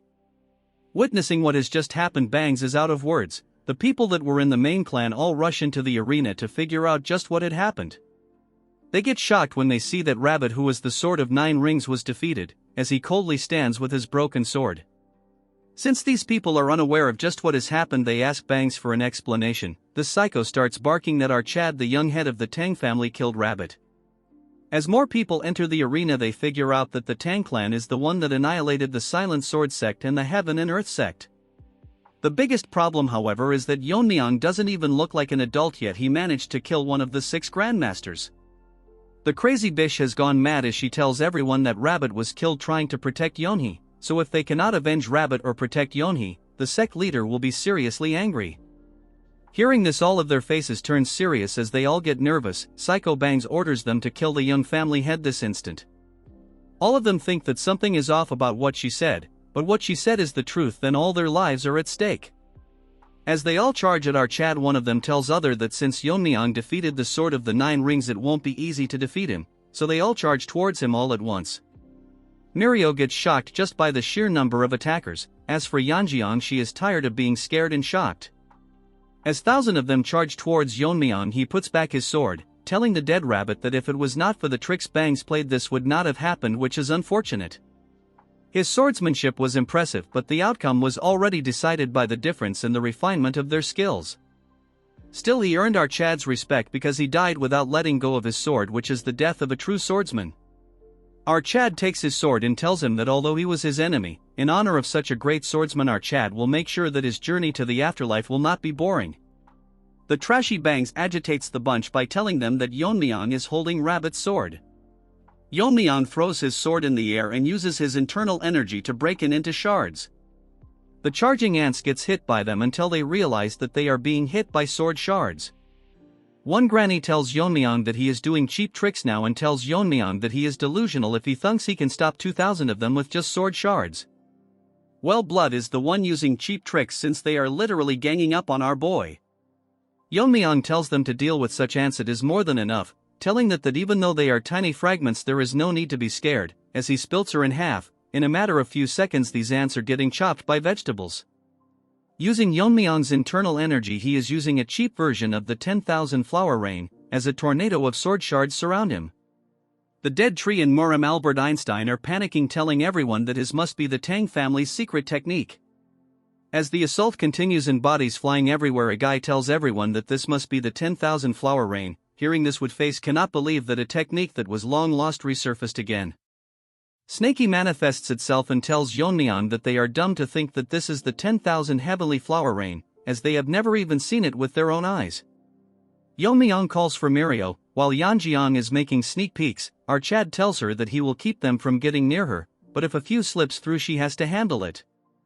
Mirio, sweating like a dog in heat, tells Yeon-myeong that she must keep her urn as his bodyguard and assures him to not worry as she won't get in her way. Instead, this troll tells Yeon-myeong to raise them straight to hell, as our savage tells her that she doesn't even need to say it, as that's exactly what he is going to do, increasing the intensity of his attacks. It intensifies so much that the blades become an ocean that is sinking in their body, chopping them like vegetables. Since the number is so overwhelming, Yeon-myeong attacks them with his hands and Albert Einstein gets chopped in half like the rest. That's when a few of them notices Mirio and her sidekick wearing the Tang family outfits. Since they cannot take care of a monster like Yeon-myeong, they plan to capture them and offer them to the sect leader. Mirio is nervous as in a flashback she is surprised that Yeon-myeong is offering to cure her dead vein syndrome. Yeon-myeong tells her that soul energies are also blocking her meridians. Mirio thinks if it's just like her sister she has to get naked, but Yeon-myeong tells her that there is no need for that. Look at that troll's face, as Yeon-myeong is flustered because he imagined it. He tells her that the main reason he is doing this is because Mirio is extremely talented in martial arts, that she is as strong as the Baungi Brigade even though she is suffering from the dead-eye vein that she is unaware of. If they cure her syndrome and unblock her meridians, her strength will be on the level of a clan elder, as she outright slaughters all of them in a matter of seconds. They cannot believe that even his lackeys are extremely strong. Yeon-myeong thought they were kids, but they are stronger than clan leaders. Mirio tells her to stay behind her as it's hard to protect someone. Hearing this, Yeon-myeong starts crying as she has been neglecting her training, so in her current state she is completely useless. All she can do is watch from the back as Mirio continues to slaughter them. Woodface tells everyone that they need to stop the wind pressure from Yeon-myeong, as no matter how strong he might be there is a limit to his internal energy. Even if they take damage they will surround Yeon-myeong trying to overwhelm him. Seeing their determination, Yeon-myeong gets shocked as they are letting themselves get torn to shreds. With the help of a few thousand they manage to weaken the wind pressure. Yeon-myeong thinks to himself that despite the favor he has shown they are still willing to risk their life, wondering what kind of person their sect leader is that they have to go so far. Since now is not the right time to think about it, Yeon-myeong uses his sword and with a few moves he slaughter over 1,000 of them surrounding him. Bangs cannot believe that Yeon-myeong literally slaughtered a few thousand with just a swing of his sword. She realizes it was not luck that he overpowered a Fire Realm Master in a single strike. She has realized that number means nothing in front of him. She tells everyone to stop telling them no matter how many of them attack him they cannot win, so they should back off and save themselves. She apologizes to Yeonhee and tells her that she will pay for her sins one day. She tells Yeon-myeong that it's enough since even 1,000 lives won't be enough to stop him. So in order to kill her she need to use the sect leader. Although she didn't want to do it to witness his death, she has no other choice. Her eyes starts glowing. Yeon-myeong wonders what is happening as he uses the Inferno Lotus technique on the little girl, as she starts burning. In front of everyone resent at the scene, as no one will be alive once the sect leader arrives, as she will be waiting for them in the afterlife. Was outright dumb. I mean, Yeon-myeong can just one-shot her with a poison needles, instead he is killing like a retard. These rabid dog has gone crazy burning the girl. The side character are in disbelief but asking her if she is not aware of the consequences. She starts crying, telling them that if it's for white gorilla she can go to any lengths. At this point this rabid dog and her one-sided love is getting on my nerves. This hypocrite literally tells them that it's regrettable that she can't do more because of her lack in power. She takes out a knife from her dress, regretting that she cannot witness the death of the Yeon-myeong. As she tries to kill herself, thinking that the Lord will seek vengeance on her behalf, at that moment Yeon-myeong rushed to her and literally chopped both her hands. Then he moves to little girl and starts absorbing the fire and destroys it. Then he tells her that not only did she harm innocent people but also tarnished the honor and sacrifice of Rabbit. But since she trampled on the pride of someone who earned his respect even as an opponent in a death duel, you see, Rabbit had to die or else he would have killed Yeon-myeong. Moving to Yeon-myeong, he clearly tells her that it's stupid of this dog to expect a peaceful death. Lying on the ground, this dog is feeling the pressure, though Yeon-myeong thinks that although he said it, it's not for him to decide but the lizard. No matter what happens he cannot worsen the situation any further. This rabid dog tells Yeon-myeong that the Lord will never forgive him, no matter what happens, and all of it would be pointless since he is going to die by the Lord's hand today. Yeon-myeong is losing his temper, thinking of ripping her mouth apart. That's when a figure falls from the sky, releasing an internal energy so great that even shocks Yeon-myeong. As for the rest of them, they all stand as if time stopped.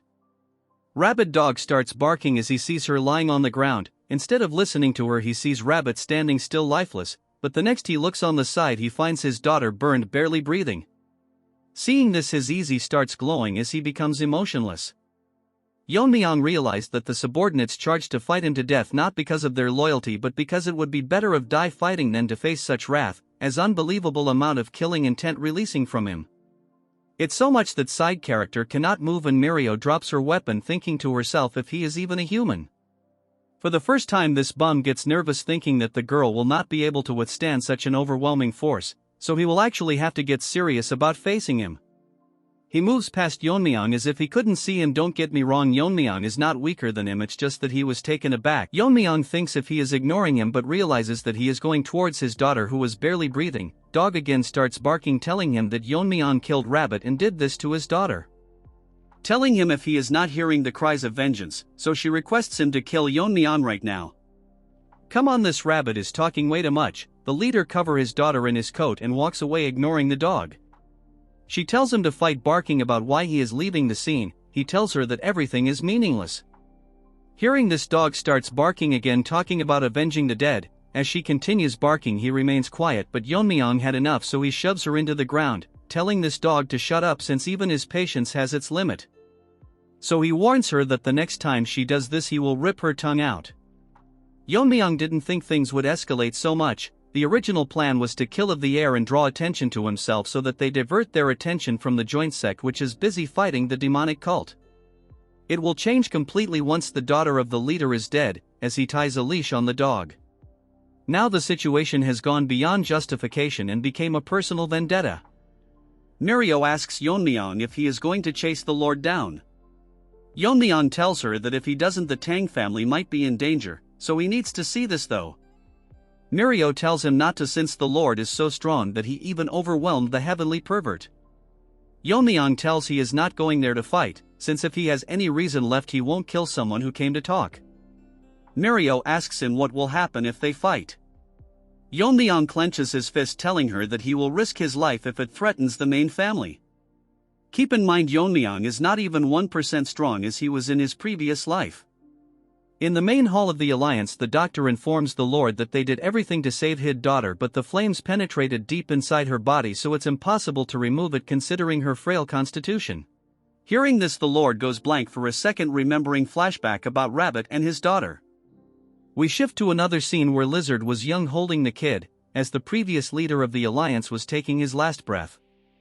Telling Lizard to take care of Yeonhee as his own daughter, since that time something inside has changed and to recover from the pain of loss he becomes stronger.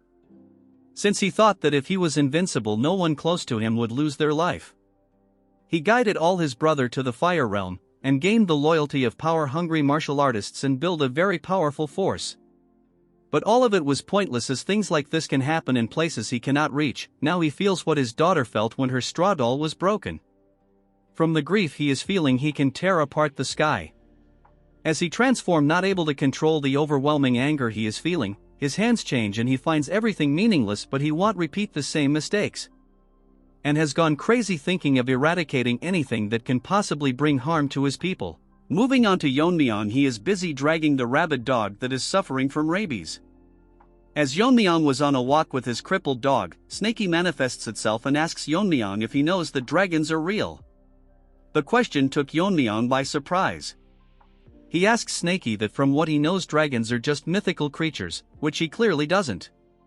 Usually it is a name given to prodigies who cause an uproar in the martial world. Snakey tells him that he is not talking about some human nicknames but in species that's known as dragons.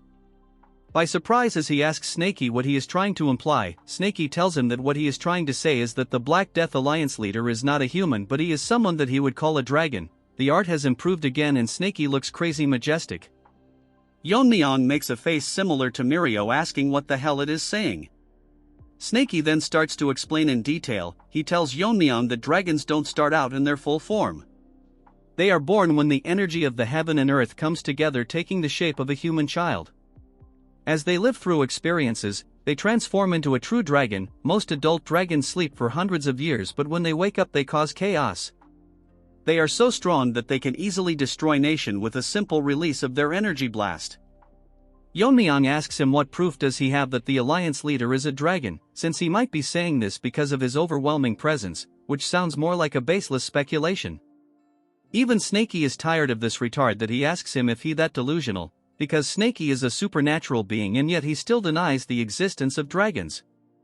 He asks Yeon-myeong if he remembers that he once served the Tang family as a familiar. Snakey asks him what makes him think that the ancestor kept him around. Humans cannot distinguish dragons because their fundamental energy is entirely different, but as Snakey is a supernatural being he can sense a dragon's energy. That's why he made Snakey his familiar and together they fought and hunted down dragon that would cause harm to the world. Hearing this Yeon-myeong is taken back, as he wonders how the ancestor hunted dragons. The more he hears about this the harder it is to believe, but hearing it from a 1,000-year-old supernatural being, it gives a lot of credibility. Yeon-myeong wonders just how strong was the ancestor to be able to hunt dragons. If Yeon-myeong were to unleash his sword skills from his past life perfectly he would have defeated anyone including a dragon easily. Yeon-myeong out of curiosity asks Snakey that just because they are dragons doesn't mean they have to be killed. Snakey tells him that not all dragons are evil. There was a rare case of a dragon turning good known as the Azure Dragon. Originally the role of stopping the evil dragons fell to the Azure Dragon, but the ancestor not aware of it thought that all dragons are evil, so he fought and killed the Azure Dragon. After that there was a lot of conflict with the hunters who used to work with the dragon to capture evil ones. The ancestor evidently realized the mistake and decided to hunt evil dragons, to make up for the killing of the Azure Dragon. Yeon-myeong got a rough idea of what had happened. Snakey in a boastful tone tells Yeon-myeong it was even before he was partnered with him as a familiar. Then Snakey gets serious telling him that he said was not the point, as he mentioned earlier dragons aren't born knowing they are dragons, they live as humans coexisting with them and even form attachment to people around them. As they live and grow, they are influenced positively so that they can become good dragons like the Azure Dragons. But if negative emotions were to dominate their personality, they can easily become an evil dragon.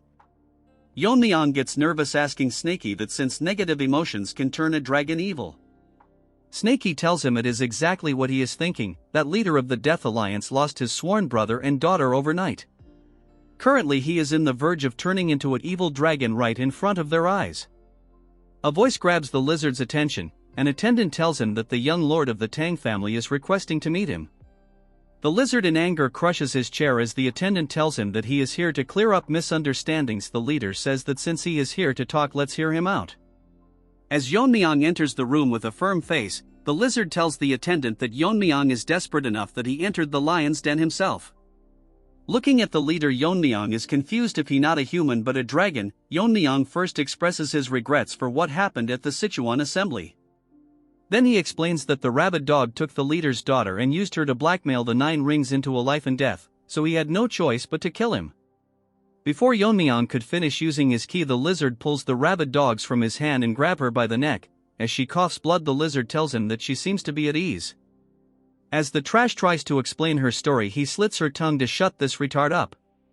He tells her why is she so afraid, telling her that his daughter must have been as scared when she couldn't say anything before her death.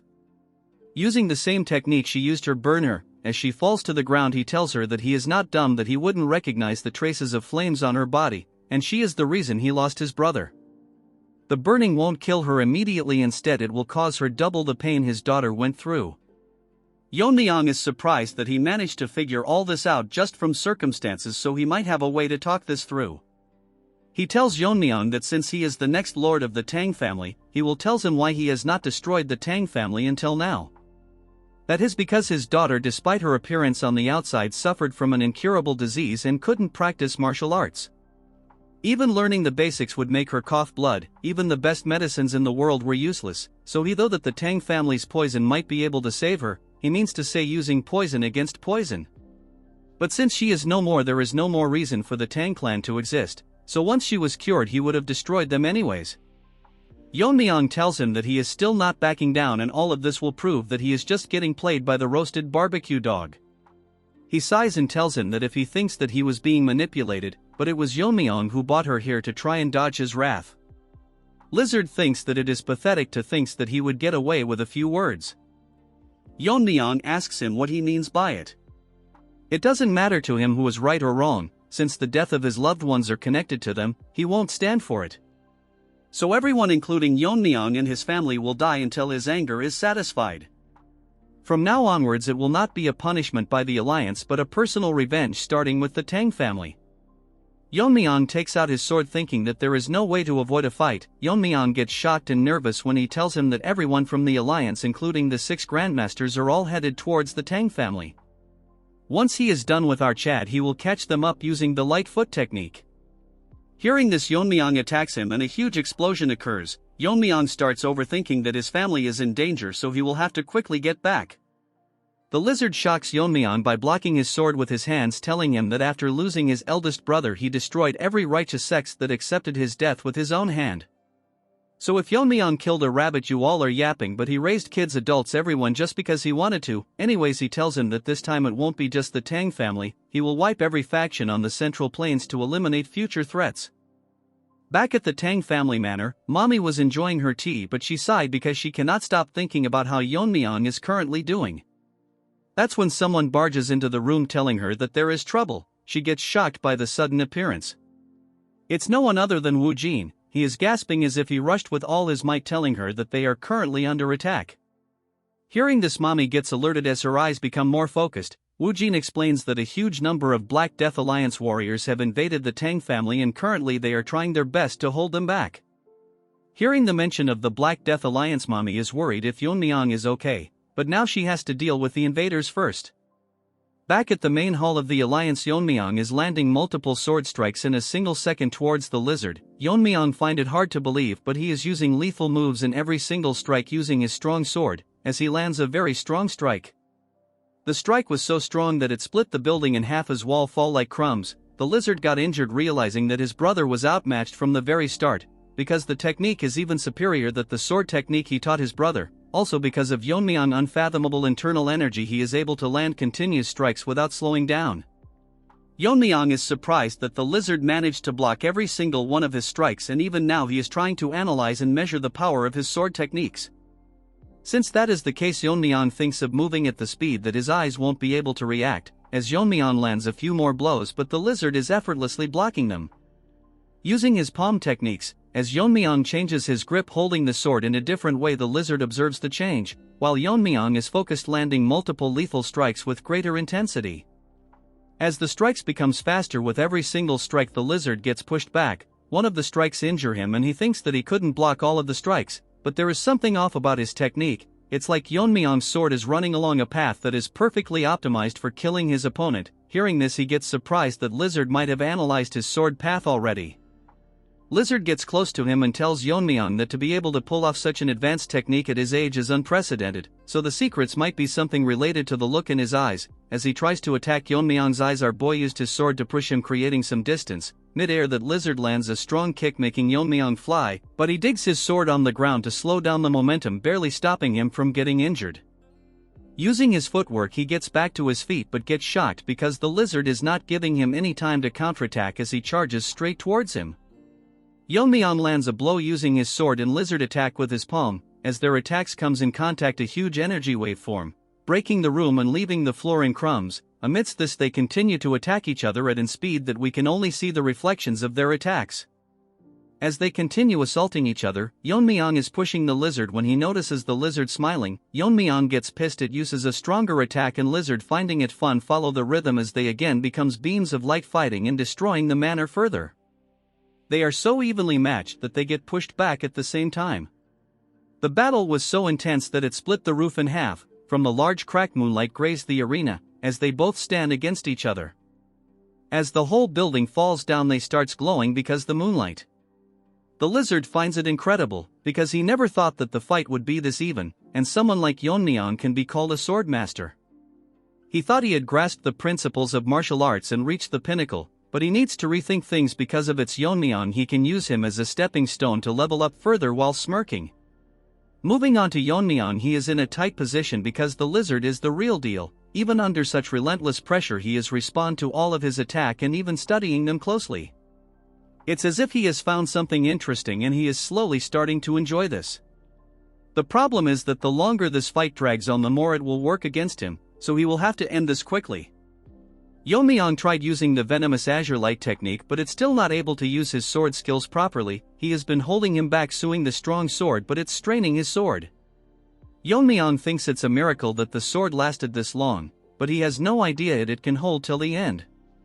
Lizard closes the distance, grabbing Yeon-myeong's face and tells him that he is arrogant enough to look away from him. As he uses the black death palm technique, seriously hurts Yeon-myeong as our Chad spits blood, but he manages to block the relentless palms by putting a sword in between the attacks and launch a strike. The looks in his eyes shows that if he is not serious, he might die. Yeon-myeong splits something but gets surprised as lizard used the coat of camouflage to escape the attack. From behind the coat, he tells Yeon-myeong that recently he had quite the enlightening experience.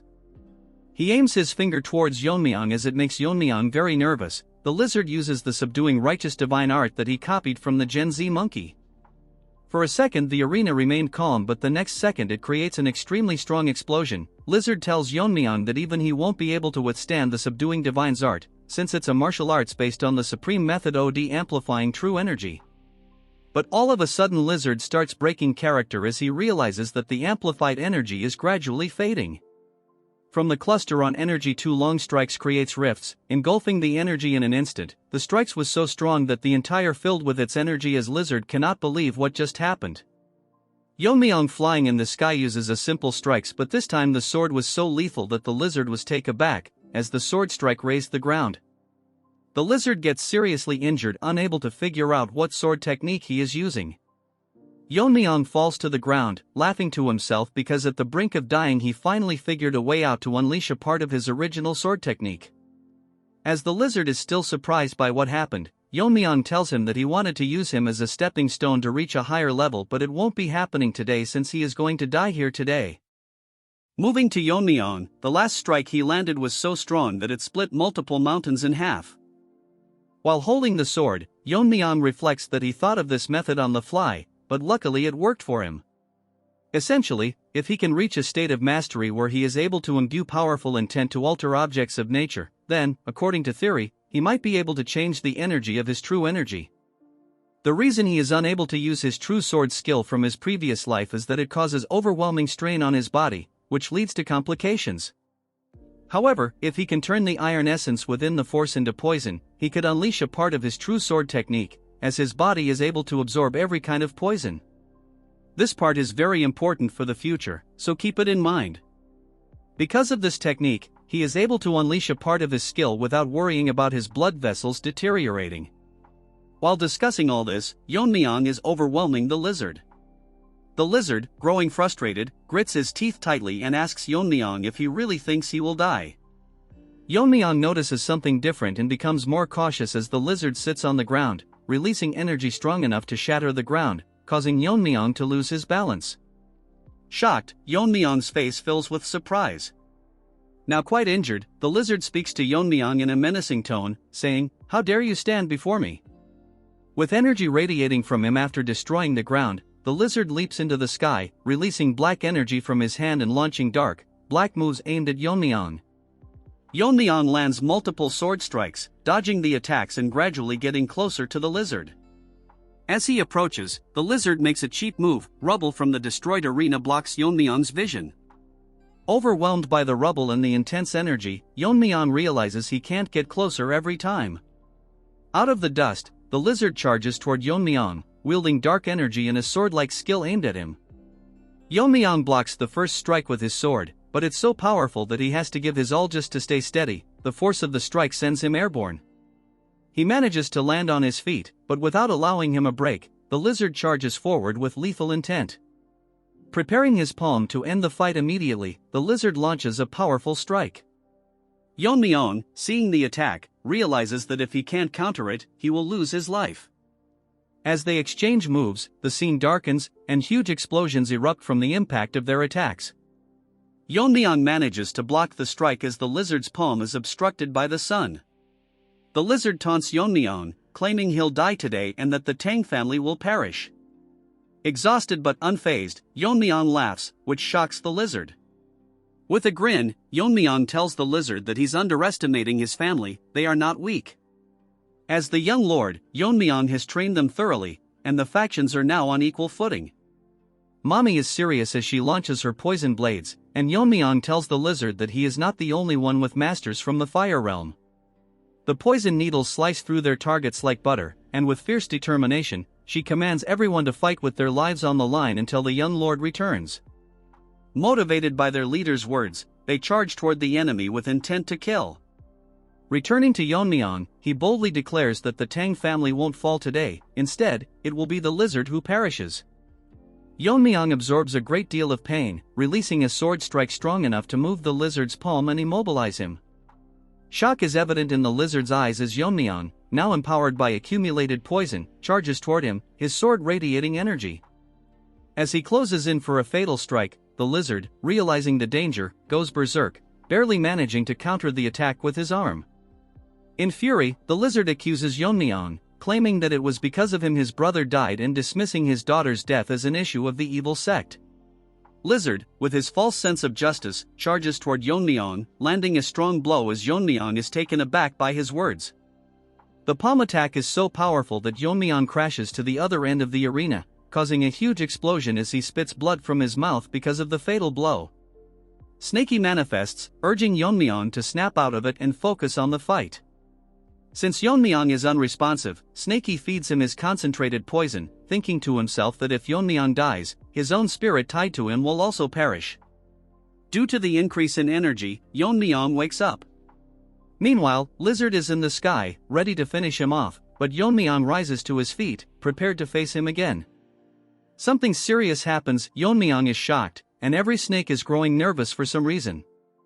Lizard announces that he sensed Yeon-myeong's sword technique can weaken the power of the subduing righteous divine art. Lizard has managed to figure out Yeon-myeong's sword technique and, with a strong attack, makes Yeon-myeong realize he is in big trouble. As they both release sword strikes aimed at each other, the scene shifts. The Alliance's forces are still getting killed as Mommy flies through the sky, taking out the strong ones. They're currently in a tight spot because, even with half of the Tang family warriors deployed to support the joint sect, the enemies within her range clearly outnumber them by more than twice. On top of that, a man is slicing through the Tang family members. Mommy thinks that, at the very least, he is at her level or even a level higher, since he is one of the 6 grandmasters of the evil path. She realizes she'll need to step into the battles to prevent her warriors from getting hurt. Suddenly, her attention shifts, and even the bald Barbie stops dancing. They witness 2 radiant strikes in the sky, as if a star is descending to Earth. Mommy is filled with fear because the resurrection seems to be coming from where Yeon-myeong is battling the Alliance leader. Yet she can't comprehend if this is actually a battle between humans, as ripples even form in the sky. She prays that Yeon-myeong remains safe. Yeon-myeong is shocked and furious because the technique Lizard used was the Annihilation Sword Strike, and it's on par with the one he realized. Even though Lizard is not human and his body can withstand the weakening effect of his sword strike, Yeon-myeong reflects that Lizard was able to recreate his sword strike in the middle of the battle as he flies in the sky, ready to destroy everything. Lizard tells him that battling strong opponents gives him a rush, and he managed to figure out Yeon-myeong's sword technique from his sword. But he says it's all meaningless, even if Yeon-myeong masters the principles of martial arts or invents new techniques, because there's no point if everyone he cares for dies. The Lizard has gone completely mad as he forces himself onto a dragon. Yeon-myeong is both enchanted and infused with energy as Lizard declares that he'll use his powers to kill everyone and become the new law. Bro got too much screen time, and now he's deluded. As Lizard flies in the sky, releasing endless killing intent, he tells Yeon-myeong he will be the new ruler of this world. Enough yapping from this third-rate Frisia, he won't survive the next chapter for sure. With the calm scenery, it's basically the calm before the storm. As I said, the sky turns as bright as the sun, forming a star with the collision of 2 sword strikes. As their battle intensifies, the destruction they are causing is devastating. Lizard managed to overwhelming Yeon-myeong, as currently he has the upper hand. Yeon-myeong getting pushed back barely hold his ground as his sword starts breaking down, by the Lizard who is grabbing it by the hand. All of a sudden Yeon-myeong loses his grip and gets swayed, giving the Lizard the opportunity to throw him right through a mountain. The impact was so great that it made a hole on the mountain, and it shows that Yeon-myeong is clearly hurt. But our boy is not ready for what's going to happen to him, as Lizard literally uses the subduing righteous divine art as a dragon's breath. Bro is deluded thinking himself to be a dragon already, look more like a mountain goat. The breath aimed towards Yeon-myeong lands a direct hit on the mountain. Yeon-myeong is surprised that crazed Lizard is not even the realm of martial master anymore, instead, it is in a realm above him. If he was even a second late he would have lost his life, as we see the mountain split in half by the burp Lizard aimed towards Yeon-myeong. Yeon-myeong grips his teeth, getting his mind in place because that fake burp threw him off for a moment, so he need to counterattack quickly. That's when he realizes that Lizard is missing. Snaky manifests itself telling Yeon-myeong to look up in the sky. Our boy cannot believe just what he is seeing above. Arrogance has gotten into Lizard's head as he flies into the sky. Yeon-myeong is ready to face him with his sword that barely in place. Lizard manifests 2 dark snakes on his palm, and tells Yeon-myeong that this is his venomous martial arts, the Black Palm technique. This the legacy his brother left him, but originally it was a crude martial art that even calling it third-rate would be generous. As this mountain goat flies his snake and tells him that it makes sense, that it was trash since it was created by a low-life from a evil sect. Who has never learned proper martial art. I mean, dude is literally berating his brother. If they didn't fight, dude would eventually end the Tang clan someday. As the snakes flies inside the murky cloud, Lizard says proudly that he modified the technique again and again, turning it into a technique worthy of his name. All while Yeon-myeong and Snaky are blankly listening to him and his speech. The murky clouds turn bright for a second, the next moment the snakes pierce through the sky as a dark figure descends. Yeon-myeong is shocked and what the hell is going on, the snakes now engulfing the entire area charge towards Yeon-myeong. Our boy thinks that humans who have transcends could do something like this. Basically he did meet one since our boy was stuck in the mountain. Mountain Goat tells Yeon-myeong that this is the Black Snake Palm, which is his ultimate technique. Yeon-myeong is in a tough situation as he starts sweating, while Lizard is ready to see if Yeon-myeong can withstand it. Snakey warns Yeon-myeong that even for him, if he were to take the attack straight on, it would rip his body to shreds. So the best piece of advice is to run away, but Yeon-myeong tells him to gather his venomous energy. Snakey gets shocked for a second and then proceeds to tell Yeon-myeong that he has gone mad to take that attack directly. But Yeon-myeong tells him that if that strike were to hit the ground it will shake the entire terrain. He tells that countless people in Sichuan can die, so there is no choice but to break through it. Yeon-myeong tells him that he has a way, so he should just pass him the venomous energy. Snakey is confused where Yeon-myeong is getting his baseless confidence from. Snakey doesn't care and just transfers his venomous energy to Yeon-myeong. By converting this he can use some skill from his past life. Yeon-myeong thinks that if the snake flying is technique then he can counter it with his true power, but to neutralize something this overwhelming, just using annihilation won't be enough, so he will need to use a stronger technique, and in a single strike he will pierce the core and take down the lizard altogether. But he is not sure if his body can withstand it, and last but not least his sword that might break any time. As the snake approaches Yeon-myeong he gets ready, leaping into the air. The technique he is using was inspired by the image of the red sun against the blue sky. In a single strike as he lands the attack, which is a perfected martial art of piercing. Moving on to Mountain Goat, he is up in the sky looking at the mess the snakes caused. As he stares down, we see a flashback, where a thief was caught eating raw rice. As he gets shocked, a voice tells him that he was the one who was stealing grain from the villagers. The boss tells him that a kid at his age is already stealing is hopeless. That's when Rabbit tells him to take a look at his condition. After taking a second look he sees that the boy is malnourished. As he hides behind the log staring at each other, they don't know what to say. Rabbit tells him that at this rate people will think that the Black Death Alliance is a foster home. Old Man sighs and tells the kid that he is eating in the wrong manner, as he gets surprised. Kind Old Man tells him that he doesn't need to steal and can fill his stomach all he wants. Such a nice guy, and Lizard called him a third-rate loser, wants him dead now no matter what.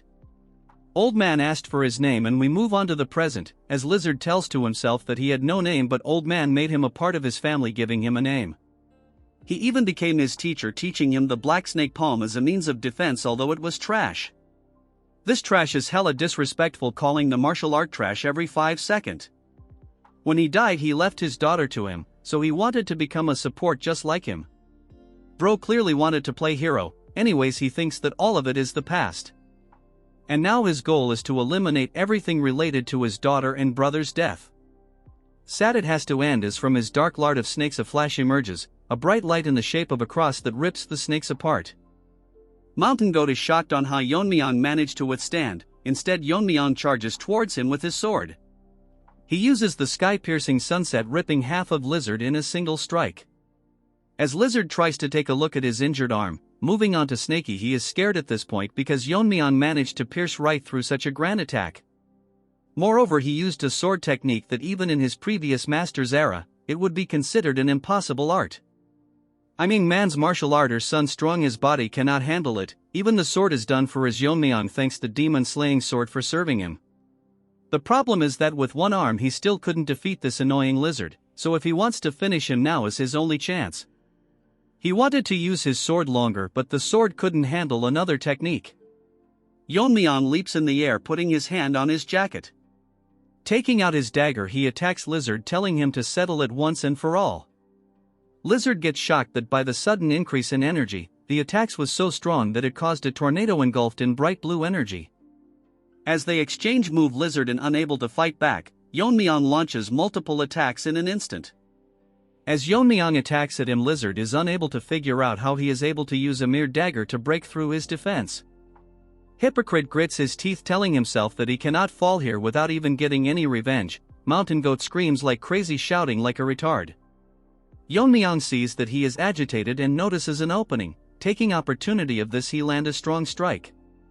In an instant, time slows down as Yeon-myeong chops his other arm as it falls to the ground. Even after losing his arms, he is still overwhelming Yeon-myeong. Our smart kid literally used the broken sword to chip away his chi, in simpler words, break his defense. Or else they would be back to square one. As Lizard tells him that he has not fallen yet, Yeon-myeong starts glowing green, telling him that this is the price for meddling with his family. Yeon-myeong uses the skill Venomous Force, make a huge hole right through his chest. Yeon-myeong managed to blast a hole through Lizard. Lizard is flabbergasted and unable to understand what just happened, as he is unable to figure out what technique her just used. Whatever Yeon-myeong used is slowly decaying his body. Yeon-myeong intensely stares at Lizard. Snaky hiding behind him asks Yeon-myeong if he just created this technique in the middle of the fight. Yeon-myeong explains it to us that, in the past he used the intent of the fire dragon poison to create the blazing venomous force. This time he used his untamed power to convert it into venomous force, launching a strong strike.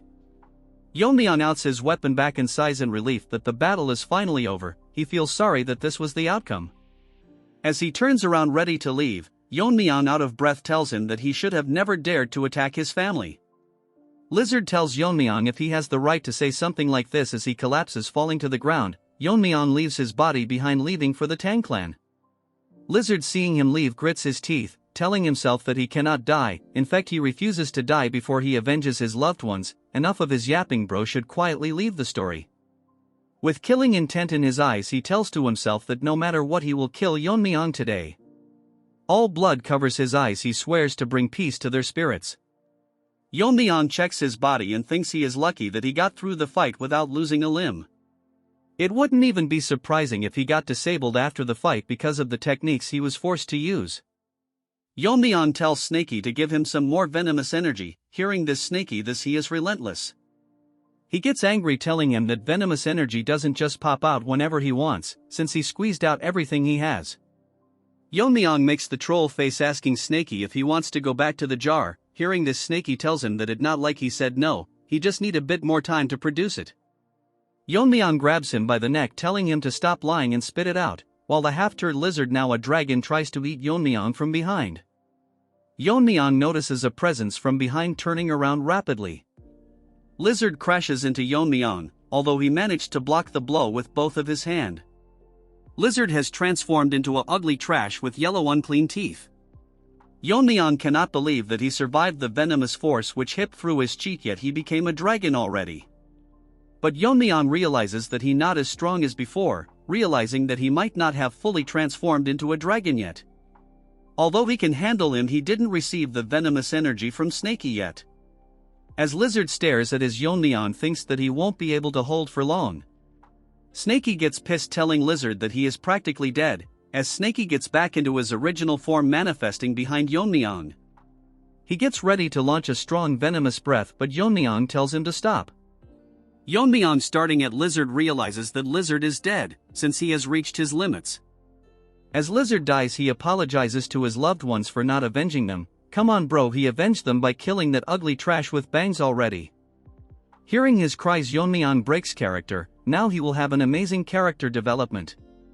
As his body fades away, Yeon-myeong and a now larger Snaky stares at what is happening in front of their eyes. Yeon-myeong with a serious tone wonders if the battle is finally over, when a huge object hits his head. Seeing the object, Snaky sigh. Bro looks so classy while Yeon-myeong is quivering in the ground. Yeon-myeong with tears in his eyes wonders what this is, since it's extremely sturdy. It looks like a horn to Yeon-myeong when Snaky tells him that it's a dragon horn, which must have come from the death of the Black Death Alliance.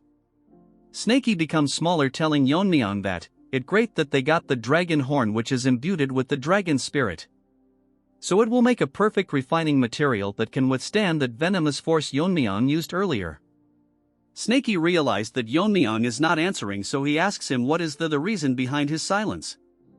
Yeon-myeong tells Snaky that if they met under different circumstances, maybe they could have talked about martial arts instead. Snaky asks him if he is feeling sympathy for him now. Hearing his cries for revenge, Yeon-myeong felt guilt.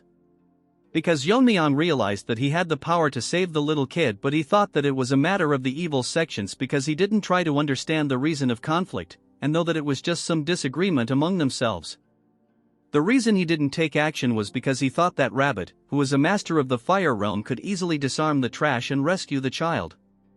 The lizard also thought the same, that if things went south, Rabbit could have easily resolved the problem. Yeon-myeong believed that he could resolve it whenever he wanted, but the complacency caused a powerless child to lose her life. Snaky with a pissed look tells Yeon-myeong that he is getting sentimental after crossing blades, since Yeon-myeong has to understand that the Black Death Alliance and the Tang family can never coexist.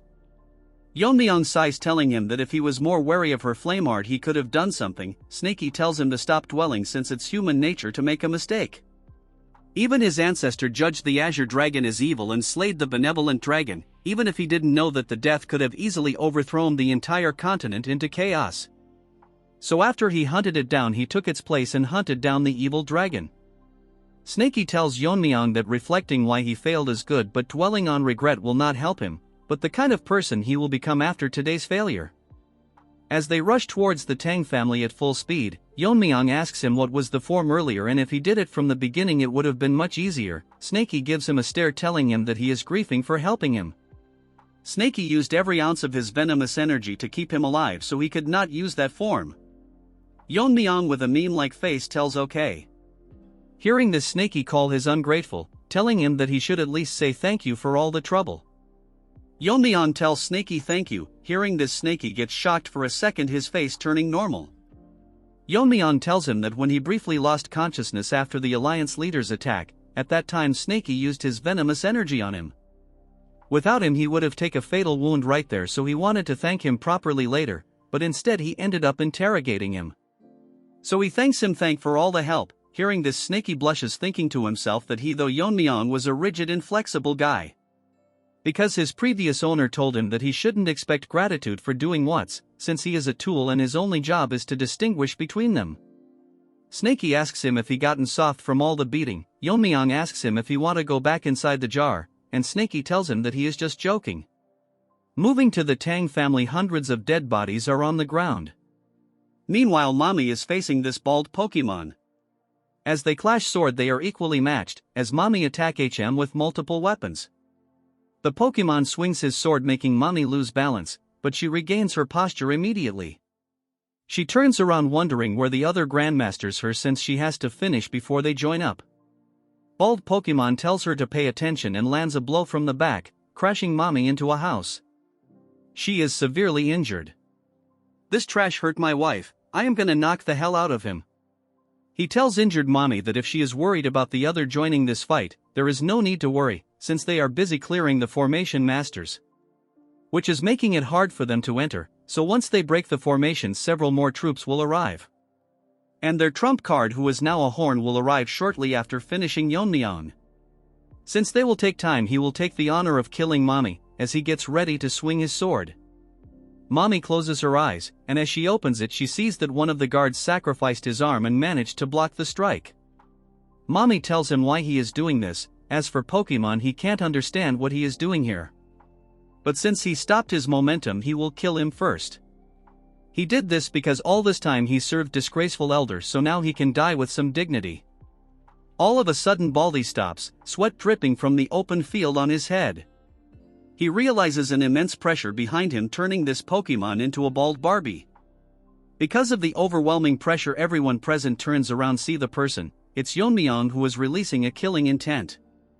Bald Barbie is scared, thinking what Yeon-myeong is doing here instead of his leader. He looks around to see head rolling around. As he stares at them with disbelief, Yeon-myeong tells him that these scums were calling themselves the Grandmasters.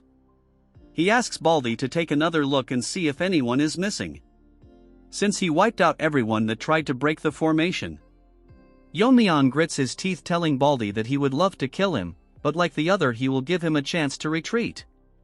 As his body overflows with poisonous energy, he tells him that if he doesn't do so he will meet the same fate as them. Baldy asks Yeon-myeong what he just said. Is bro dumb or what? A second ago Yeon-myeong threw 5 heads of people who are in the fire realm. Baldy realizes that something must have gone wrong, figuring out that the incredible wave of energy from earlier was caused a fight between Yeon-myeong and Lizard. But he is in denial that Lizard can never lose to someone like him. Again his delusional talks. Baldy starts to return to reality. He sweats like crazy as Yeon-myeong tells him that Lizard had terrifying power, but in the end he surpassed him and personally finished him off. Baldy's face turns dark. Trembling in fear, he realizes that Lizard was actually defeated by Yeon-myeong. He drops his large blade and commands every one of his people to stop fighting. The fighters stop fighting, waiting for Baldy's orders. He with a heavy heart tells them that Lizard has fallen and passed away. Hearing this, summon warriors AE in shock, and one cannot believe that the supreme master of the unorthodox path was defeated by the young lord of the Tang clan. Baldy explains that the fact Yeon-myeong survived Lizard's ultimate technique and killed all of the 6 Fire Realm Master excluding himself, is a proof that he is match for Lizard. Hearing this, every single one of the minions from the Black Death Alliance start shivering. Baldy as the commanding officer orders them to fall back and abandon their weapons. Hearing this, most of them run for their life. Yeon-myeong asks Baldy if he is not going to flee. Baldy is aware that he has no hope of survival since his brother lost as well. He grits his teeth in anger, telling them that his sworn brother and sister lost their lives. So even if he is sure to lose, it's his duty to draw his blade. Yeon-myeong hearing this respects his decision and takes out his dagger, telling Baldy to start his attack at once. Baldy remember that he has no point in existing, all his loved ones are dead. I wanted to support this guy but he hurt my wife, so no sympathy for him. Baldy raged uses his everything to attack Yeon-myeong, Mommy and everyone from the Baungi Brigade stand still and rips apart Baldy in an instant, the strike so fast that no one could understand what had happened. With this, the reign of the rulers of Sichuan came to an end, in a single day by the hand of a single person. A few hours later at the main hall, Yeon-myeong summons the guard that lost his arm. He asks him how he is feeling after losing an arm. The one-handed guy tells him that he was trained to use both of his hands interchangeable, so it doesn't bother him too much. Yeon-myeong understands the situation but tells him that it's not the reason he called him here for, but because he heard that he lost his arm trying to save his mother. So Yeon-myeong wanted to thank him properly for that. One arm tells Yeon-myeong that he did this because it's his duty as a martial artist of the Tang clan, and he sought no rewards. Yeon-myeong sighs, telling him that it was impressive, although they have not been in the best of terms.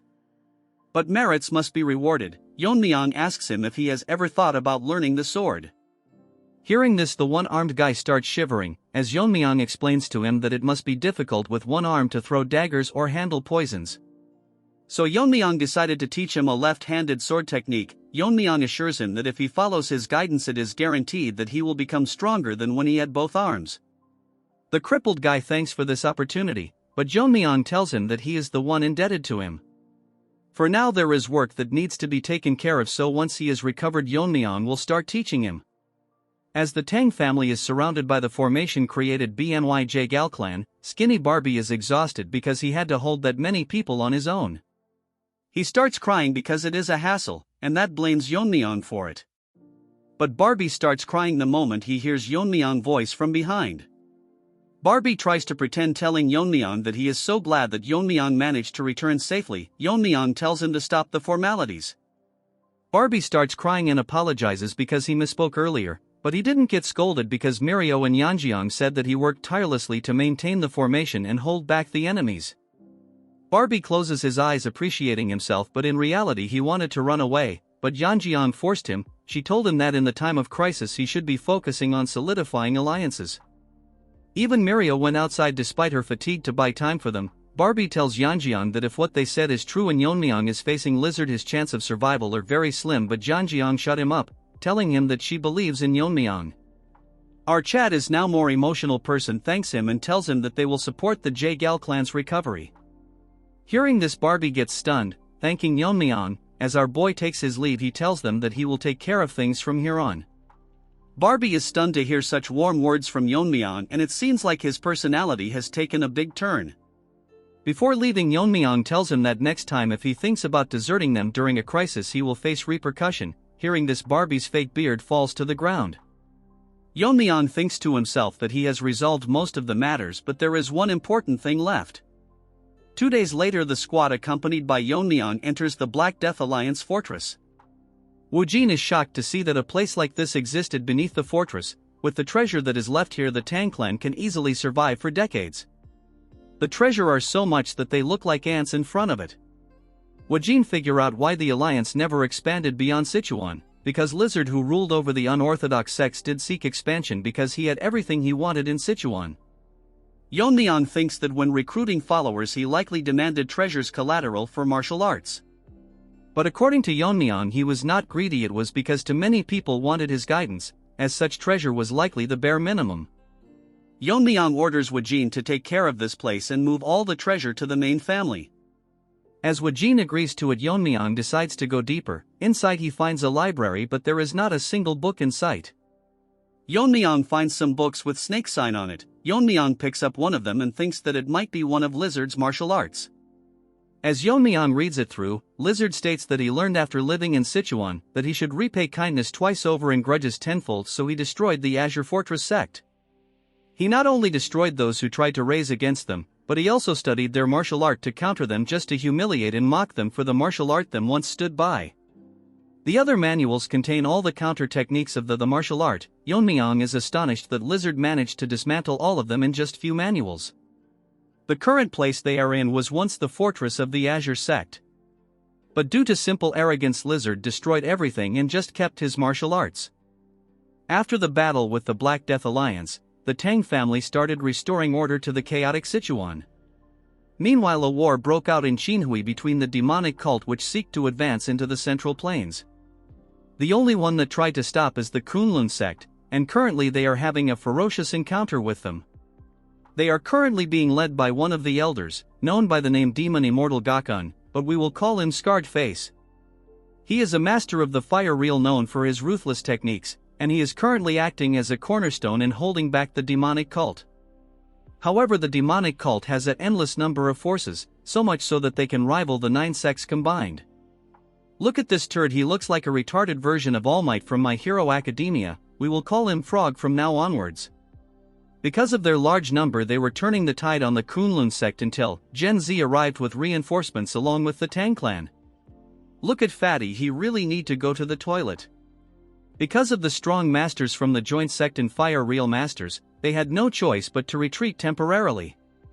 The united force of Gen Z Uncle and Scarred Face from Kunlun was so strong that the balance of the war began to shift in favor of the righteous factions. But something had to happen. Since things were going too smoothly, one of the elders from the Tang clan betrayed them, poisoning the ones that went against their idea of betraying. As Snoop Dogg was poisoned, he tells the elder that he is worse than the weed he smokes. The hairy dog poisoned him and stands with his 2 half-crippled lackeys as if he is some big shot. Hairy Dog barks and grits his teeth and apologizes that he did so because there is no need for 2 leaders in one group. Moving to the Tang clan, in one of the quarters we can hear loud hammering of metals. It's Mini Chad, who is busy welding something into a weapon. As he keep his full concentration on making it, he remembers what had happened earlier. Yeon-myeong approached him earlier and offers him to work as a smithy of the Tang clan. Hearing this, Mini Chad was shocked, having a hard time digesting the offer.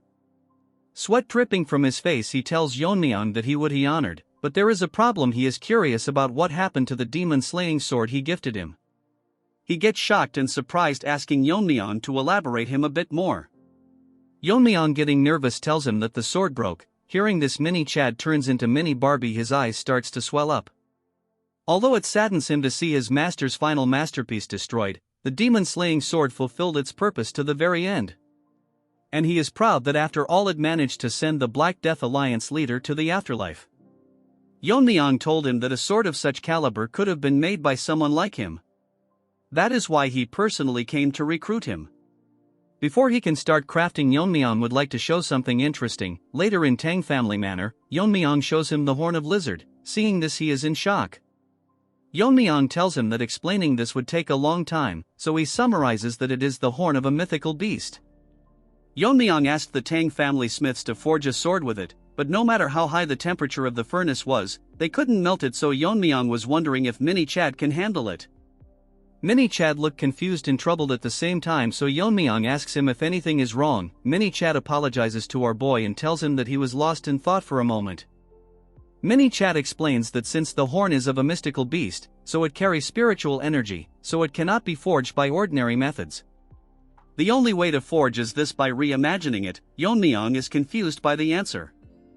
Mini Chad explains that this material needs to be forged with cold and not heat, although it may sound absurd, but at the end of the day a mystical beast is ultimately a living creature.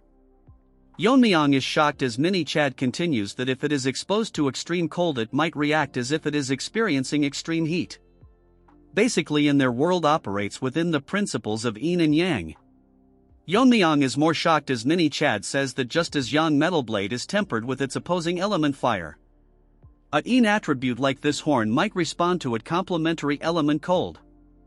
Yeon-myeong thinks about giving it a try, so he will now infuse the horn with cold energy that he collected from Miso. Remembering about her, he thinks that after returning he has not met her once, so he will check on her once he is done with this. As Yeon-myeong starts injecting cold energy into the horn. The cold energy is so strong that it freezes half the room, shocking Mini-Chad. He cannot believe that it's actually happening. Snaky manifesting itself tells Yeon-myeong that it seems to be reacting. After Yeon-myeong is done freezing the horn, he tells Mini-Chad to strike it with hammer, telling him to be careful not to touch it bare hands. Mini-Chad take him hammer and gives it a try. To him surprise, the horn actually deformed, making a dent on the horn clearly visible. Yeon-myeong tells Mini-Chad that he will leave the rest to him. Mini-Chad tells him that the horn is too small to be made into a proper sword. He tells Mini-Chad that a dagger of this length will be more than enough, since to him the length of the blade is not particularly important. Moving to the present as Mini-Chad hammer the horn with dedication, he thinks that the demon-slaying sword has served its purpose. Now it's his turn to forge a blade that will take its place, as his eyes gleam with determination while hammering the horn. We now move to Xinjiang. There we see Frog enjoying a drink. Blood thinks he is special. He tells a white turd that she never ceases to amaze him and it's more than enough. Even a Manhwa character got laid. What about you pathetic lives? This white turd is disappointed that Frog compared her to another woman who ruined her lord and country. She tells him that she is fully devoted to Frog and the divine cult with body, which is obvious in her soul. This old frog laughs, telling her that he was wrong and tells her that there is something important she has to do for him. Hearing this, her eyes gets wider as he tells her that she should be aware that the cult is currently at war with Kunlun, which is an obstacles they had to face in order to reach the Central Plains, but they still haven't broken through. Kunlun's strength is formidable, but the real problem is Scarred Face, who is a master of the Fire Realm. After Taeho joined forces with them, it has been hard for them to break through. Even though they seem strong and perfect, there is always a problem if things are going too smoothly. The ugly hairy dog from the Tang clan has sought contact with their cult, and especially asked for her help. Hearing this, she gets shocked that they want her help. This is one of most beautiful characters that got wasted. Damn, she looks fine, but she chose the wrong side. Her medical skills are so good that it even reached Sichuan. Not long ago, the head of the richest merchant group offered a fortune to cure his son's incurable disease, but it didn't work. However, she managed to heal him in a single day, which is why he is now one of the most loyal supporters of their cult. Hearing this compliment, she laughs. Again, this is too much potential to be wasted. He tells her that even the Tang clan needs their help. Bro is unaware that is a rabid dog and not the clan. She winks one of her eyes and tells him that the cult leader commands that she will do whatever is needed, asking him who it is that she will be treating. They requested to heal the arm of the elder's grandson, which is permanently paralyzed. Even if Bro gets healed, he is so weak even Mirio can kill him in one strike. She gets close to him and asks him in return what is it that they will be receiving. She gets shocked when he tells her that they will be offering the 10 poisons of the Tang family, which can even kill Fire Realm masters. But she gets serious and asks him if that's all they are offering, and he agreed to it. Frog elaborates that he agreed not because of the poison. He plans to use them kill the 2 Fire Realm masters currently opposing them, as he excludes an evil smile, telling her that by killing them he will have a secure path to the Central Plains. Yeon-myeong is gonna one-shot him, mark my words. At the main house of the Jaegal family in Hubei, someone sits on a chair with dead bodies lying everywhere. He says that there is no safe place even in the Central Plains. Even though they were under Wodong's territory, they were way too careless. As this guy battered in blood drink alcohol, he tells someone across the room that he heard that the Black Death Alliance leader is dead. What shocked him is that the one who defeated him belonged to the Tang family. His guide, who was wearing an eye patch, tells him that according to this intel, the person who killed him extremely skilled in poison, hidden weapon, and he could wield swordsmanship effortlessly, wielding sword force.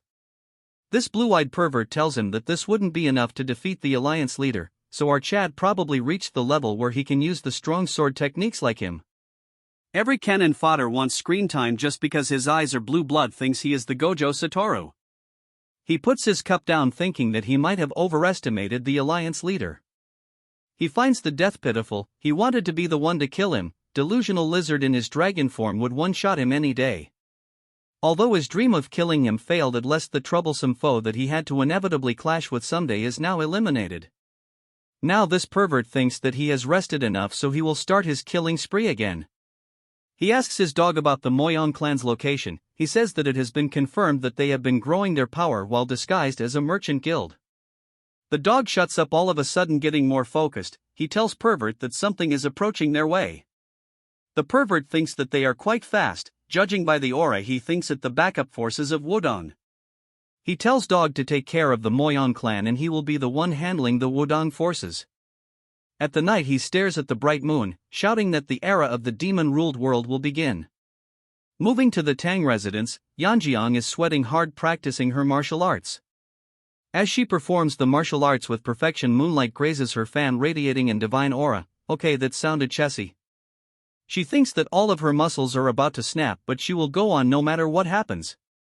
She forced her uncle to teach the clan's martial art to her. As she trained it with persistence, she remembers how tough it was to convince him. At the Sichuan assembly, all she could do was just watch, so she felt a deep sense of helplessness. The character development is cooking.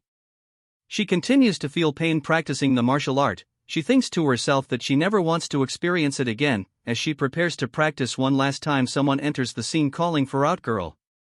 It's Barbie, but his face is grim. Yeon-myeong, seeing his face, asks him that he was supposed to be bussed today, so what is he doing here?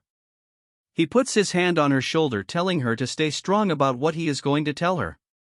She gets nervous, asking him what it is he is talking about. The shock shocks her to the brink. Her world turns around as she learns that the Yahello family no longer exists. Tears falls from her eyes as she cannot believe what just happened. Barbie explains that the Pervert, who had previously wiped out 3 of the 5 great families, with his appearance in Hubei, the scene has shifted dramatically. The Wudong Swordmaster tried to stop Pervert, who launched a surprise attack on Yahello family. Pervert warned Wudong that if they go in his way, the Wudong itself would be erased before sunset. So all they could do was stand by as the Yahello clan was annihilated. Yeon-myeong cannot believe that no one could stop the Pervert as he read the letters. He tells Yeon-myeong and Barbie that he knows about the tragedy that happened. Barbie says that Yeon-myeong's decision was correct. If they fled from the Black Death Alliance, then they would have been completely wiped out. As he and Yeon-myeong shakes, he thinks it's heaven's mercy that they are still alive. As Barbie breaks character, tears dripping from his eyes, that the fact their clan doesn't exist anymore is painful. Yeon-myeong remains quiet and finally speaks, telling him that they have not lost everything, shocking Barbie. He elaborates that they are members from the Yahello clan and the Tang clan, and if they are alive, it's possible to rebuild the family, so Yeon-myeong is gonna get another wife. He tells Barbie that he is yet to fulfill his promise and keep his word, so he will do everything in his power to help rebuild the Yahello family as quickly as possible. Yeon-myeong tells him that he doesn't need to be a liar and lose hope either. Barbie agrees to him. Yeon-myeong thinks that there is something going on, that everyone is causing sudden movements, so he decides to prepare on their side too. A guard enters the room, telling Yeon-myeong that a guest from Wudong sect has come requesting to see him. Hearing this, Yeon-myeong gets pissed, unable to control her anger. Yeon-myeong thinks what the Wudong sect is doing in a time like this, allowing him to enter. He tells them that they are grieving deeply, so they should rest for now, since Yeon-myeong will hear what he has to say. Yeon-myeong wonders if the guest from Wudong is a visitor or a troublemaker, which he will figure out. As the nobody enters the room, introducing himself, he says that he is here to ask for the Tang clan's support. Nobody asks Yeon-myeong if he is aware of the chaos that is happening in Hubei. Yeon-myeong tells him that he has heard something about the Pervert resuming his activities. Nobody says that in a short time Pervert wiped out the Yahello clan and the Myeong clan. Amidst all this, they learn that Yeon-myeong managed to annihilate the Black Death Alliance. This retard tells V that as a martial artist of the righteous sect, he requests Yeon-myeong to use his strength for the greater good. So they want Yeon-myeong to lend his strength to drive out the Pervert. Yeon-myeong tells him that he doesn't like the attitude of people who come begging, so he will refuse the offer. Hearing this, the nobody is dumbfounded, not able to understand his answer. He asks Yeon-myeong for the reason and tells him that the Tang family also suffered great losses because of the Pervert. Then he plays the victim card, telling Yeon-myeong that by the rules of their family they repay grudges tenfolds. Yeon-myeong tells him to mind his words, as he releases killing intent, telling him that the Wudong clan that stood by while his clan was annihilated dare invoke family principles to him. Because of the killing intent, nobody realized that he was a side character. Yeon-myeong sighs, telling him that he has no intention of watching idle while the Pervert continues his rampage. However, even under Wudong protection, the Jaegal family was wiped, as they avoided direct confrontation with the pervert and let the rampage go on. Hearing this, nobody starts sweating at a loss of words. Yeon-myeong says that he is hypocrite for throwing his family's principles back to him, which is unpleasing. Nobody remains silent. They in a scared tone says that the current state of the righteous sect is a complete mess. In the past, the martial alliance base in Wuhan has collapsed. Taking advantage of this, the Heaven's Brilliance Force took its place. Now a demonic faction is openly operating in the heart of the Central Plains. A critical factor in this was the simultaneous attacks. While Lizard annihilated the 3 of the 5 great alliances, Pervert bullied the Martial Alliance. Yeon-myeong thinks of himself that even now the righteous sects are focused on guarding their own territories, so even if they manage to drive out the pervert, there will be no one to manage the disarrayed righteous forces without a central leadership. Without a common enemy, they will just fight among themselves. Yeon-myeong sighs, thinking himself that the Murim Alliance is worse than the Black Death Alliance. That's when an idea pops out. He thinks that he can manage the righteous sect himself. Yeon-myeong tells nobody that they must re-establish a central leadership to replace the fallen alliance. Nobody gets overexcited, thinking that it's a good idea that he will cooperate with them. Yeon-myeong gets up, telling him that not now, since he will have to assist to the joint sect in attacking the demon cult. However, someone will need to watch over them if something bad were to happen. Before nobody could finish, Yeon-myeong says that in the center of Sichuan they will establish a new martial alliance. After Yeon-myeong declared the formation of a new alliance, the creation of the second Murim alliance progressed swiftly. Under Barbie's leadership, the buildings were constructed with remarkable speed and flawless precision. Even before the public announcement, the General Administration Swifts had strategically purchased land, causing property prices in Sichuan to skyrocket. Witnessing this, they laughed heartily, like infants delighted by a bottle of milk. A few days later, the Second Righteous Faction Alliance was officially established and named the Righteous Heaven Alliance. Shortly after its founding, the Righteous Heaven Alliance began an extensive recruitment campaign, sending letters inviting heroes from across the world to join them in Sichuan. Yeon-myeong is stunned to find an enormous crowd gathered to join the alliance. Barbie bows, confirming the validity of Yeon-myeong's growing reputation as they stand before thousands eagerly awaiting the young lord's address. Yeon-myeong had not anticipated such rapid escalation. Barbie explains that even the 6 sects and the 3 noble families, along with smaller sects, have arrived, drawn by Yeon-myeong's fame. He elaborates that Yeon-myeong is the renowned young lord who restored the fallen Tang clan and expelled the Black Death Alliance, solidifying Sichuan as the heart of his influence. What's more surprising is that they've even given Yeon-myeong a title. When he asks what it is, Barbie reveals it to be the Venomous Sword Dragon. Although slightly embarrassed, Yeon-myeong admits to himself that the title suits him well. Barbie suggests it's time for Yeon-myeong to officially declare himself the leader of the alliance, pointing out that no one would object since he founded the Righteous Heaven Alliance. However, Yeon-myeong remains cautious, thinking aloud that some ambitious individuals might challenge his position. Barbie shrugs it off, but Yeon-myeong notes that the alliance's primary mission of eradicating demonic forces means not everyone will share the same noble intentions.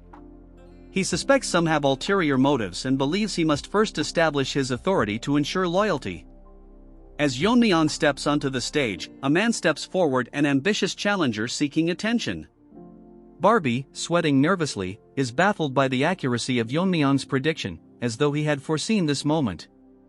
The confrontation begins after the entry procedures are completed. Representatives of the major sects approach to meet Yeon-myeong, but among them, a bald man, a martial master who seems desperate for recognition, demands a duel.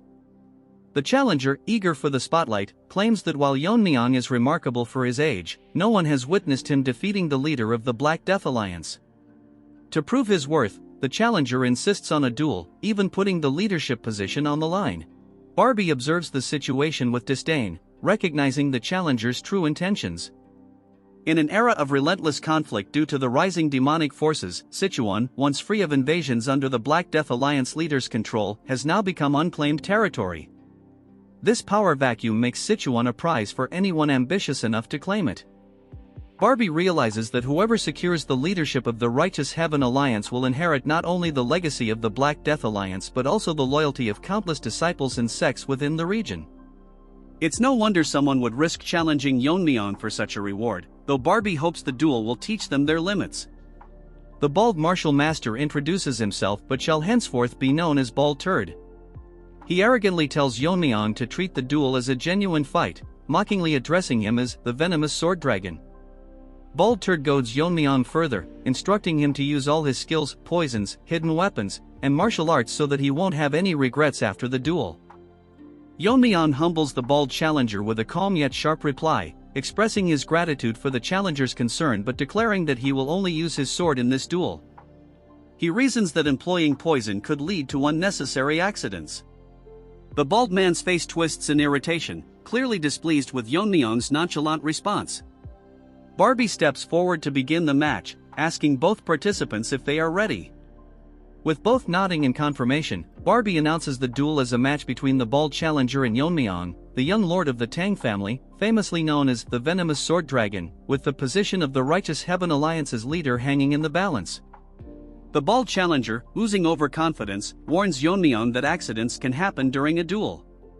He acknowledges Yeon-myeong's exceptional progress for his age but accuses him of being overly arrogant. With a heavy stomp on the ground, the challenger demonstrates his power, causing the ground beneath him to crack. The audience is stunned as the bald man's body radiates an intense aura. His junior followers murmur in awe, realizing that he is using the pinnacle of Shaolin martial arts. One spectator explains that this isn't an ordinary indestructible Vajra body but the ultimate martial art created by the first founder of Shaolin, a technique that has never been defeated. The bald man's voice booms as he taunts Yeon-myeong, claiming that his poison, weapons, and martial arts will never penetrate the indestructible Vajra body. He declares this duel as a challenge for Yeon-myeong to surrender his leadership, but his bravado only amuses Yeon-myeong, who inwardly laughs, surprised that such a test would come so soon. The scene shifts to a flashback in the main hall of the Tang family. Yeon-myeong discusses the alliance headquarters with the family accountant, confirming that he plans to establish it on Mount Cheonseon since the Black Death Alliance's collapse has left the land vacant and ideal. The accountant suggests purchasing all the surrounding lands to solidify their position. Suddenly, Mini Chad bursts into the room, apologizing for the interruption but unable to contain his excitement. He presents Yeon-myeong with a box, revealing a dagger with an exquisite, radiant luster. Barbie is stunned, and an elder of the Tang family praises the craftsmanship. When Yeon-myeong asks if the dagger has been named, Mini Chad excitedly explains that its brilliance and cold aura inspired him to call it White Snow Dragon Fong. As Yeon-myeong holds the dagger, it radiates a pure white energy, a reflection of its power and precision. Returning to the duel, the crowd's skepticism grows as they mock Yeon-myeong for relying on a mere dagger to face the legendary indestructible Vajra body. The bald challenger, enraged by what he perceives as stubborn arrogance, charges at Yeon-myeong with his massive body, determined to teach the young lord a lesson. Their clash sends shockwaves rippling across the arena. The spectators gasp at the sheer force of the collision, with some commenting that even martial artists in the fire realm would struggle to endure such power. However, their astonishment turns to disbelief when Yeon-myeong effortlessly blocks the attack with a single hand. The bald man's confidence falters as he realizes his immense power has been stopped cold. Yeon-myeong, analyzing his opponent's technique, notes that the bald man's inner energy flow feels slightly different, more auspicious than typical Shaolin martial arts. Drawing upon the Tang family's records, Yeon-myeong recalls that to dismantle a sect's martial arts, one must disrupt its foundational principles. Shaolin techniques, rooted in the smooth flow of energy, can be neutralized by breaking that flow. With a calm yet decisive strike from the White Snow Dragon Fong, Yeon-myeong disrupts the bald man's energy, effortlessly deflecting his attack. The bald man stumbles back, his confidence shaken. Yeon-myeong doesn't stop there. He launches a series of precise strikes, each aimed at breaking the bald man's armor and energy flow. The indestructible Vajra body, hailed as unbeatable, begins to crack under the relentless assault. The crowd watches in stunned silence, unable to believe that Yeon-myeong's dagger is overpowering such a legendary technique. Even the bald man himself is left in shock as his defenses crumble. One observer in the crowd, his eyes narrowed in scrutiny, recognizes the elegance in Yeon-myeong's swordsmanship and begins to suspect its origin. Meanwhile, the challenger's resolve is completely broken as he falls to his knees, acknowledging Yeon-myeong's superiority. The crowd erupts into whispers, with some finally admitting that the rumors of Yeon-myeong defeating the Black Death Alliance's leader weren't exaggerated. The mysterious observer's gaze lingers on Yeon-myeong, his thoughts filled with questions about the young lord's true power. As the duel concludes, Yeon-myeong stands victorious, his strength and authority undeniable, leaving no room for doubt about his right to lead the Righteous Heaven Alliance. Under the tranquil moonlight at the Righteous Alliance headquarters, Yeon-myeong gazed up at the stars, his demeanor exuding a sense of feigned calm and introspection. The serene night was interrupted by a familiar voice. Turning around, Yeon-myeong saw Barbie approaching. Feeling a tinge of awkwardness, Yeon-myeong admitted that being addressed as Lord of the Alliance instead of Young Lord felt rather strange. Barbie smiled and reassured him that he had proven his worth before countless martial artists, solidifying his status. He encouraged Yeon-myeong to get used to the title, as it was now a part of his identity. Transitioning to a more serious matter, Barbie informed him that someone from the Morong clan had come seeking an audience with him. Intrigued yet puzzled, Yeon-myeong asked if the Morong clan wasn't one of the sects destroyed by Heaven's Brilliance Demon Lord and mentioned that he had no apparent ties to them. Barbie, thoughtful for a moment, explained that the individual had insisted on meeting Yeon-myeong urgently, leaving behind a cryptic message that mentioned sword ghost, Herculean body, and force technique. The mention of these terms caused Yeon-myeong's eyes to widen in shock. Without hesitation, he agreed to the meeting, sensing an urgency behind the visitor's request. Later, in the quiet of his room, Yeon-myeong met the visitor, a red-haired man who introduced himself as Morong Hui. Hui's demeanor was both respectful and determined as he explained that he had come to ask a question, even at the risk of offending Yeon-myeong. With careful words, Hui remarked that the swordsmanship Yeon-myeong displayed during his duel bore an uncanny resemblance to the techniques of the Sword Ghost, a legendary swordsman hailed as the greatest of his time, 2 centuries ago. Hui questioned how someone from the Tang clan could wield such extraordinary techniques. Yeon-myeong, maintaining a composed expression, countered with his own question: how had Hui recognized the techniques, and how was it possible for him to identify the force technique? Observing Hui closely, Yeon-myeong's sharp eyes discerned something remarkable. Hui's body was far from ordinary. It was clear that no average human could have attempted such cultivation without significant risk. Hui, astonished by Yeon-myeong's insight, confessed that Yeon-myeong's mastery of these techniques confirmed his connection to the Sword Ghost. Hui then delved into the history of the Sword Ghost, revealing a truth that left Yeon-myeong stunned. The Sword Ghost, he explained, was once a member of the Morong clan. Born as the illegitimate son of the clan's leader, he endured years of ridicule and neglect. Yet, despite his hardships, he demonstrated unparalleled talent, mastering all of the clan's sword techniques before turning 20. His brilliance caused discord within the clan, as it disrupted the line of succession. Disillusioned by the infighting and the lack of familial affection, the Sword Ghost chose to leave the clan. 10 years later, he rose to prominence, earning the title of the Sword Ghost. In an effort to bring him back, the elders of the Morong clan sought him out, but he refused their pleas, stating that his sword was still incomplete. Decades passed without any news of him until the clan discovered his tomb, inscribed with the words Sword Ghost's Mausoleum. Beside the grave, they found texts documenting his unparalleled techniques. Desperate to harness the power he left behind, the Morong clan began cultivating the force technique detailed in the texts. Yeon-myeong, his voice edged with sharpness, pointed out the recklessness of attempting the force technique without possessing the Herculean body, as it would inevitably lead to death. Hui clenched his fists, his expression a mixture of pain and determination, and admitted that the strain on his body had been immense, yet he couldn't abandon the cultivation. He believed the Sword Ghost must have left behind a way to overcome its dangers, but before they could uncover it, disaster struck. Hui's voice quivered as he recounted the harrowing attack by the heavenly pervert. The assailant didn't target their wealth or possessions but instead interrogated and slaughtered everyone, clearly searching for something. As Hui trembled with rage, Yeon-myeong's expression darkened, his mind racing. The realization struck him like a bolt of lightning: the heavenly pervert had been hunting for the martial arts techniques of the Sword Ghost. This revelation sent a chill through Yeon-myeong, confirming the grave dangers surrounding the legacy of his master. Under a darkened sky, the scene shifts to another battlefield where a man, sword in hand, confronts a sinister figure known as the pervert. The pervert sneers, reminiscing about how it had been over 10 years since his failed attempts to annihilate the Namgung clan. Yet today, he declared, he would succeed. Standing before him, the Sword King, Namgung Jangshan, regarded his adversary with calm confidence. "The defeat you suffered that day must have left a deep wound," he remarked, noting that the pervert was now wielding a sword. The pervert, unbothered, admitted that the loss had taught him the nuances of swordsmanship and that he had acquired extraordinary martial arts techniques along the way.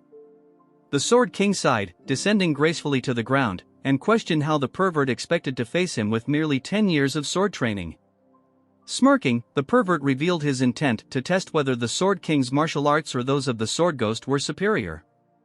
As the Sword King instructed him to attack, waves of immense energy clashed, tearing rifts in the space around them. Meanwhile, at the Righteous Heavenly Alliance headquarters, Yeon-myeong reflected on the revelation that the pervert had stolen the Sword Ghost's martial arts. Yet, he struggled to understand the motive. As the young lord of the demon sect, the pervert would have already mastered the pinnacle of their techniques, the heavenly demon divine art. Why, then, had he abandoned it to pursue the Sword Ghost's methods? There had to be a reason. The red-haired Morong Hui interrupted Yeon-myeong's thoughts, asking if he had any personal connection to the Sword Ghost. Yeon-myeong replied that he had never met the Sword Ghost directly but recounted a memory from his childhood. While being bullied, a phantom sword had appeared to protect him. "That's the connection," he said nonchalantly. Hui was baffled, unsure of what to make of the story, but Yeon-myeong speculated that it might have been a martial art left behind by the Sword Ghost. Hui then reminded him that only those with the Herculean body could master the Sword Ghost's techniques. Did Yeon-myeong possess such a body? Yeon-myeong explained that he wasn't born with the Herculean body but had adapted the techniques to align with the Tang clan's cultivation methods. As a result, his version of the martial art wasn't complete. During a past battle with a lizard-like foe, he realized his clan's method could harmonize with the Force technique's properties, but only because his martial skill had surpassed the Fire realm. For anyone else, it would be too dangerous to attempt. Hui, standing in disbelief, admitted that he had come seeking a way to overcome the Force technique's limitations. Yeon-myeong advised him to abandon his current cultivation method entirely. Disheartened, Hui struggled to find words. As Yeon-myeong watched him, he reflected on his past life. Back then, he knew little about the Sword Ghost but never imagined he would learn so much about his master's origins in this life. A flashback revealed a conversation between Yeon-myeong and the Sword Ghost. His master had once said that before he took up the sword, his life was meaningless. Thus, he adopted the name Sword Ghost, as he hadn't yet defined himself. He had also given Yeon-myeong the name Yeong but, even on his deathbed, refused to reveal his own true name. Snapping out of his thoughts, Yeon-myeong asked Hui if he knew the Sword Ghost's real name. Hesitant at first, Hui revealed, it might sound like a coincidence, but the Sword Ghost's name was Morong Yeon-myeong. Hearing this, Yeon-myeong sighed and then smiled faintly. As Hui prepared to leave, deciding to follow Yeon-myeong's advice and abandon the Force technique, Yeon-myeong stopped him. "No matter what," he said firmly, "we are comrades who have practiced the same martial arts. I cannot let you leave." Yeon-myeong declared that he, too, wished to overcome the Force technique and take revenge on Heaven's Brilliance Demon Lord, the very reason the alliance was formed. He invited Hui to join the alliance, promising to modify the martial arts to suit Hui's body. The overconfident turd who pretends be strong lost to as his broken-down sword is on the ground. He has been defeated completely by the pervert as he lies on the ground with no way to move. As he was about to die, he tells himself that it was his mistake that he let him escape 10 years ago. As the ugly pervert looked towards him, body laughing to himself, he reveals that he held back earlier, that it would have been a waste to kill him with his fist technique. As expected of the Sword King, he managed to endure this much that he got half naked to flex his muscles. He smirks, telling himself that the biggest wall in front of him has crumbled. Our Chad is probably gonna bury him in seconds. With the turd's death, the advent of the demonic world has drawn closer. Overnight, the fall of the Namgung clan has been wiped by a naked pervert. The news spread rapidly to the Manhwa and Mount Zhongnan. This news even reached the Wudong and Shaolin, warning all the righteous factions of the danger. The news spread far and wide as we move on to Barbie calling for our Chad. As for Yeon-myeong, he was busy training the 2 minions he picked up who he wanted to train. Yeon-myeong was laid back until Barbie break the information to our boy, completely shocking him. Our Chad holds a meeting informing them that in a span of few days not only did they destroy the Yahello family but now they have also destroyed the great Namgung family. Thinks that pervert alone cannot defeat this many people, so he asks them as there are other masters who have reached the fire realm besides the heavenly pervert. One of the people present tells our Chad that according to his intel all the fire realm masters are assigned to the 3 demonic houses. Yeon-myeong with a skeptical look asks him what the demonic houses are. He explains that the demonic houses are the families created by the heavenly pervert after overthrowing the existing clans. They are now called the Guizhogwa family, the Fujianlu family and the Shanxihua family. To be precise, they are families that voluntarily submitted to the Dark Lord and were reorganized. The Shanxihua family, which have 2 fire realm masters assigned to it, they were likely positioned with Mount Zhongnan and Manhwa in mind. So including the heavenly pervert there are at least 5 fire realm masters, so in his opinion there was likely no joint attack, so it was all done by pervert. The Sword King has mastered the mysteries of weight, so once inside his domain, even formidable warriors can't move due to the overwhelming pressure. Moreover, even without his domain he is the greatest swordsman of this era. A simple joint attack by 5 fire realm masters won't determine the outcome against someone like him. In other words, the pervert must possess martial prowess to face the Sword King alone. Yeon-myeong thinks the situation is a lot more dire because they have 5 fire realm master and that overpowered pervert who defeated the Sword King. Given that this might not even be the full extent of their forces. The original plan was to help Kongtong and Kunlun deal with the demonic sect first, and then join forces to take down the heavenly pervert. He thinks that if the battle against the demonic sect have solidified, they should have strike at the Dark Lord first. So they need to hold out while they face the heavenly pervert. Losing the initiative made things complicated from the start. He thinks that they should efficiently distribute their forces. A voice breaks his concentration. Everyone present is waiting for the order our Chad has to give. Since he cannot show them any indecisiveness, so he tells them that as the alliance leader, before he can finish, a person barges into the room, informing them that something terrible has happened. Seeing him, Yeon-myeong is shocked because he is from the Taoist from the Kongtong sect. The injured man sighs as one of the asks him what he is doing here since the war with the demonic sect should be in full swing. He asks our Chad if he is the leader and our Chad confirms his answer, telling him to catch his breath and speak slowly.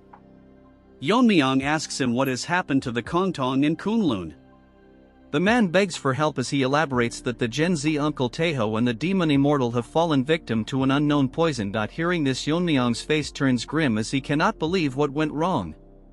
He remembers that he gave poison to one of the elders, telling them that it is the killing bird flower, one of the 10 poisons. He gave in this case because the demonic sect has masters in the fire realm, so they must be prepared. But our Chad warns him to keep this a secret from the 2nd and 5th elder. The Sword Elder is confused why he must do that. Yeon-myeong tells him that although they are quiet for now, they are plotting something behind his back. Yeon-myeong knows that he will follow his commands since he made a promise to him, but it's different for the other elders. So he must never let the poison into the hands of the other elders. The guard starts shaking as Yeon-myeong releases his poison intent, asking him what happened to the forces sent by the Tang family. The killing intent becomes so great, waves of energy blow through the room. The new guy cannot fathom how a human can exude such killing intent. Snaky manifests itself, telling our Chad that his killing intent is too thick. If it goes on, he might suffocate everyone present. As everyone catches their breath, he suggests he rein it down a bit and listen to the situation first. He apologizes and asks him to elaborate the situation to him. The man, nervous because of the sudden shift in attitude, starts explaining. Since some mountain with a complicated name is a rugged place for ambushes, the Tang family was assigned to guard the rear. They lost contact with the Tang family and went to check only to find the Tang forces completely wiped out. They suspect it was a sudden attack by someone at the fire realm. As Yeon-myeong controls himself, Snaky tells him to keep himself together and listen to the whole story. As our Chad grips his fist, he is still not convinced, so we can just listen to him for now. He asks the messenger how the demon immortal and Taeho got poisoned. After the Tang family forces were wiped out, the demonic sect launched their offense, which included the left and right envoys who are masters of the fire realm. To stop them there was the demon immortal Taeho who personally entered the battlefield. The battle between them was evenly matched as they fought fearlessly. To be precise, because of the demon subduing power of Taeho they were gaining the upper hand, pushing back the demonic turds. But at the moment a variable appeared. Yeon-myeong wonders what that might be. As they were having an intense battle someone had intervened, and the two of them got poisoned by one of the 10 poisons of the Tang family. The person who did this to them called himself the Poison Demon. Even this white-haired gorilla will get a few chapter a cannon fodder dreaming big because of some limited poison. This part starts an underground facility of the Heavenly Demon cult, shortly before the full-scale war between Kunlun, the joined sect and the demonic cult. The white-haired cripple, now a mummy, is chained. He thinks to himself where he is. He thought he was going to get his arm treated, since these demonic turds made conditions with his grandfather, but they might be up to something shady. Just look at the way he is tied to the wall. All of a sudden he notices something. The white-haired girl is happy that the kid woke up, trying hard to remember his name. She introduces herself as the demon healer who will be treating her, and she goes by the name Soyeon. This name reminds me of something only cultural people know. Since the white-haired gorilla is a turd, he tells her that he didn't expect the famous demon healer to be such a young woman. As she checks his hand, she tells him that if he doesn't trust this big sister, since she is going to take good care of him. All the veins in his hand are completely wrecked, so most conventional methods won't even make a dent. She asks him if he's seriously pissed off the person who did this to him. Remembering about the incident, he blames Yeon-myeong about how he should be the one having the grudge. Since our Chad stole his position that was rightfully his, and once he fixes his arm, this delusional ant will kill someone who was at pinnacle of martial arts. She tells him that it won't work, so she need to cut it off. She can reconnect his veins and connect his pathways so he can regain his martial arts, but his aptitude is too low. So rather than fixing it poorly, letting her cut it off will make him much stronger. This Barbie starts crying and thinks that he cannot give up after coming this far, so he asks her if there is any other way. She tells him that there is a way, but he will have to learn demonic arts and could get a normal arm. It will even improve his lacking aptitude. He thinks that it would be odd for a member of the righteous Tang clan to learn demonic art, but he asks her if it is true that he can learn demonic arts, it will heal his arms. She smirks, telling him that it's not just any martial art but conditional if he learns the immortal demonic art. She explains that if he masters this art he will gain incredible regenerative ability that will allow him to regrow even if his head is cut off. With the help of it, regenerating his arm is easy, and his physical aptitude will also improve significantly. However, the problem is that the immortal art is not something just anyone in the cult can learn, so just taking out 2 experts with 10 poison doesn't cut it as payment. She grabs his face and tells him that he must abandon the Tang clan. He starts crying like a baby, telling her that he has already abandoned the clan. She tells her that it doesn't apply to him, so he must sever all ties with the Tang clan, including his father and grandfather. It's a top-tier martial arts even within the cult, so they cannot just anyone who could influence his will to remain in this life. If he wants, she can send him to his family, but little does he know that she already killed his family. He smirks, telling her that if that's all it takes, he has endured until now by clinging to the thought of revenge, so the opportunity is right in front of him.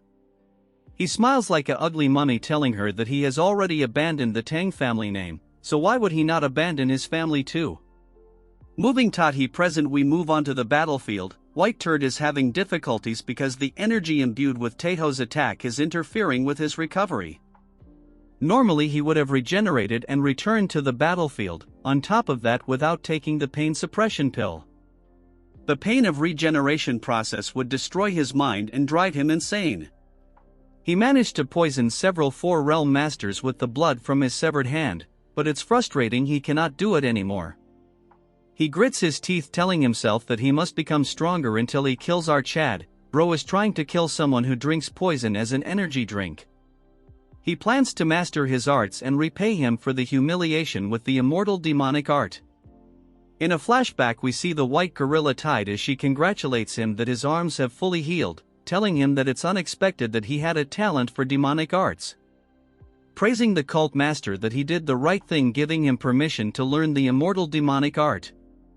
White gorilla thinks to himself that he never imagined a martial art like the immortal demonic art could exist. He thanks her, praising that it's all because of her that he is now all healed, but wonders why he is tied up. She smiles like a psycho, pulling out a needles. She tells him that his basic aptitude is lacking, even though the demonic art suited him, but if he stays like this it will only amount to as much. The true strength of the immortal demonic art is its ability to modify the body without worrying about side effects. Because of this, its creator, the immortal demon, even dared to challenge the cult master for leadership. Hearing this, the turd gets shocked that he dared to challenge the cult master, and even warns him not to follow the paths of the immortal demon. In the end, he was killed by the cult master with ease. The curious puppy asks him that his body was invincible, even capable of regenerating if his head was cut off, but how could he have died? She explains that the immortal art is ultimately a martial art that relies on controlling demonic energy. That's why it's useless against the cult master who dominates demonic energy itself. She sits close to him and this ugly frog starts blushing, asking her what she is planning to do to him. She says that right now his immortal demonic art is only at the level he can reattach limb, which a mere third-rate proficiency. At his current level he is like a scarecrow ready to get stabbed around. Looking at the thing in her hand, he asks her that why she is carrying the killing evolution needle that his grandfather was crying, asking her what she is going to do. She tells him that she is going to modify him as she stabs needles onto his face. As he quivers in pain, she tells him that the fastest way to master the demonic art is being injured and brought close to death. While she is at it, she will also fix his lacking capabilities. She bites her lips, telling him that the Tang clan has something called the Realm of Poisoner.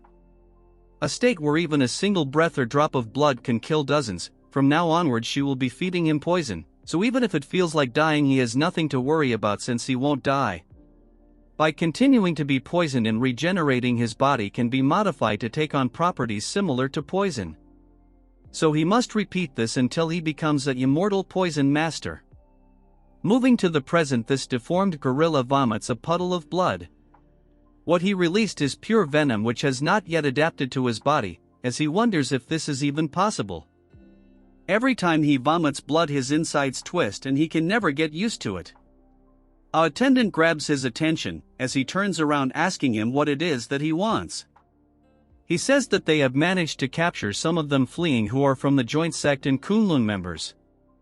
Asking him what to do with him, this ugly mutt tells him that Kunlun and the joint sect are doomed to annihilation anyways, so there is no place back for them even if they are released. He orders him to kill them and leave no hope for those who stands against them. Moving to another scene, we see our Fire Realm Masters and a small group carried by Fatty. They are being chased by the demonic cult, and if they get caught they are doomed. Fatso thinks that the Poison Master changed the tide of this battle. The messenger they sent to Sichuan better not be late. That's when he notices someone ahead. The figure disappears instantly, as the other guy asks Fatso why he stopped. As they turn around, the guard says he will buy them some time, so they should keep running. As Fatso was crying, Yeon-myeong greets him, telling him that it's been a while since they last met. In a flash, without wasting any time out, Chad uses sword energy. In an instant he runs through them, killing them before anyone could even react. Taeho cries, realizing that our Chad has come, stand among the dead body, wondering if Fatso is doing alright. After taking a closer look at them, Yeon-myeong comes to the conclusion that both of their conditions are not good. He must take immediate action. Fortunately, besides poisoning, there are no other external injuries, so he can handle it at his level. As time is of the essence, he must start the detoxification right away. Fatso cries, telling Yeon-myeong that he is fortunate that the young sect master came to assist him. But for that reason, he tells him that he must hold them off until detoxification is complete. Fatso is shocked because the people who are leading them are the Fire Realm Masters of the demonic sect. Looking at them, Yeon-myeong thinks that they must be the Fire Realm Masters of the demonic cult. Yeon-myeong says that he needs half a minute to detoxify them, so they must buy him some time. Hearing this, the old granny tells them that the support from the Tang clan has arrived. She gets ready, telling him that they will not give them any time for detoxification. As they charge, telling Fatso that they will kill them right here now, Fatso cries, telling them to forget about half a minute and just fight with their lives on the line. Yeon-myeong is not dumb, as he says that he will leave it to Baldy. A figure flies across the arena with extremely fast speed, causing a huge explosion as he stops both the demonic masters at the same time, planning to hold them off with all his might. Just before Yeon-myeong departed from the Righteous Heaven Alliance headquarters, Yeon-myeong says that he won't be sending forces to Xinjiang. Our Chad confirms his question, stating that dispersing forces ambiguously would instead create a favorable situation for the enemy. Yeon-myeong tells them to think about it for a moment, asking them if he can oppose the Dark Lord with the remaining personnel after sending troops to Xinjiang. The messenger asks them if the joint sect and Kunlun are going to get abandoned. Yeon-myeong says of course not, since losing Kongtong and Kunlun, which have masters of the fire realm, would be a significant blow both morally and practically. Therefore, he will go to Xinjiang directly with a special detachment. While he is gone, he entrusts the control of all Righteous Heaven Alliance forces to military commander Barbie. One of them says that if the Alliance leader, who is the pillar of the Alliance, leaves the front line, the members' morale will drop. Another adds that the Alliance leader is their greatest military strength. Yeon-myeong explains that this is the best way to deal with both sides without dispersing their forces. Since two masters are suffering from poison, he should step forward since he can perform detoxification. That's when old Baldy tells him to take him along. Although our Chad's martial powers are unfathomable, they should prepare for sudden attacks during the detoxification process. Moving to the present, the duo is relentlessly attacking the old man, but he fends them off with a move as he sends both of them flying. They experience the Shaolin's secret technique, the Vajra indestructible body. Granny thinks that it is indeed a great master who has earned his reputation. There's no way they can break through that in just half a minute. The old hag tells her that's not all, even the fleeing Kunlun and Kongtong have gained morale and are holding their ground. It is as if they truly believe that the young master can detoxify them. The old man says that first, they should break through the Vajra indestructible body of the great respected master. What is the Baldy waiting for, not attacking them, and how can 30 seconds be this long? The old man tells the envoy to buy some time and he will refine the demon energy technique. She is a bit nervous thinking about the techniques he is about to use. After a decade, the old man says that he won't allow them to do anything. The granny uses a technique while the old man is trying to do something. Baldy gets shocked as pitch-black flames surround the area. She tells him to come on her, and she will burn the area to the ground. The old man stands still as the flames surround his indestructible body. Moving on to Yeon-myeong, although he successfully absorbed the poison with the poison absorption technique, because time has passed since they were poisoned, both of their blood vessels are severely damaged. Especially Taeho is in such a state that returning to the front line is impossible. As for the poison energy, which he didn't hope came true, it is undoubtedly the energy of one of the 10 poisons of the clan. Considering the agreement he has with the elder, the possibility of him being a traitor is extremely low. Since those guys are traitors, he wonders what the identity of the so-called poison demon is. He heard that even the blood from the arm cut off by Iho was filled with poison energy. He wonders if it could be these guys who colluded with the demon sect to create an existence at the level of poison mastery. He has a bad feeling about this. For now, he must finish the emergency treatment and join Baldy. That's when he senses something ominous. He wonders what this is, as something ominous is aimed toward Baldy. He cannot believe that there is such a ferocious energy. The energy is more of a monster than of a human. The man says the dark evil demon sword. The dog barks, saying that he has refined the demonic energy to its extreme limit, allowing an evil god to reside within the sword itself.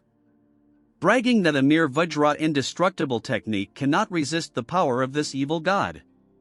The Baldy gets shocked for a second. Taking the opportunity, the granny also launches an ultimate attack. Trying to stop one of the attacks, he notices that the old man is using the flashy sword. The strike instantly rips one of his hands. Yeon-myeong is in a tough spot because there is not much time until their full recovery. If he were to stop now, these two people will become uncertain. Only he is steady while everyone is fighting with their lives on the line. Baldy tells our Chad to focus, telling him that he has just lost an arm. If it's for their sake, he can endure more than enough. The old couple are bragging that it's just the beginning, telling him that they will tear him to shreds. Snaky manifests itself, detecting the energy. Seeing the old man's energy, he can say without a doubt that he is not a spirit master. But he cannot understand what such an evil spirit is erupting from his sword. This part starts with Fatty gasping because he has burned too many calories. He never thought that half a minute would take this long. There's no sign of the enemy numbers decreasing. Although Baldy is holding on with one arm, even he will soon reach his limit. Everyone is exhausted from fleeing all night. Right now, he can barely hold his sword. Fatty takes deep breaths, wondering if half a minute has passed and if they can endure until both the deadweights are detoxified. As a large group of people charges towards them, Yeon-myeong enters the scene, telling Fatty to step aside since he will be handling it from now on. Hearing this, Fatty cries, thinking if Sabak and the demonic are dead. Yeon-myeong tells him that contrary to what he expected, they were able to successfully break free from the poison quickly. Yeon-myeong takes out his dagger and says that it's all thanks to everyone who risked their lives to hold out until now. So now, he will quickly put an end to this. Moving to the side characters, the white-haired turd thinks that it's impressive that he held out even after losing an arm. However, once he dies, the entire momentum of the Righteous Alliance will be crushed. All of a sudden, a single clean strike rips through the domain they created. The white monkey gets shocked by what just happened as he realizes something is wrong. All his subordinates get split in half from the single strike that our Chad launched. The granny didn't realize that there was someone so skilled among them, as the monkey tells her to be careful. Everyone present is shocked as Yeon-myeong apologizes and asks him if he arrived too late. As for the old couple, they are in disbelief. Then they get serious, realizing that since he is here already, it means that they have completed the detoxification.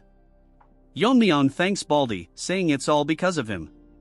Baldy responds that fortunately, their desperate resistance was worth it. Yeon-myeong gets lost in thought. A flashback starts when Baldy acknowledges our Chad as the alliance leader. He wants to make amends for his shameful words and actions by exterminating the demon path within the Righteous Heaven Alliance. Yeon-myeong thinks that he is a person without flaws in both character and ability. But it's unfortunate that he lost an arm here even before the fierce battle with the Dark Lord. The energy he can sense from them doesn't match Baldy's internal energy. If that's the case, they must have something that can neutralize Shaolin's Buddhist secret techniques. Our Chad gets angry because he thinks that he might have judged too quickly by only looking at their energy. He had promised himself not to make such misjudgments again. Yeon-myeong tells everyone that the loss is great. Hearing this, the oldies cannot understand what he means. Yeon-myeong, with a serious tone, tells them that to make up for Baldy's lost arm, just killing two of them is far from enough. Releasing extreme killing intent, he charges toward them with subtle movements, landing a few quick strikes. The granny cannot believe that they, who are Fire Realm masters and considered the clan's greatest fighting force, are being pushed back by a mere youngster with a mere dagger. As the white turd gets ready to attack, he didn't expect that an expert like our Chad existed among the righteous faction because they cannot figure out his identity. As for our boy, he is not giving them even a second to breathe. If they lose concentration for a second, they will die. Yeon-myeong launches a basic powerful strike that splits their flow of attack. The ugly granny realizes that they must admit that ordinary techniques are meaningless against our Chad, so they will have to fight using their absolute techniques. The granny shouts, asking our Chad if his momentum still remains after stopping this. Her hands glow red as she uses the ultimate technique, the Demon Fire Great Sun. Monkey asks her if she intends to blow the entire place up. Yeon-myeong analyzes the strike, telling himself that if something like this strikes down, the entire area will become a wasteland. Yeon-myeong, not giving her any time, uses a sword technique as internal energy wraps around his dagger. Using the piercing technique, she turns into dust before she could even complete all the dumb dances she was doing mid-air. The white monkey opens his mouth in disbelief. As for the granny, she is done for. The shocked monkey thinks who exactly he is and if there is someone like him, a 1 in 1,000 years genius comparable to the small sect leader. These dumbos just compared that pervert to our Chad, which is disappointing, but that's for another time. Yeon-myeong tells him that although there's no need to explain to those who are about to die, he will specially tell him. Our Chad introduces himself as the young lord of the Sichuan Tang sect and the alliance leader of the Righteous Heaven Alliance. Hearing this, he realizes that he faced the alliance leader, the venomous sword dragon. Before he could finish thinking, he gets split in half, and here comes the end of the old couple with too much screen time. Yeon-myeong moves on to Baldy, asking him how his arm is. He tells him that it's fine and he stopped the bleeding, but that's not important. He says that breaking the demon sect's power by defeating both the left and right commanders makes him feel the loss of one arm worth it. Yeon-myeong tells him that he should have been more careful when dealing with the situation. He tells our Chad to not blame himself too much, preserving the lives of two masters was more important. As he reconstructs an arm with true chi, he says that even though he has lost an arm, until they finish the demonic path, his spirit will not falter. Yeon-myeong tells him that his confidence reassures him. He thinks to himself that even though they call them the fallen righteous sect, they're fortunate to have someone like Master Baldy. However, the problem is that the ominous energy hasn't subsided since earlier. Usually, when life ends, its energy dissipates. Yeon-myeong agrees, telling him that even though they're dead, their killing intent seems to remain. He tells our boy that they should eliminate the energy before they leave. Yeon-myeong asks him how this is possible. He says that Shaolin's Buddhist secret techniques have the power to purify impurities, so they can easily eliminate ordinary demon energy. He goes down, getting ready to purify it and return. Snakey nervously manifests himself, telling him to stop the old man before he touches the energy. The energy is coming from the sword, not the corpse. As Baldy comes in contact with the sword, huge waves of demonic energy release from it, temporarily paralyzing him. But Yeon-myeong grabs his shoulder and pulls him back. Our Chad asks him if he is doing fine, and he responds that it's all thanks to Yeon-myeong. Our boy senses something and looks at the corpse, seeing that he's struck with all his energy force, but it won't disappear. Baldy explains that the moment he brought his Buddhist energy to the sword, that demon-arousing energy devoured the true energy instead. A strong vengeful spirit, it's the Buddha-killing energy. From the sword, something ominous starts to emerge, shocking everyone present. Snakey tells our Chad that he had thought it was strange but couldn't be sure, but now he is certain. It's a Kimimorio. However, this isn't an ordinary one. A normal Kimimorio is born from a single grudge accumulated over a long time. This one was created by binding hundreds or thousands of grudges and sealing them into the sword. In other words, it's an artificially created Kimimorio. Except for our Chad and the Tang clan ancestor, shaman practitioners handle Kimimorios as familiar spirits. Even though shaman practitioners were forbidden from forcefully creating Kimimorios. However, occasionally there were those who broke the taboo and created Kimimorios by binding grudges.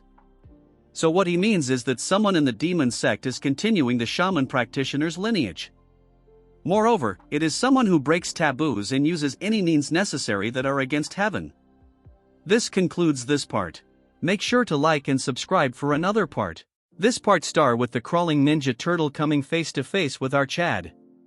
This ugly turd starts making weird noise and in an instant it closes the distance, attacking our Chad with its claw slightly grazing him. Yeon-myeong grabs onto the dagger, landing multiple simple strikes at it from all sides. Our Chad expected the outcome already as he cannot feel it being cut. He thinks that it might be because it's made from grudges.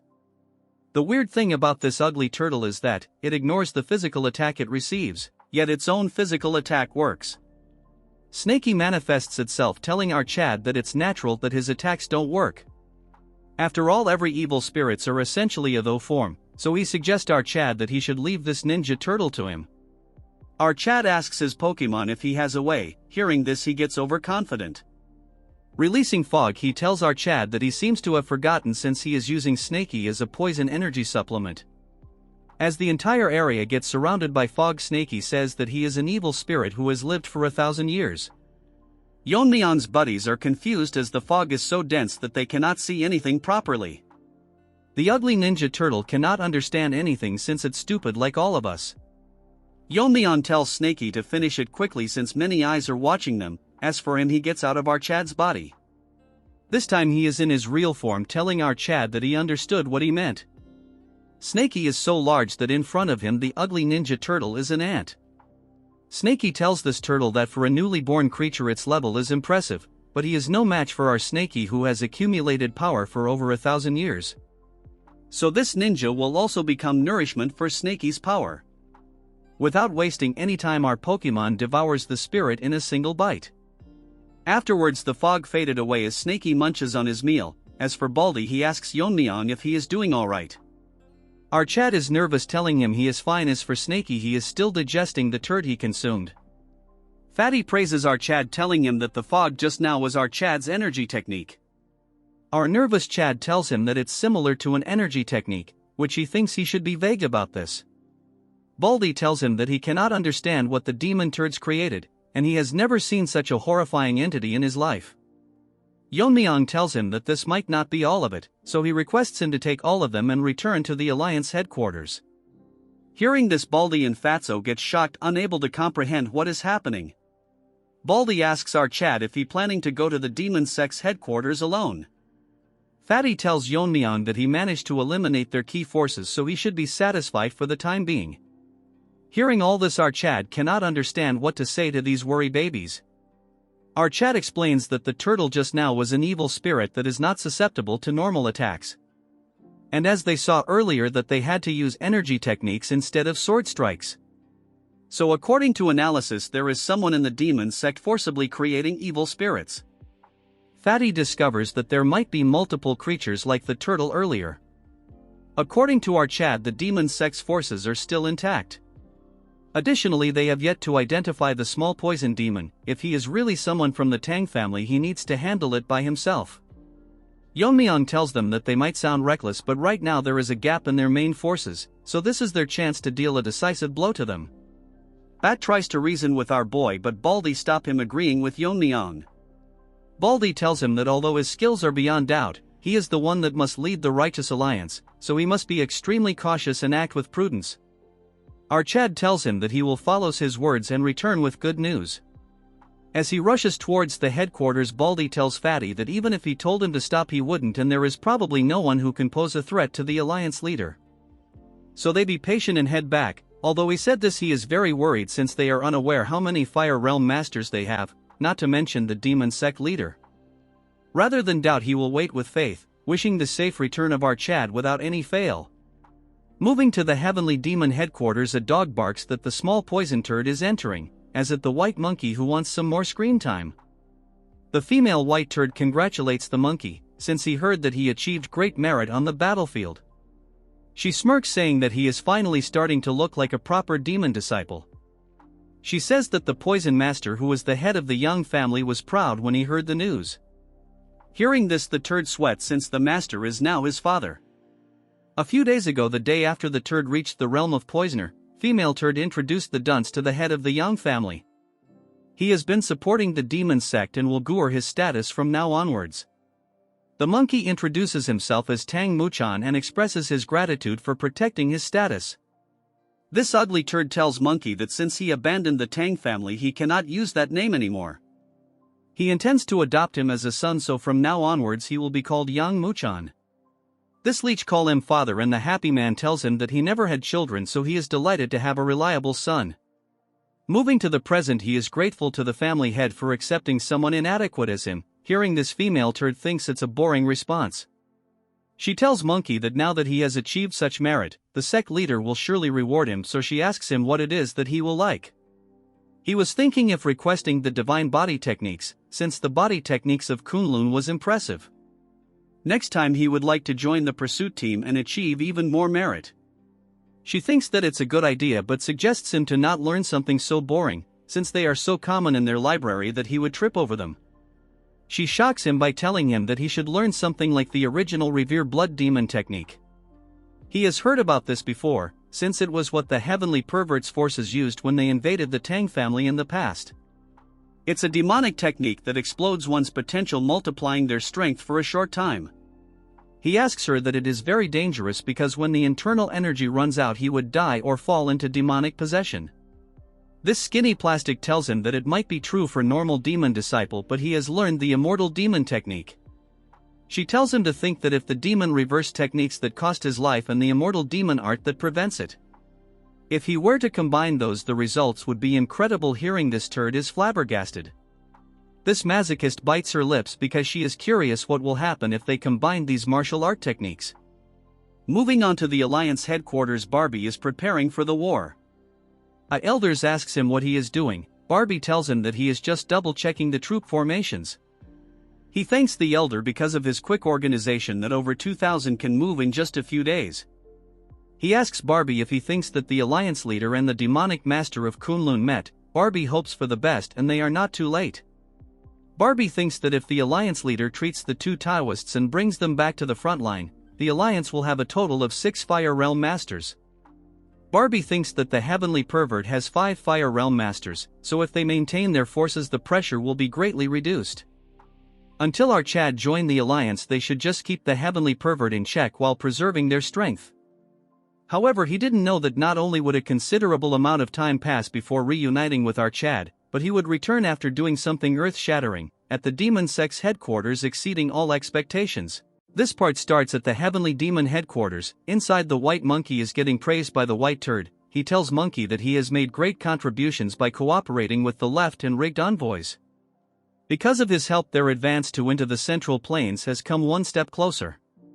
Sitting on a shari exuding pure demonic energy, this white-haired turd tells him that for such great service he will be rewarded accordingly. So he asks him what it is that he desires. The monkey is having a breakdown because this is his first private audience with the sect leader, and he is different from what he expected. He is sweating like crazy because the pressure of his demonic aura, even unconsciously released, is overwhelming. With a stuttering voice, he tells him that he wants the true version of the reverse blood demon technique. Hearing this, the turd is taken aback. He reports if he wants the true version of the reverse blood demon technique.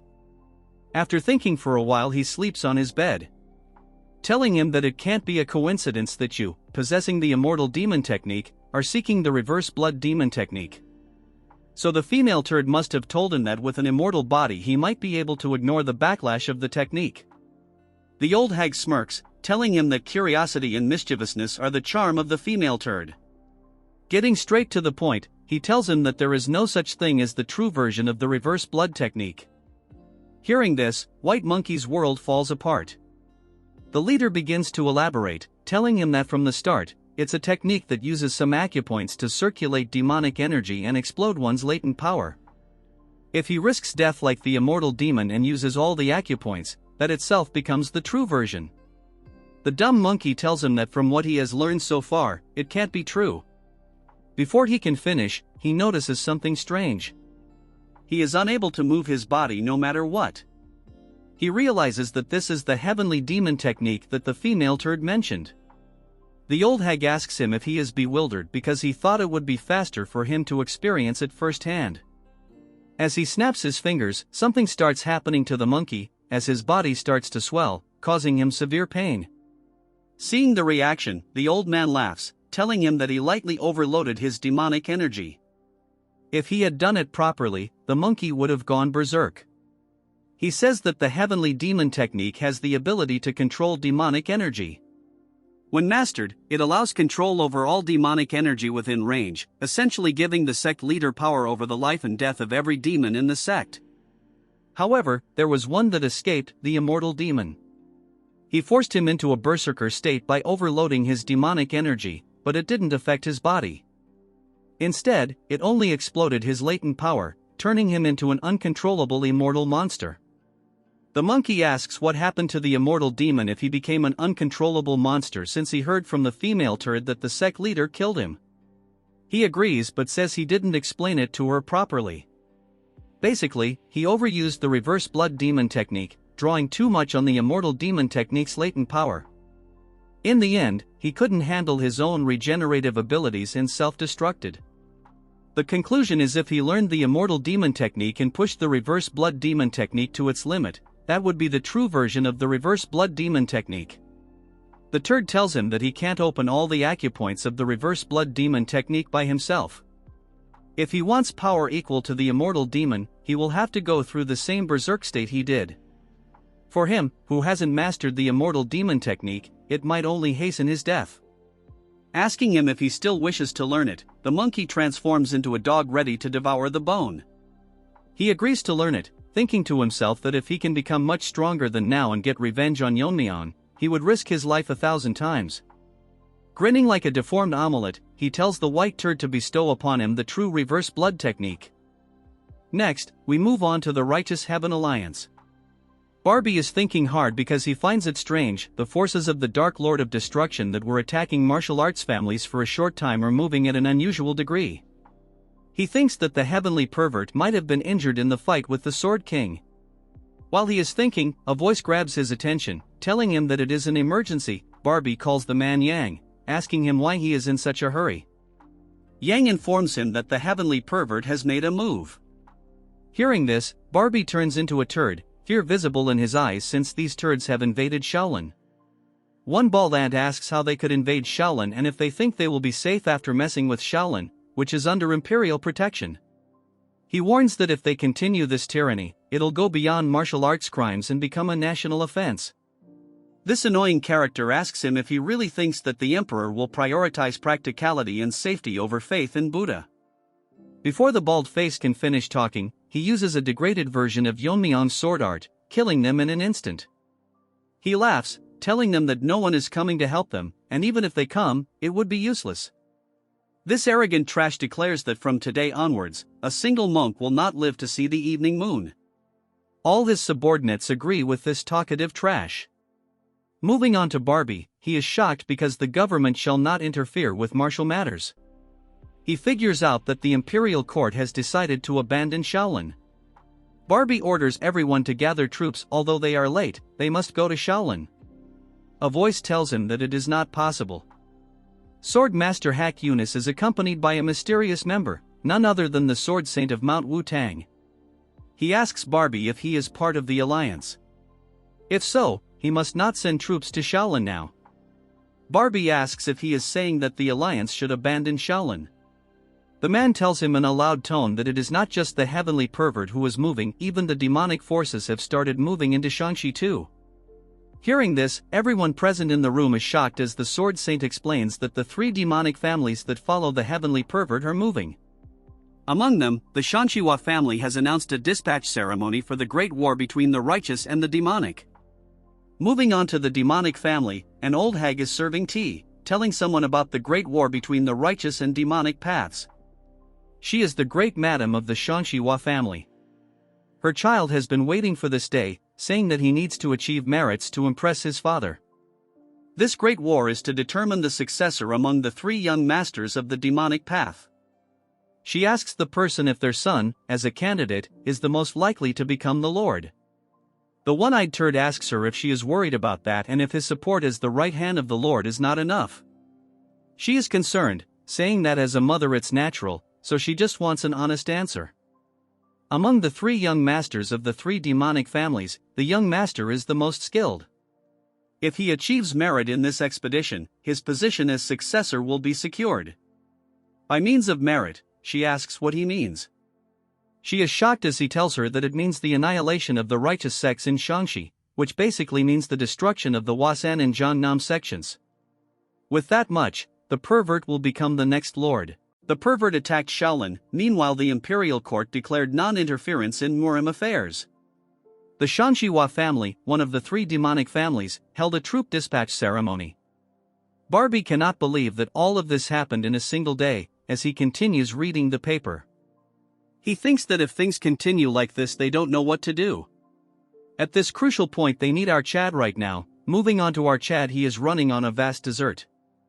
Yeon-myeong wonders if this place is really the Xinjiang Plains.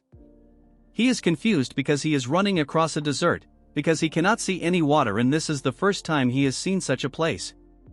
Snakey tells him that this place is the Taklamakan Desert. It's an abandoned land no different from the land of death. In the past, he exterminated the evil dragon, the Earth Dragon, who was settled here with the Shadowless Wanderer. As a result, this area became a desert. Whether 6,000 dragon or evil dragons, there are those born with the ability to control the energy of the 5 elements. The Azure Dragon controlled by lightning energy, the other evil dragons each handled one of the 5 elemental properties, among them the Earth Dragon, who ruled over the earth energy. It absorbed most of the land's energy in its fight with the shadowless wanderer. To prevent this, the ritual master set up a spell formation to divert the earth energy elsewhere. Given the nature of ritual master's spells, the formation should still be active if no one has tampered with it. Yeon-myeong is confused because if the earth dragon was exterminated, there is no need to maintain the formation anymore. Snakey is not entirely sure, but one of the ritual master opposed its removal. He said it would create problems directly linked to the survival of the common people. He was the night demon of defying heaven from the demon sect. Although he was from the demon sect, his skills were the most outstanding among the ritual masters of that era. Snakey says that it is no exaggeration to say that he can cast the spell alone. That's why neither the other ritual masters nor the shadowless wanderer opposed his assertion. However, he walks a different path from orthodox ritual masters. Snakey doesn't know for sure, but he must have had other intentions.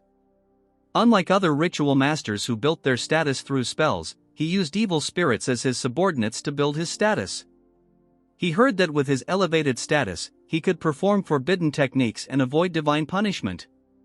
In other words, he's someone who uses forbidden techniques without hesitation, so he has to be careful if you discover any formations he created. Yeon-myeong smiles, telling him that usually he is not this talkative, teasing him by telling him if he is worried about our boy. Snakey gets embarrassed, telling him that he is worried about himself, because if he dies he will also die. Our Chad tells him to leave the topic, asking him just how big this dessert is. We move on to the turds. Poison Turd wonders how big this dessert really is. The white-haired turd tells him that his pace has declined. He warns him again to be extremely careful not to stray more than 3 steps away from him. Poison Turd thinks that it's been several hours since he started following the sect leader to obtain the reverse blood demon technique. They were walking at the edge of the desert, but at some point, the landscape became distorted, and now he doesn't even know where they are. Trash wonders if this is some kind of formation. It's similar to the one he saw in the young sect leader competition. All of a sudden the turd tell him that they are here. He gets shocked to see that they have come across a huge gate. He cannot fathom that there is such a large door in the middle of the desert. The leader tells him that it's too soon to be surprised.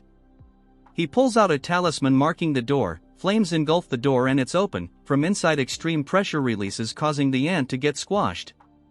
He gets surprised to see that beyond the door the space is completely different. Moreover, when he was studying poisons at the Tang family, he saw most common plants. But here sees unfamiliar plants everywhere that he has never seen before in his life. The leader tells him that this is his secret training ground. Hundreds of years ago, the first sect leader created this place from his mental imagery. Only the blood descendants of the first sect leader have the authority to open and close the door to this place. In other words, he can train here without any interruptions. So he tells him to dedicate himself to training here. If he reaches the fire realm after the left and right envoys, their sect's strength will increase even further. He gets on the ground groveling, thanking him for this opportunity. Since he is done speaking, he tells someone to reveal themselves. All of a sudden something appears, shocking the turd. The leader tells them that it has been a while. The method deer. Surprisingly, it is actual deers speaking, telling him that they heed his call. Seeing all this, the poison turd is like us, confused by just what he is seeing. After a brief discussion, he figures out that they will assist him on his training. The white turd turns around, telling Trash that the method deer will assist him in daily matters. For the last time he asks him if he has changed his mind, but the turd is fixated on his goal. Using the heavenly demon divine technique, he increases the flow of his energy. The pain is severe. Turd thinks that the pain is incomparable to the demonic energy outburst he experienced recently. His body starts reconstructing, all his bones breaking and healing. The leader believes that if he can bear this, he will be as strong as the immortal demon. Leaving this turd, he takes his leave, sealing the door. Moving back to Yeon-myeong, they come across the reverse dragon sealing formation Earth. Seeing this, Snakey is shocked because it's a very powerful formation created to eliminate the Earth Dragon. Yeon-myeong detects something strange beneath the killing formation. Snakey is impressed that he can sense it since there are more than a few thousand evil spirits underneath. Snakey figures out that they are absorbing the remaining Earth Dragon. These people will do anything, to make evil spirits their subordinates as a means to build up their power. Yeon-myeong is shocked because there are more than 1,000 spirits, which is troublesome.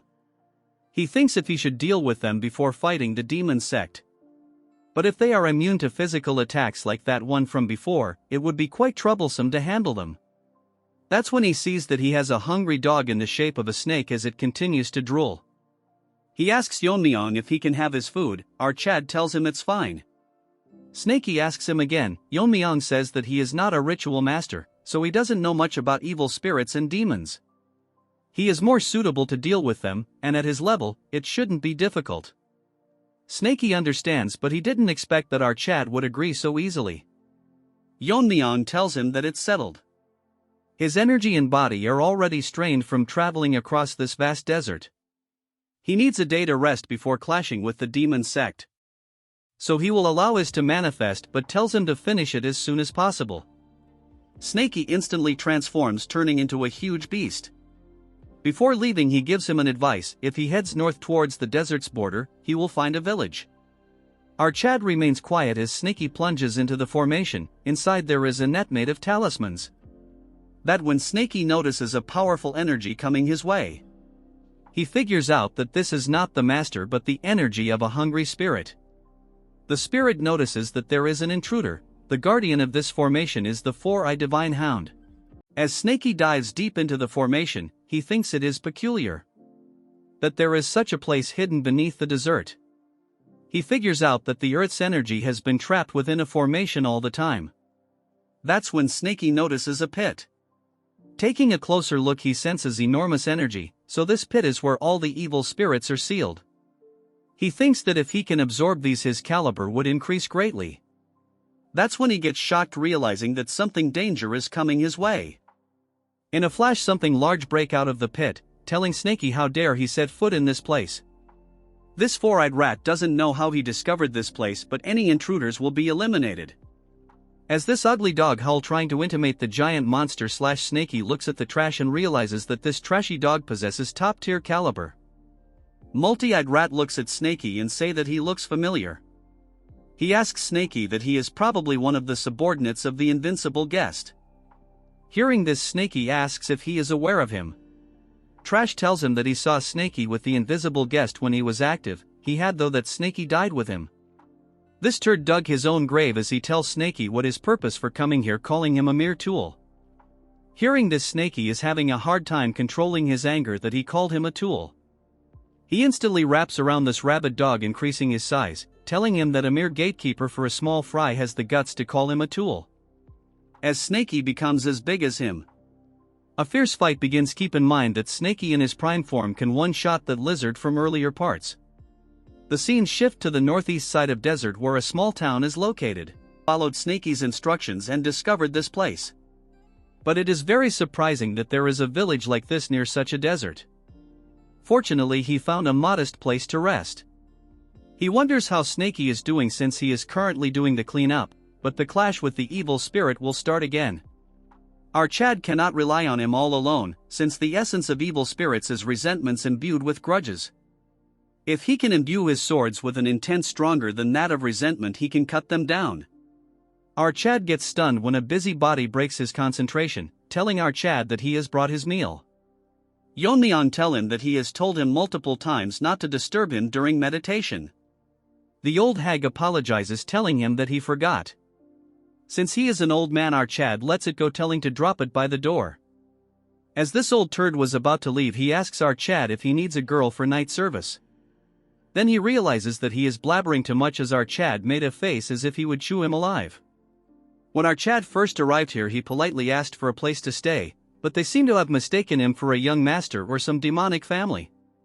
Then these dumb people started bowing their heads, crawling on the ground, and then they started watching his every move.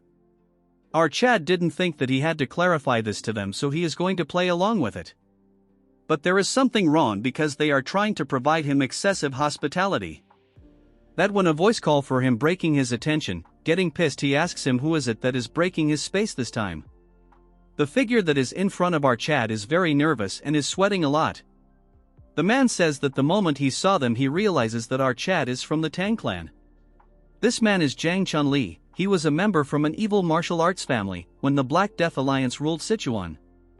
One day while he was away, a superior from the alliance harassed his wife. Because of this, she made an extreme choice out of shame. Enraged, he took revenge for his wife, and because of this a warrant was issued throughout Sichuan in the name of the Black Death Alliance, forcing him to flee to Xinjiang. He had a young daughter that he couldn't bring her due to the warrant. He asks our Chad if the warrant has been lifted. That's why he came here, to ask him about the current situation, so that he can go get his daughter. Our Chad tells him that he doesn't know where he worked, but the evil faction in Sichuan along with the Black Death Alliance are gone. Thus the warrant has likely disappeared as well. Hearing this, the man goes bonkers, asking him if there really is someone that can defeat the Black Death Alliance.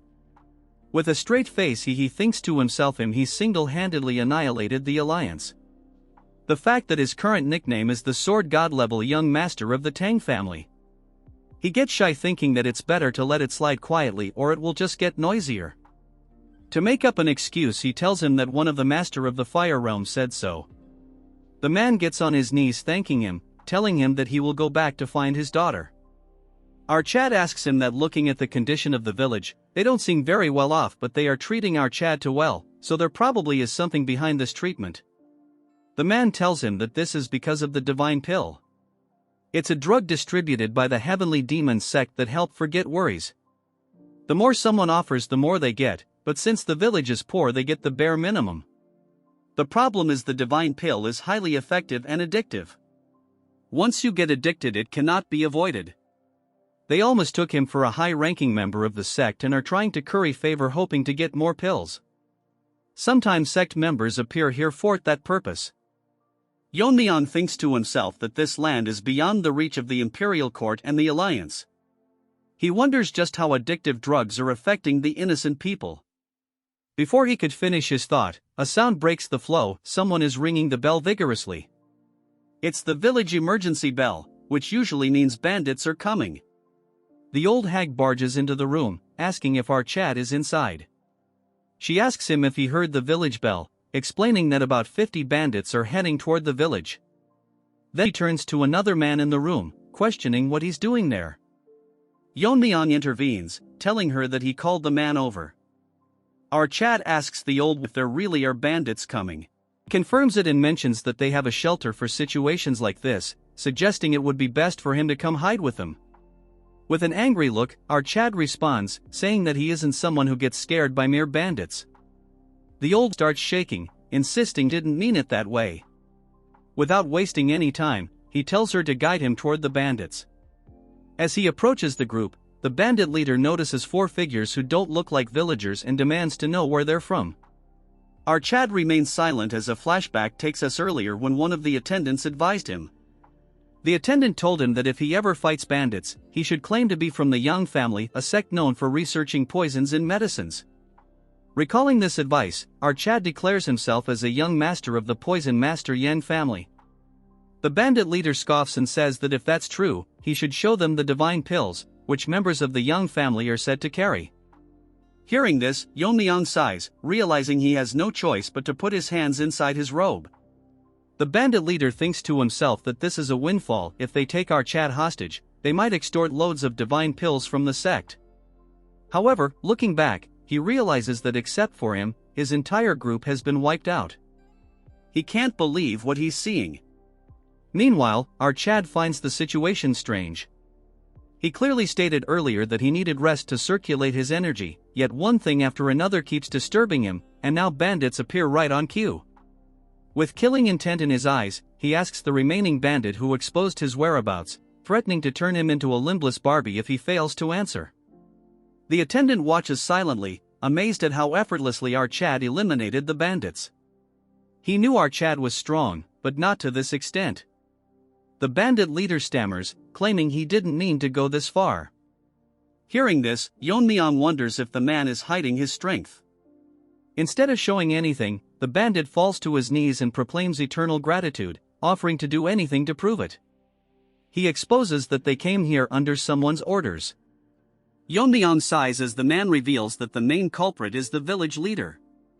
Hearing this, the old grows visibly scared. The village chief tries to deny everything, shouting that it's pure slander and that he'd never do such a thing. He begs our Chad to kill the bandit instead. But the bandit shouts back, revealing that it was indeed the old man who gave them the tip-off. The bandit continues exposing the truth. The village chief had tipped them off about a naive young master passing through, urging them to kill him and take his wealth. He explains that the chief has a close relationship with the bandits and that they've done this to several travelers before.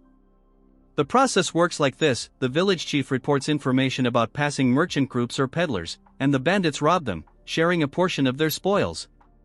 If the village used those resources to buy food and materials, they could have escaped poverty long ago. To confirm his claims, he urges our Chad to check the chief's house, which will surely be overflowing with riches. The villagers begin turning against the chief, realizing that the young men who died previously were victims of his schemes. They curse him as the chief breaks down in tears.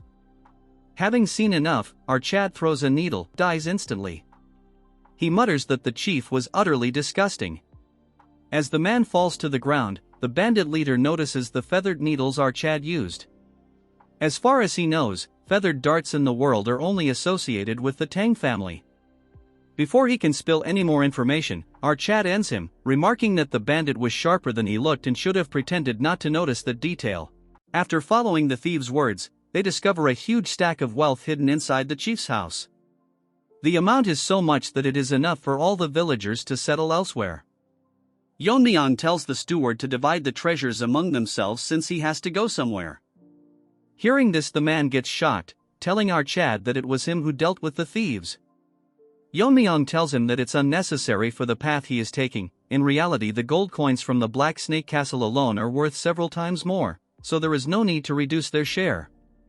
He asks him if the villagers are moving, and since the Black Death Alliance has gone its best to buy farmland in the Central Plains.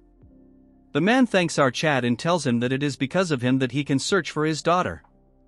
That's when our Chad hands him a pouch, telling him that he has included poison in feather needles in case he encounters other bandits on their way. The poison is so dangerous that even with a scratch it can end anyone. Seeing this, man feels extreme gratitude, unable to express himself. He then asks our Chad if he is from the Sichuan Tang Family. The man gets shocked when our Chad reveals that he is Tang Yeon-myeong, the young master of the Sichuan Tang Family. The man thinks to himself that our Chad was extraordinary, but not to the extent that he is the young sect master. Yeon-myeong, on the other hand, thinks about why Snakey is not back yet.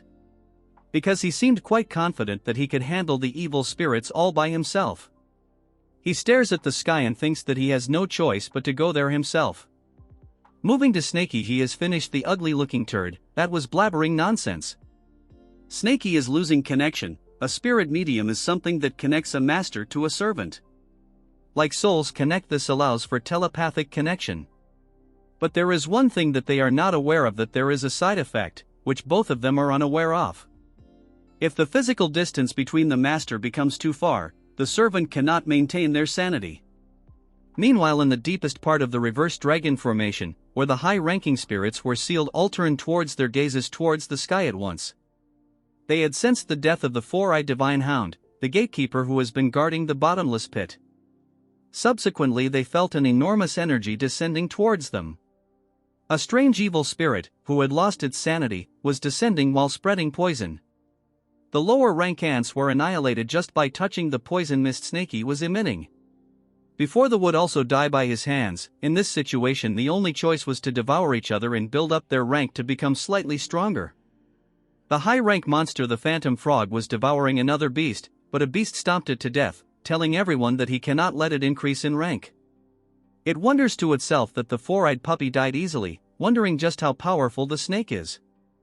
It thinks that it's time for it to escape. After devouring a few and raising its rank, it can leave this place. That when a voice tells it to stop, warning the Qin-lin that the toad is its prey. And if he were to put down that toad quietly and step back, he would grant him a peaceful death. The Qin-lin tries to fight back, but a voice breaks their momentum. From the pits of the cave, a huge being emerged, shocking both the high-ranking spirits. It is the highest-rank evil spirit, the bullet pearl fish. The tiger directly felt the difference in their rank. It cannot believe that such a being was sealed at the bottom of the bottomless pit. This monster was born from the terror of the unfathomable deep sea. Just like its origins, it achieved an impossible rank. Despite being barely captured by many water manipulation monster and talismans inscribed with spell, they couldn't leave him, and the reverse dragon formation master sealed him in the deepest part of the bottomless pit, placing a spell that would prevent him from escaping as long as Four-Eyed Divine Hound lived. The whale thinks that its time has come and he will devour all human, especially the ones that sealed him. All of them, including Snaky, felt an overwhelming pressure that is hard to forego. Its roar was so loud that it ripped through the hole, creating a breakage. The roar caused a gap in the bottomless pit, and now they can see the sky. The tiger thinks that if they can just get past Snaky and the giant, they will see the light. The Qinlin tells the tiger to look around. The whale swept through all the low-ranked spirits. Their resentment are still lingering around the place. If they can absorb all this, they can considerably increase their rank. So instead of fighting, they should team up and escape this place first. Moving to the whale, it thinks that something of considerable rank is approaching it. The whale thinks that after devouring our Snaky, he can escape this place. But as they were about to face each other, a huge rift occurred, ripping the formation in half. The stronger beings stopped getting scared, while the lower-level spirits continued their battle royal. The whale cannot believe that the reverse dragon formation got destroyed. The formation was strong enough to hold back dragon. Yet it was destroyed, so he thinks that its creator might still be alive. It starts shaking until it saw the figure. Unlike what it had thought, the being that split through the formation was the venomous poison dragon, the young master of the Tang family. With a cold gaze, he asks Snaky why he is not done yet.